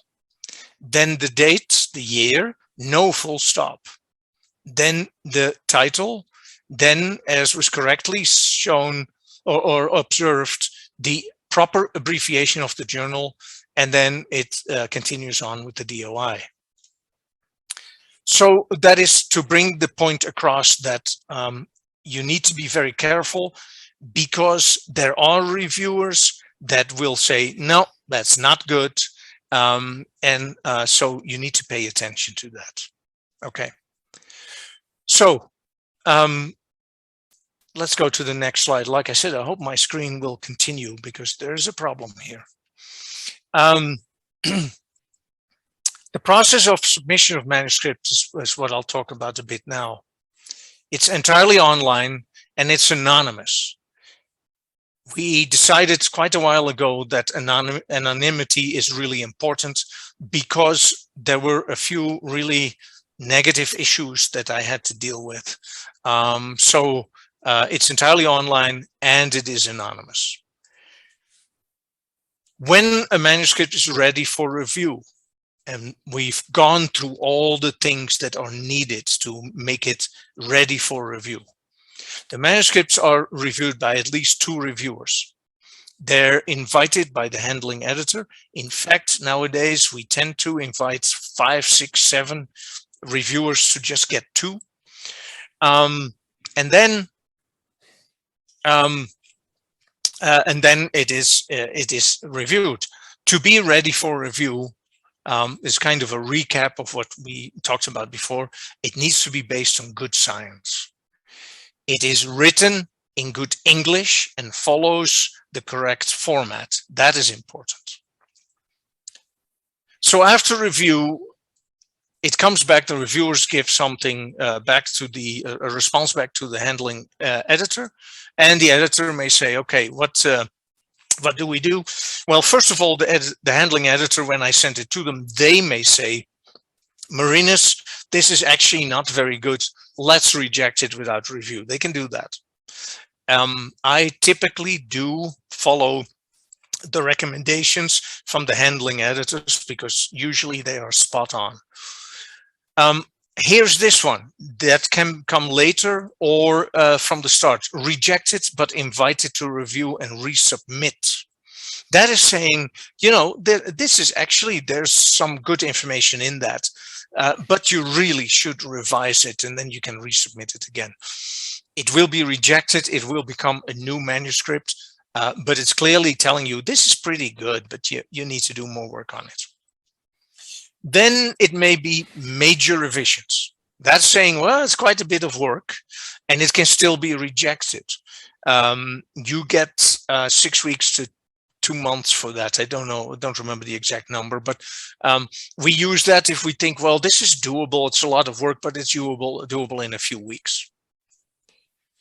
And to go back to that, I actually have had situations where people contact me and they say, well, we have major revisions, but we really, you know, where somebody is out sick or somebody is pregnant or things like that, they say, we really cannot do it in this time. And then I communicate with the authors and say, you know what I'll do is then I'll change it to reject, but invited to revise and resubmit. That way it is out of the system. It's not in my inbox. You don't have to worry about it. You can take as much time as you need. So that happens too. Minor revisions means that, yeah, it probably will be accepted. You just need to do this. On the issue of revisions, you do not have to agree with the reviewers. If it is something that you say, yeah, I'm ambiguous about that, it could be, okay, I can do it. It's just, you can say this reviewer is a bit stupid. You still do it, that's fine. But if you really don't agree with it, then you need to write that you don't agree with it and why. If it is something small, even if you don't agree with it, but if it doesn't change the paper, just do it. It's much easier. But like I said, if you don't agree, really don't agree, don't do it. Then, of course, it can be accepted, but there may be some small issues such as spelling. That is some editing needed. And then there's simply the one accepted, which is when I click on that button, accept it, it is out of my inbox. I cannot change it. It goes to the production team. You need to be sure at that point that when you send it in after revision, that it's really right. You will get one more chance to make changes, but they can also only be small changes. Once it is published, it is not easy to change things. I've had it that somebody says, oh, we actually made a mistake, or one of the authors doesn't want to be an author anymore, or we want to add somebody because we forgot them. That cannot be done after it is accepted. Or you have to go through hoops. The only thing we can do is what they call an erratum, that you publish later, often months later, a few sentences to change whatever was wrong. But you better be right about, or you better make sure that it's correct when it gets accepted. So once accepted, then it will be published online within about a week. Typically, we have had serious problems due to the pandemic. The part of the publication part of the production part is in India, and they were hit very hard by Corona. We had a few problems there. The Netherlands, where Springer is as well, they have been hit hard by COVID, and same problem. So it's not over yet, but we're getting there. Typically within a week or so. And then it goes into an issue in order of acceptance. So that is continuous publishing, as it's called. So it will be online within a few days. Then it will be collated in an issue that has, depending on the number that number of articles that were published in that period, they're in there. And then there's the topical collections. So your article will be visible in two places, in the regular issues, but also topical collections.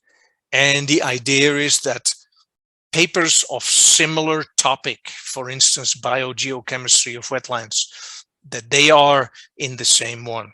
Coastal wetlands would be on salt marshes and mangroves and lagoons, maybe. Those are in that one. So they're in two places. Okay. So I have conclusions, and then we can have some discussion, and then we have a test. Because in order to be certified for this to count for the PWS PCP, you need to have a test. So I will share a link in a moment where people can do the test. But I first want to do the conclusions. Then we'll talk a bit about it more, and then I'll send you the text through the link for the test through the chat. Okay. The conclusions are, do your research so that you get the right journal for your paper. That is important. You'll be disappointed if you send it to the wrong journal and it comes back and they say, no, this is not a good fit. Happens a lot. Make sure you have the right paper. Understand what they publish and what not is part of that. Understand where your fit is. Follow the instructions, really important, really difficult for many people. follow the instructions. Get help if you need to improve your English, and we already talked about that a little bit. Assume that it will take a year from the first writing to publication. All these things do take time.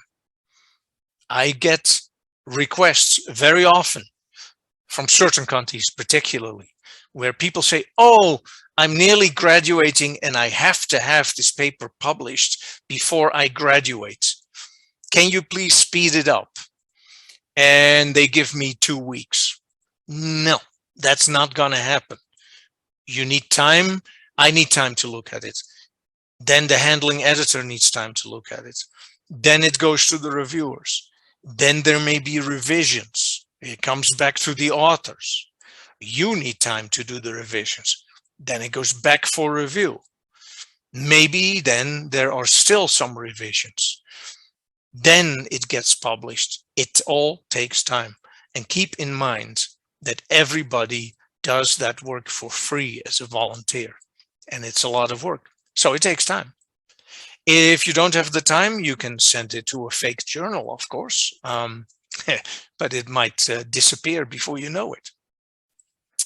Always acknowledge those who helped.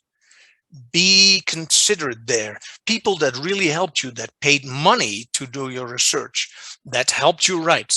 If they're not authors, make sure that you acknowledge them. And last but not least, don't give up. It is really hard to get stuff published in most cases, not all the time. And with that, as I just said, I need to acknowledge people that helped me here. First of all, the associate editors and all the reviewers of Wetlands. The journal has 50 associate editors or so over the years. Probably I have worked with about 65 people have come in and left, and then hundreds and hundreds, if not thousands of reviewers. They give me great ideas for what I do. Then there are the people at the publishers, Springer Nature. They have been really good for the journal. Then, of course, colleagues and students and friends around the world really who inspire great ideas. The funding sources, I have to mention specifically the Fulbright Specialist Program, which is why I am here in Mexico and why I'm here and talking to you. And then wonderful support from the Universidad Autónoma de Querétaro. They have been marvelous. So I'll stop the share. And now I would like to hear questions. I think Hector might have a few questions because he's been waiting there, right, Hector? But maybe also others, yes. Yes. I don't know if there are other questions first in the Q&A. There are no questions now. No questions, okay. Okay, so for example, I was talking about this equation that we Latin American people have in mind when we want to publish.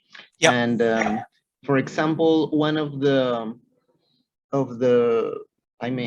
issues maybe, or one of the boundaries I found sometimes is that thing on relevancy of the local knowledge. But you made a solution in the title.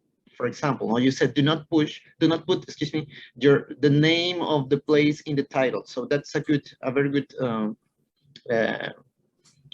thing, because that could be a problem if I put it on the title. But yeah, even that, some journals think that local things are not quite important to be published. So yeah. I was wondering if you have other tips or important things to absolutely consider. Yeah, thanks, Hector. That's a good point. Did you want me to repeat the question? Why don't you? Yeah, in Spanish. Or actually, Hector, would you like to repeat the question in Spanish? En Spanish, okay. No, estaba preguntando si es que, o sea, uno de los aspectos clave es esta consideración de la relevancia de la información, y muchas veces los editores consideran que la información muy local o local no es relevante, ¿no? Y por estas razones a veces lo rechazan. En ese sentido, Marinus nos ha dado un buen tip, diciéndonos no pongan el nombre en el título. Ya, bien, vamos por ahí. Pero ¿qué tal si a pesar de eso, por ejemplo, los journals buscan siempre algo más global, ¿no? Y no tanto las cosas específicas, porque por lo general trabajamos en un aspecto local, ¿no? Entonces, le preguntaba a Marino si tenía algún otro tip que nos pudiera brindar. And yeah, so I do. Well, first of all, what I said, don't put it in the title. It's not important. Because if you want to publish in Wetlands, then you are thinking that what you found is relevant to the science in general for other places as well, right? So don't put it in the title. You do put it in the materials and methods, of course. It needs to be clear. Then already in the abstract, put in one line to explain why this is of importance to the world of wetland science, or at least bigger than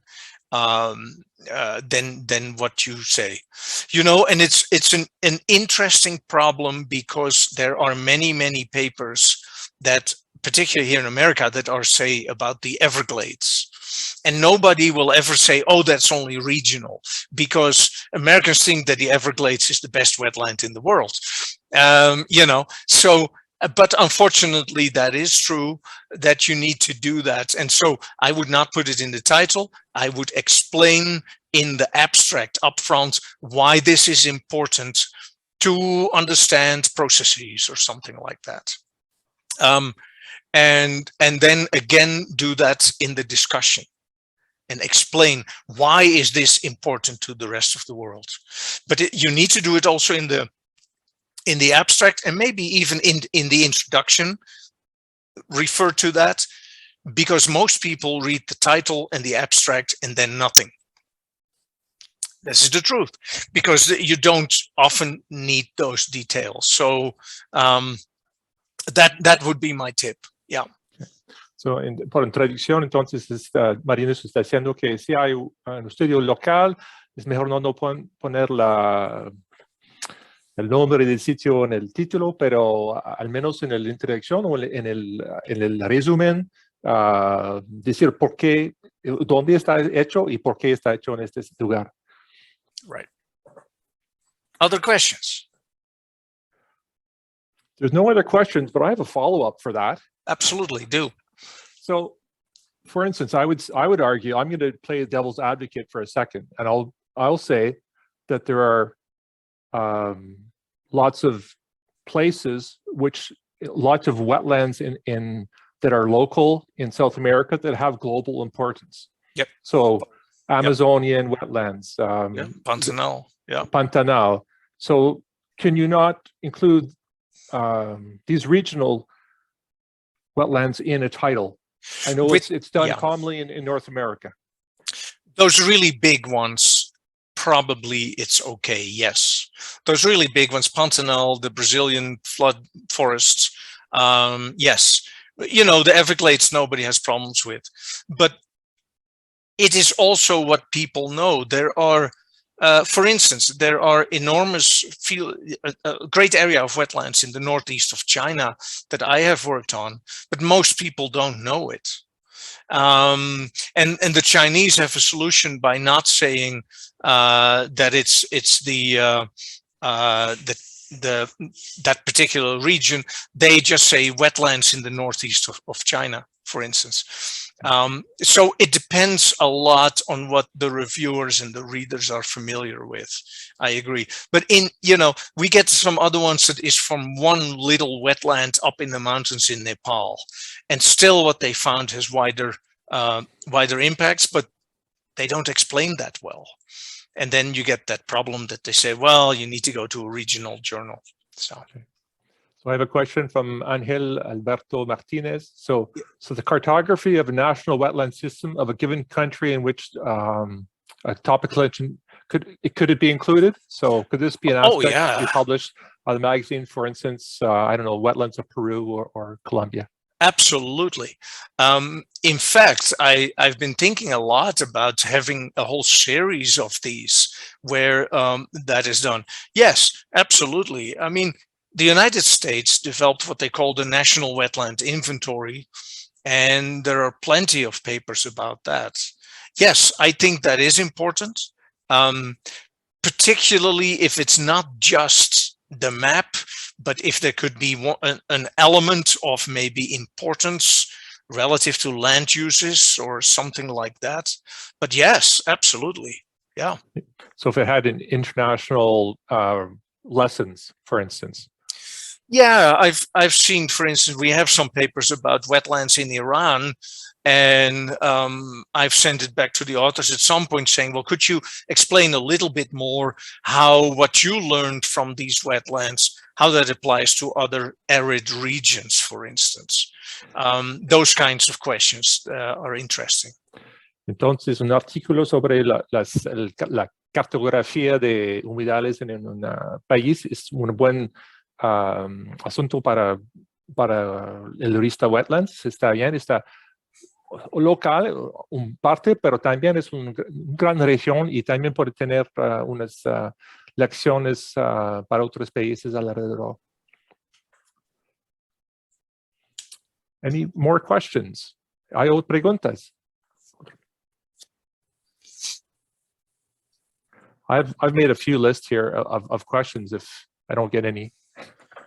Okay. And then I also have the test for people that they need to do. Okay.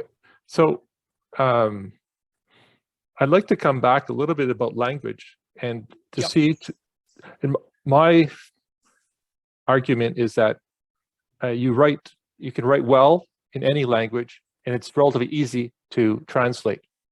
Or you can write poorly, and then it's hard to translate, and it's also hard to understand in the translated version. Yes. So what pointers do you have to write clearly in any language?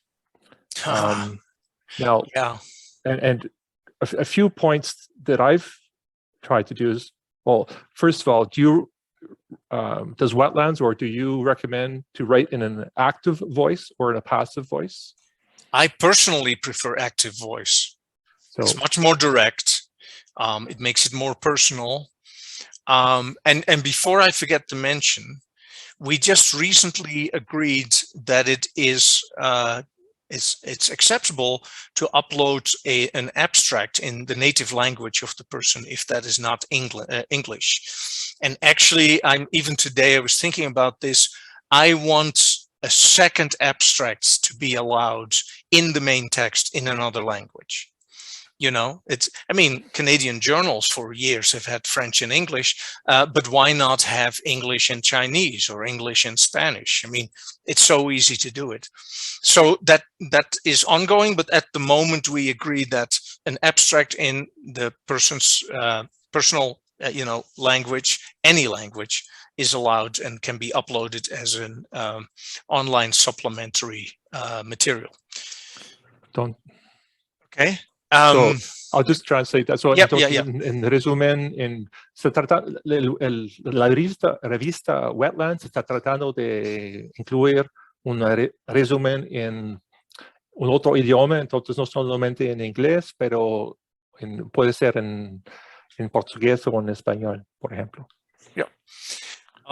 So your other question, how to write well in another language? It took me a long time to be fluent enough in English to write something that is good.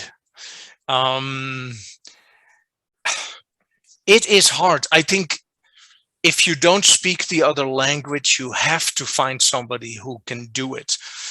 Google Translate is really good, but there are these little things in there, things to do with for instance, gender of writing that is always throwing people off that don't understand that. I'm telling you, I could not write one sentence in Chinese, even though I go to China quite a lot. The only thing I can say is find somebody who is fluent. That is sometimes really hard. To give you an example, for quite a while, I get papers that from the Indian subcontinent, where people think they write perfect English. But you can tell that things like articles, the, an, and gender, or not gender, but all kinds of conjugations are not part of their native language, like in Hindi. And so they, without exception, you can pick up subcontinent, Indian subcontinent English.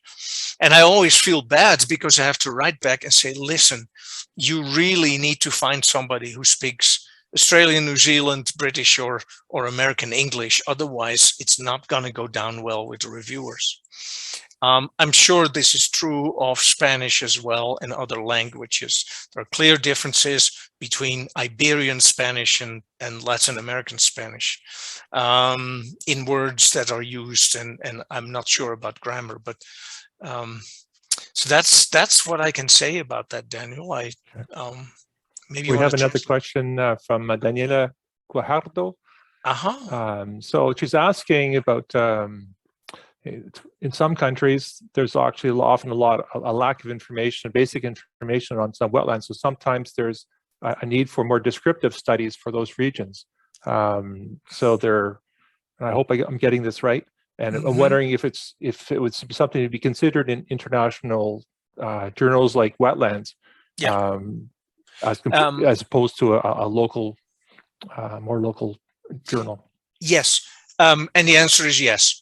Again, I have made a point of publishing papers from less well published regions as far as wetlands and the field is concerned. Wetlands, the field of wetland science is very much dominated by the United States and North America as a whole, but also of late China. But you know, all those other places where we don't know much about, it certainly is worthwhile, as long as it's not just a list, if you will, but if it explains a bit more about the specificity. For instance, there is a type of wetland in Ireland where I lived for 14 years called a turlock. The turlocks are karstic systems that are only found in part of Ireland, on the west coast, a small region. There is very little like that anywhere in the world. So those kinds of wetlands, whether they're from, you know, from whatever country, should be picked out as being something that is specific, say, to Peru or Bolivia or Argentina or wherever. If it is done in that context, you know, there are many wetlands that do not quite fit the classifications that we use. And so, yes, it's important that we learn about all those different types.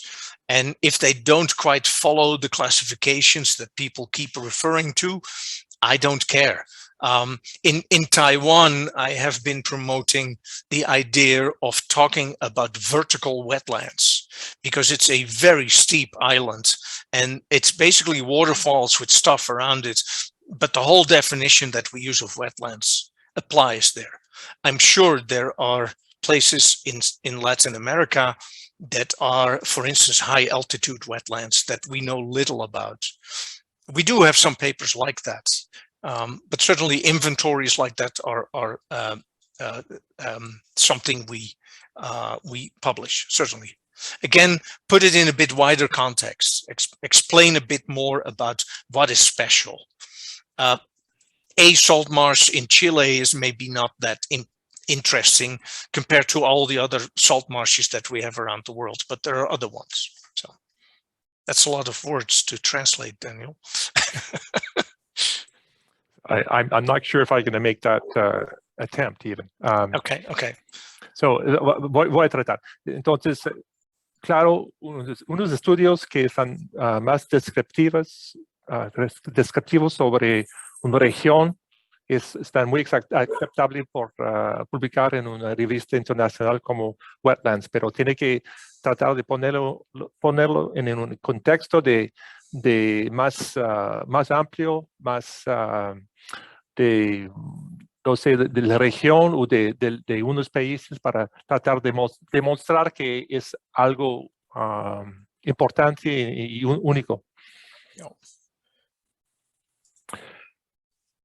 Okay. May I complement something?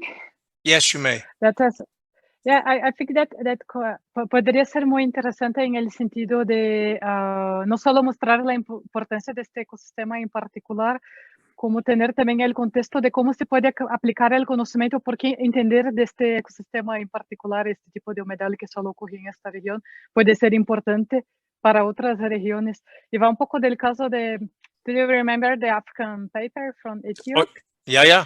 That is just based in floristry, but if they move it for a more approach to apply it like in Sierra Gorda context, that podría could be very much more interesting for a broad audience.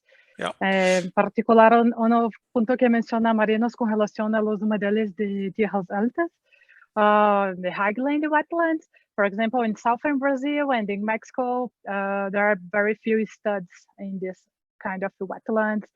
And particularly in Brazil, they are not already in the national classification of wetlands. So this kind of studies based in inventory, but with a more open question for how to apply this knowledge for another regions could be very helpful and interesting for a journal like Wetlands. Yep. And to mention there also, we have a topical collection called Ramsar, and it could be anything to do with Ramsar, including sites that are not yet recognized by Ramsar, but should be, you know, people can be, it's up to the authors. Okay, I don't know if there are any more questions. Daniel, what do you think? If not, I will share that link to the test that people need to do if they want to get credits for this. We can still answer questions while they're doing the test? Absolutely. There's no time limit. Once it is done, it comes to me in my email. So I'll share that link here because I want to make sure that people can open that. That is the short URL for it. It's a Google Forms test, and it's about what we talked about, basically. And it shouldn't be difficult. It's just to record who attended and paid attention. So this can be done even after we're done, after we close, as long as they take that URL. If anybody loses the URL, email me and I'll send it out, and maybe Tatiana can make a note of it as well. And I have the long URL as well, if that is better. Let me see. My computer is really acting up. I hope it lasts. So we have a couple of questions too. Yeah. So Angel Alberto Martinez asks, how long does it take to respond after receiving the manuscript? To respond back to the authors? Yes. It takes about a day or maybe 4 or 5 days before, when they click submit, before it comes to me, because Springer will check a number of things. For instance, compliance with the ethics and stuff like that. They also check nowadays upfront for plagiarism and things like that. They have software to check that. So they do that, and then it comes to me.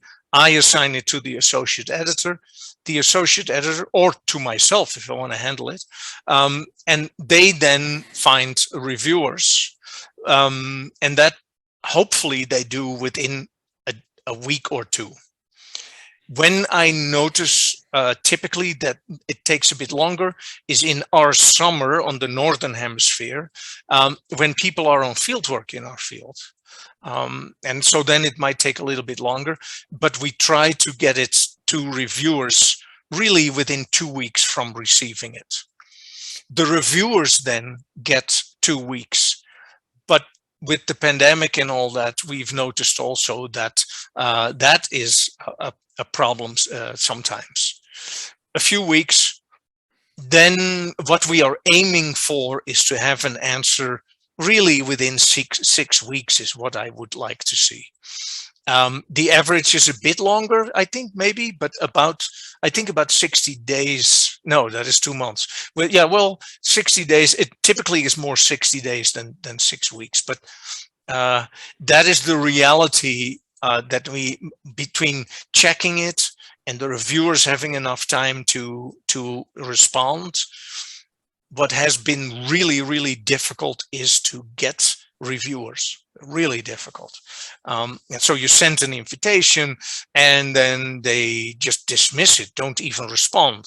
So you think that they might accept, and they are supposed to accept within a week, I think, and then they don't, and then it comes back and you have to find other reviewers. So the reality is 6 weeks to 2 months before first decision. Yeah. Entonces la traducción es del momento que envías el manuscrito, de costumbre es, o sea, 6 semanas hasta 8 semanas antes que va a tener una respuesta. Sí. There's a hand up from Hector. Yes. Go ahead, Hector. Yes, I have another question. It's a more philosophical question about publishing and journals. As you know, maybe in the last years we saw an evolution on the publication processes. For example, there are some journals that are using preprints right now. Most of Springer Nature journals are using preprints. Yep. And for example, there are other journals that are using, they are moving from double-blind review process to no blind at all review process. Yep. And also there are other things in the publishing process that are changing like that.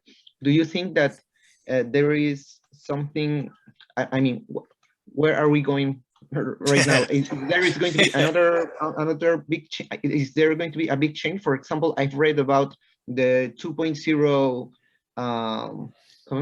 is the web 2.0 journal process or something like that. Yeah. Do you think that publishing process is moving forward something or towards something? I think people try different things for different reasons. For instance, the idea of open access sounds great until you realize that the people that really benefit don't pay into the system. That is where I have a problem. Double blind sounds great, except that we have had situations where it helped to know who the authors were because they had a history of plagiarism. And you need to be able upfront about it. We have talked about, okay, let's just not do it anonymous at all. Well, now you have people that go outside the system and email to the associate editor or the reviewers directly, and I don't see it or I can't trace it, which is really a bad situation when you have ethical issues. So it all sounds great until you see what some of the problems are. I've had all of them and dealt with it. The other thing is that if we would not do it anonymous, probably half the reviewers would no longer want to review, because being anonymous helps being honest. And I do look at what they write, and it doesn't always go right. There have been situations where I found somebody to be outright rude, and I'm talking about the reviewer, not the authors. But that is very rare. I believe that the system of anonymous review, as we've had it for decades, will continue. And I think the reliability of science and the way the system works to make sure that it's all done ethically and correctly, I think that will survive. I think all these other attempts, you know, just publish what you want on any platform, it will backfire because there will be political forces and other forces, industry, that will take that and interpret it in a way that is not good for society. So I think what we have, is it old-fashioned? Yes, it is. But some of these things we do need to keep. But it So works. I think so. I think that 99.9% of the papers we publish in Wetlands are really well checked and are really good papers. I cannot say that if I look at the journal Water, and I'm a co-author on a paper in Water, it would not have been my choice. There are papers there that I really do not understand why it's ever published. And you know, and that is MDPI, and they happily take your money. I actually, over that experience, just to share with you all, I was a co-author. We submitted the paper. It was published in 4 weeks. So I wrote back to the editor-in-chief and said, hey, I'm the editor-in-chief of Wetlands. I'm curious, how do you do that? And they wrote back and said, well, we have a pool of reviewers that do this for us. And then I looked it up. They get credits for publishing at MDPI publishers' journals towards the cost. So if they review many papers, they pay much less or maybe not at all for publishing. To me, that is not ethical. And, you know, it's not acceptable. So I think that it will be out there for a long time, but reliable data, reliable science will keep following that old model. I don't think it will go away. Good question, though. Thank you. I don't know if that needs some translation.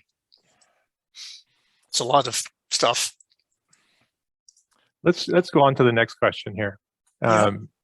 So Maria del Socorro Gonzalez Elizondo asks that we wrote a review article, which we started 3 years ago, but in the phase of the review, we have just found that a very similar paper has been published last year. What do you recommend for a case like this? That paper is important for the graduation of my student. Yes, that is a tough one. If it is really very similar, then you have a hard time because it will be checked for similarity, first of all. That may come up as a red flag. They will say, well, you know, it's very similar to this one. You need to really carefully explain, I think, why this is still worth publishing. And I think what it needs is upfront acknowledge that there is this other review. Look at your manuscripts to see how it may hit different points, and then explain that. I don't think there's anything wrong in repeating studies or re-reviewing information. So you know, without actually seeing the two papers, I would find it hard to say more about that. But if you can give it a twist that you can explain why this is still important, it should be publishable. Yeah. Entonces, para traducir, entonces si tienes un artículo de revisión así, el ejemplo fue que María del Socorro tenía un estudiante que estaba escribiendo un artículo de revisión y en otro artículo de revisión apareció, entonces que como responder, y María nos dijo que no es fácil, pero sí tiene una visión diferente, o puedes demostrar que tu visión de este artículo de revisión es diferente, puede ser publicada. And I am certainly willing, if they're willing to send the manuscript and the other paper to me, to look at that. If they're interested in publishing in Wetlands, I will certainly take some time and look at it and see what I think. So that's my offer there to the authors, Maria, if you're interested in that.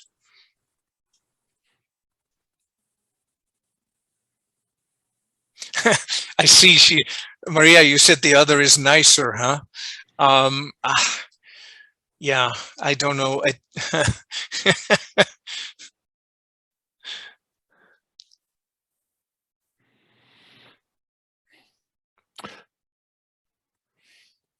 So I have another question here.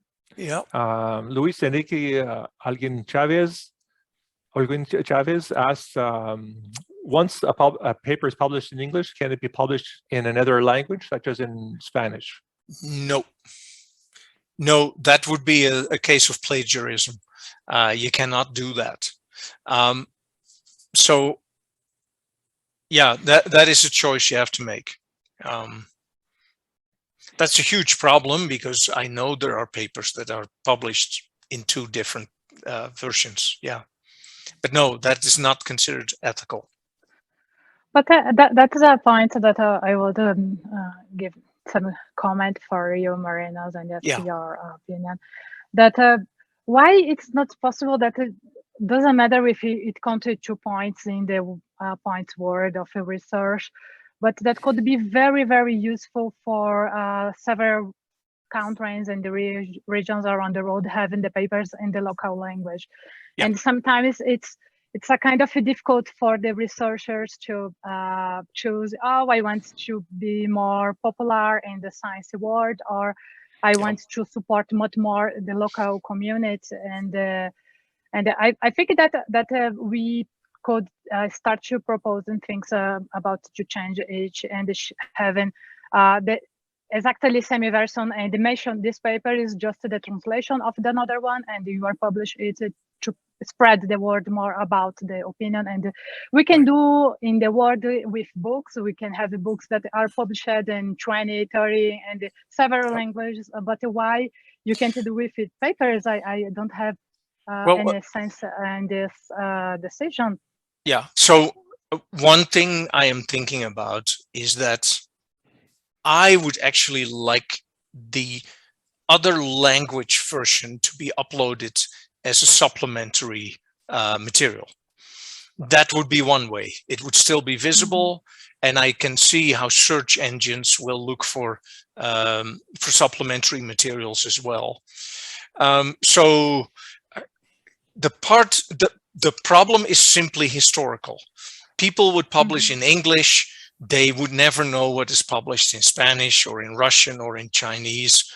And there was nobody in the world who had the time to translate them and, you know, handpick the letters and print it. Now we are electronic and we can do it. And it's just, we're in the process of doing that. Where it becomes a problem, for instance, for wetlands.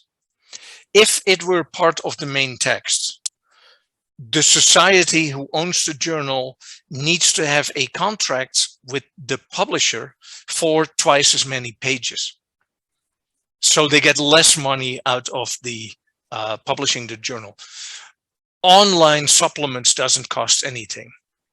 So I'm actually having that conversation at the moment. What can we do? What can we not do? The first step would be to have abstracts in other languages, then maybe to allow the entire article to be translated. And there some of the issue is with, well, who is going to check that it actually is a good translation? That is up to the authors, but yeah, okay. Yeah, currently the Luis questions really good questions, but I understand all of the complications inside a journal like Wetlands to do it in both languages, particularly to having people reviewing the quality of the translation. But that could be also published for another journals, but to just say explicitly that it's not a new article, it's not a new paper, it's the same paper, but I am publishing in a very small journal that is more local in a country or very low impact factor, but because I want to have it in the local language, but only the authors can do could do it, not other person will do the same paper in other languages. But that's something that in general, not about the wetlands, Yeah. But in general, in science, and we should start to talking about it and try to be more inclusive and not making people for countries that not native speakers in English to make it this choice to contribute for your community, your country, or to be more international. No, but there's another problem there. There's another problem there that will never fly, because Springer will say, we have all these systems in place to publish this and distribute this worldwide, and we need to somehow make money. We put the efforts in. We have the editors, we have the people, the reviewers, and those smaller places that you're talking about are then what they call piggybacking. Mm-hmm. They are using the bigger ones that can afford it to do this. Mm-hmm. That is not, again, is still not a problem, because I would like that, except that there will be other people who will take advantage of that in a negative way. Yeah, this is the big problem. Know that there are a lot of complication about it, but in another level, we should think that a great part of the research around the world, and particularly in Latin America, is made with public financial from public universities, public institutions, and with money that comes from the government. So it's a kind of trick that we can't return for the community in our countries and show them what you are doing, because you are more concerned about impact factor and to publish in English. So I think like a science community, you should start to talk more about having more open. Listen, there's a simple solution for what you're saying. No, but there's a simple solution, and the solution is that as long as the article isn't the same, you can still do it. So for those other journals, it is like publishing in Wetlands and then having a smaller article about the same material with a slightly different angle in Wetland Science and Practice. So there, I think between those arguments against the work being done by the big publishers and the issue of plagiarism and predatory journals, the solution is to rewrite it. It doesn't have to cost a lot of time to make it somewhat different. You can easily get permission to reuse figures. That can all be done. If you change the figure a bit and you put it in Spanish instead of English, it's already another figure. You don't need permission. So there are tricks around that. Yeah, but it can go for the plagiarism way. But if you work more in a like we do with books, having several translations and in several languages. It's an excellent. I think Hector have a question. Yeah, I see that too. Yeah, I was going to say that. Yeah, go on, Hector. Yes. As you saw, we have a lot of questions about language. And I was wondering, with the evolution of artificial intelligence, do you think that it will be sometime that we are not going to be worried about the language? Oh, I think so, absolutely. I mean, I can actually make myself understood anywhere in the world now with Google Translate. It's not perfect, but it's really good. I used it in Korea to talk with people, and you talk into it and they will hear it. I am absolutely certain that this, yes, you're right. It will not be perfect maybe for a long time, but that's where it's going. Yeah. Who knows? We might get some chip in our head that does the translation immediately from every language you want. Yes, I believe in something like when you have a paper and you put a bold, when you use bold or you use italics or something like that, just a simple button to change from English to Spanish to French to whatever language. Here, you can't see that. My phone already does that. You can just point at an image and there's the translation. Yeah. But with a sufficient, very well language to be published. I mean, with that quality of language. Maybe some in a few years, I hope so. To stop worrying on that. I think so too. So we have a question from Manuel Alejandro Navarrete Ledesma. So what do you recommend when someone makes a research about a particular zone in a state or a country? publishing in a national journal or an international journal? Oh, it depends on who it is for. If you can write it up such that you explain what the significance is for the scientists out in the wider sense of the world outside your region, then I would go international if you can. It really is, you know, well, like for instance, Dr. Lobato and I have a project ongoing in the Sierra Gorda in here in Querétaro State in Mexico. We are writing different products, including a booklet that will be more for the local communities. There's information in there that really is applicable only for the Sierra Gorda. You wouldn't try and publish that in the international paper. But there are other things that apply really much wider. So I think the question is, what kind of data do you have there, and which audience do you want to write to? You know, if it is in Peru, it doesn't have to be applicable to Africa necessarily. But if the mechanisms underlying it are of enough importance, and go international, absolutely. I think on that note also, it depends on what is important for your own career. In many places, if you write in regional papers, they do not count for promotional purposes and for annual evaluation. So.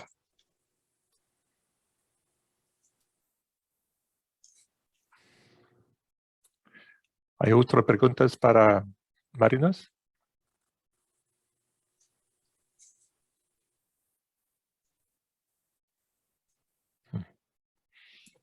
I think we're done. I think Tatiana wants to close the meeting, and my screen is really on the blink, so I'm kind of happy I got through here. I don't know what's happening with my computer, so I think we have talked enough. The last thing I can share, anybody, just if you have questions, just write to me, email, and we can Zoom now or call.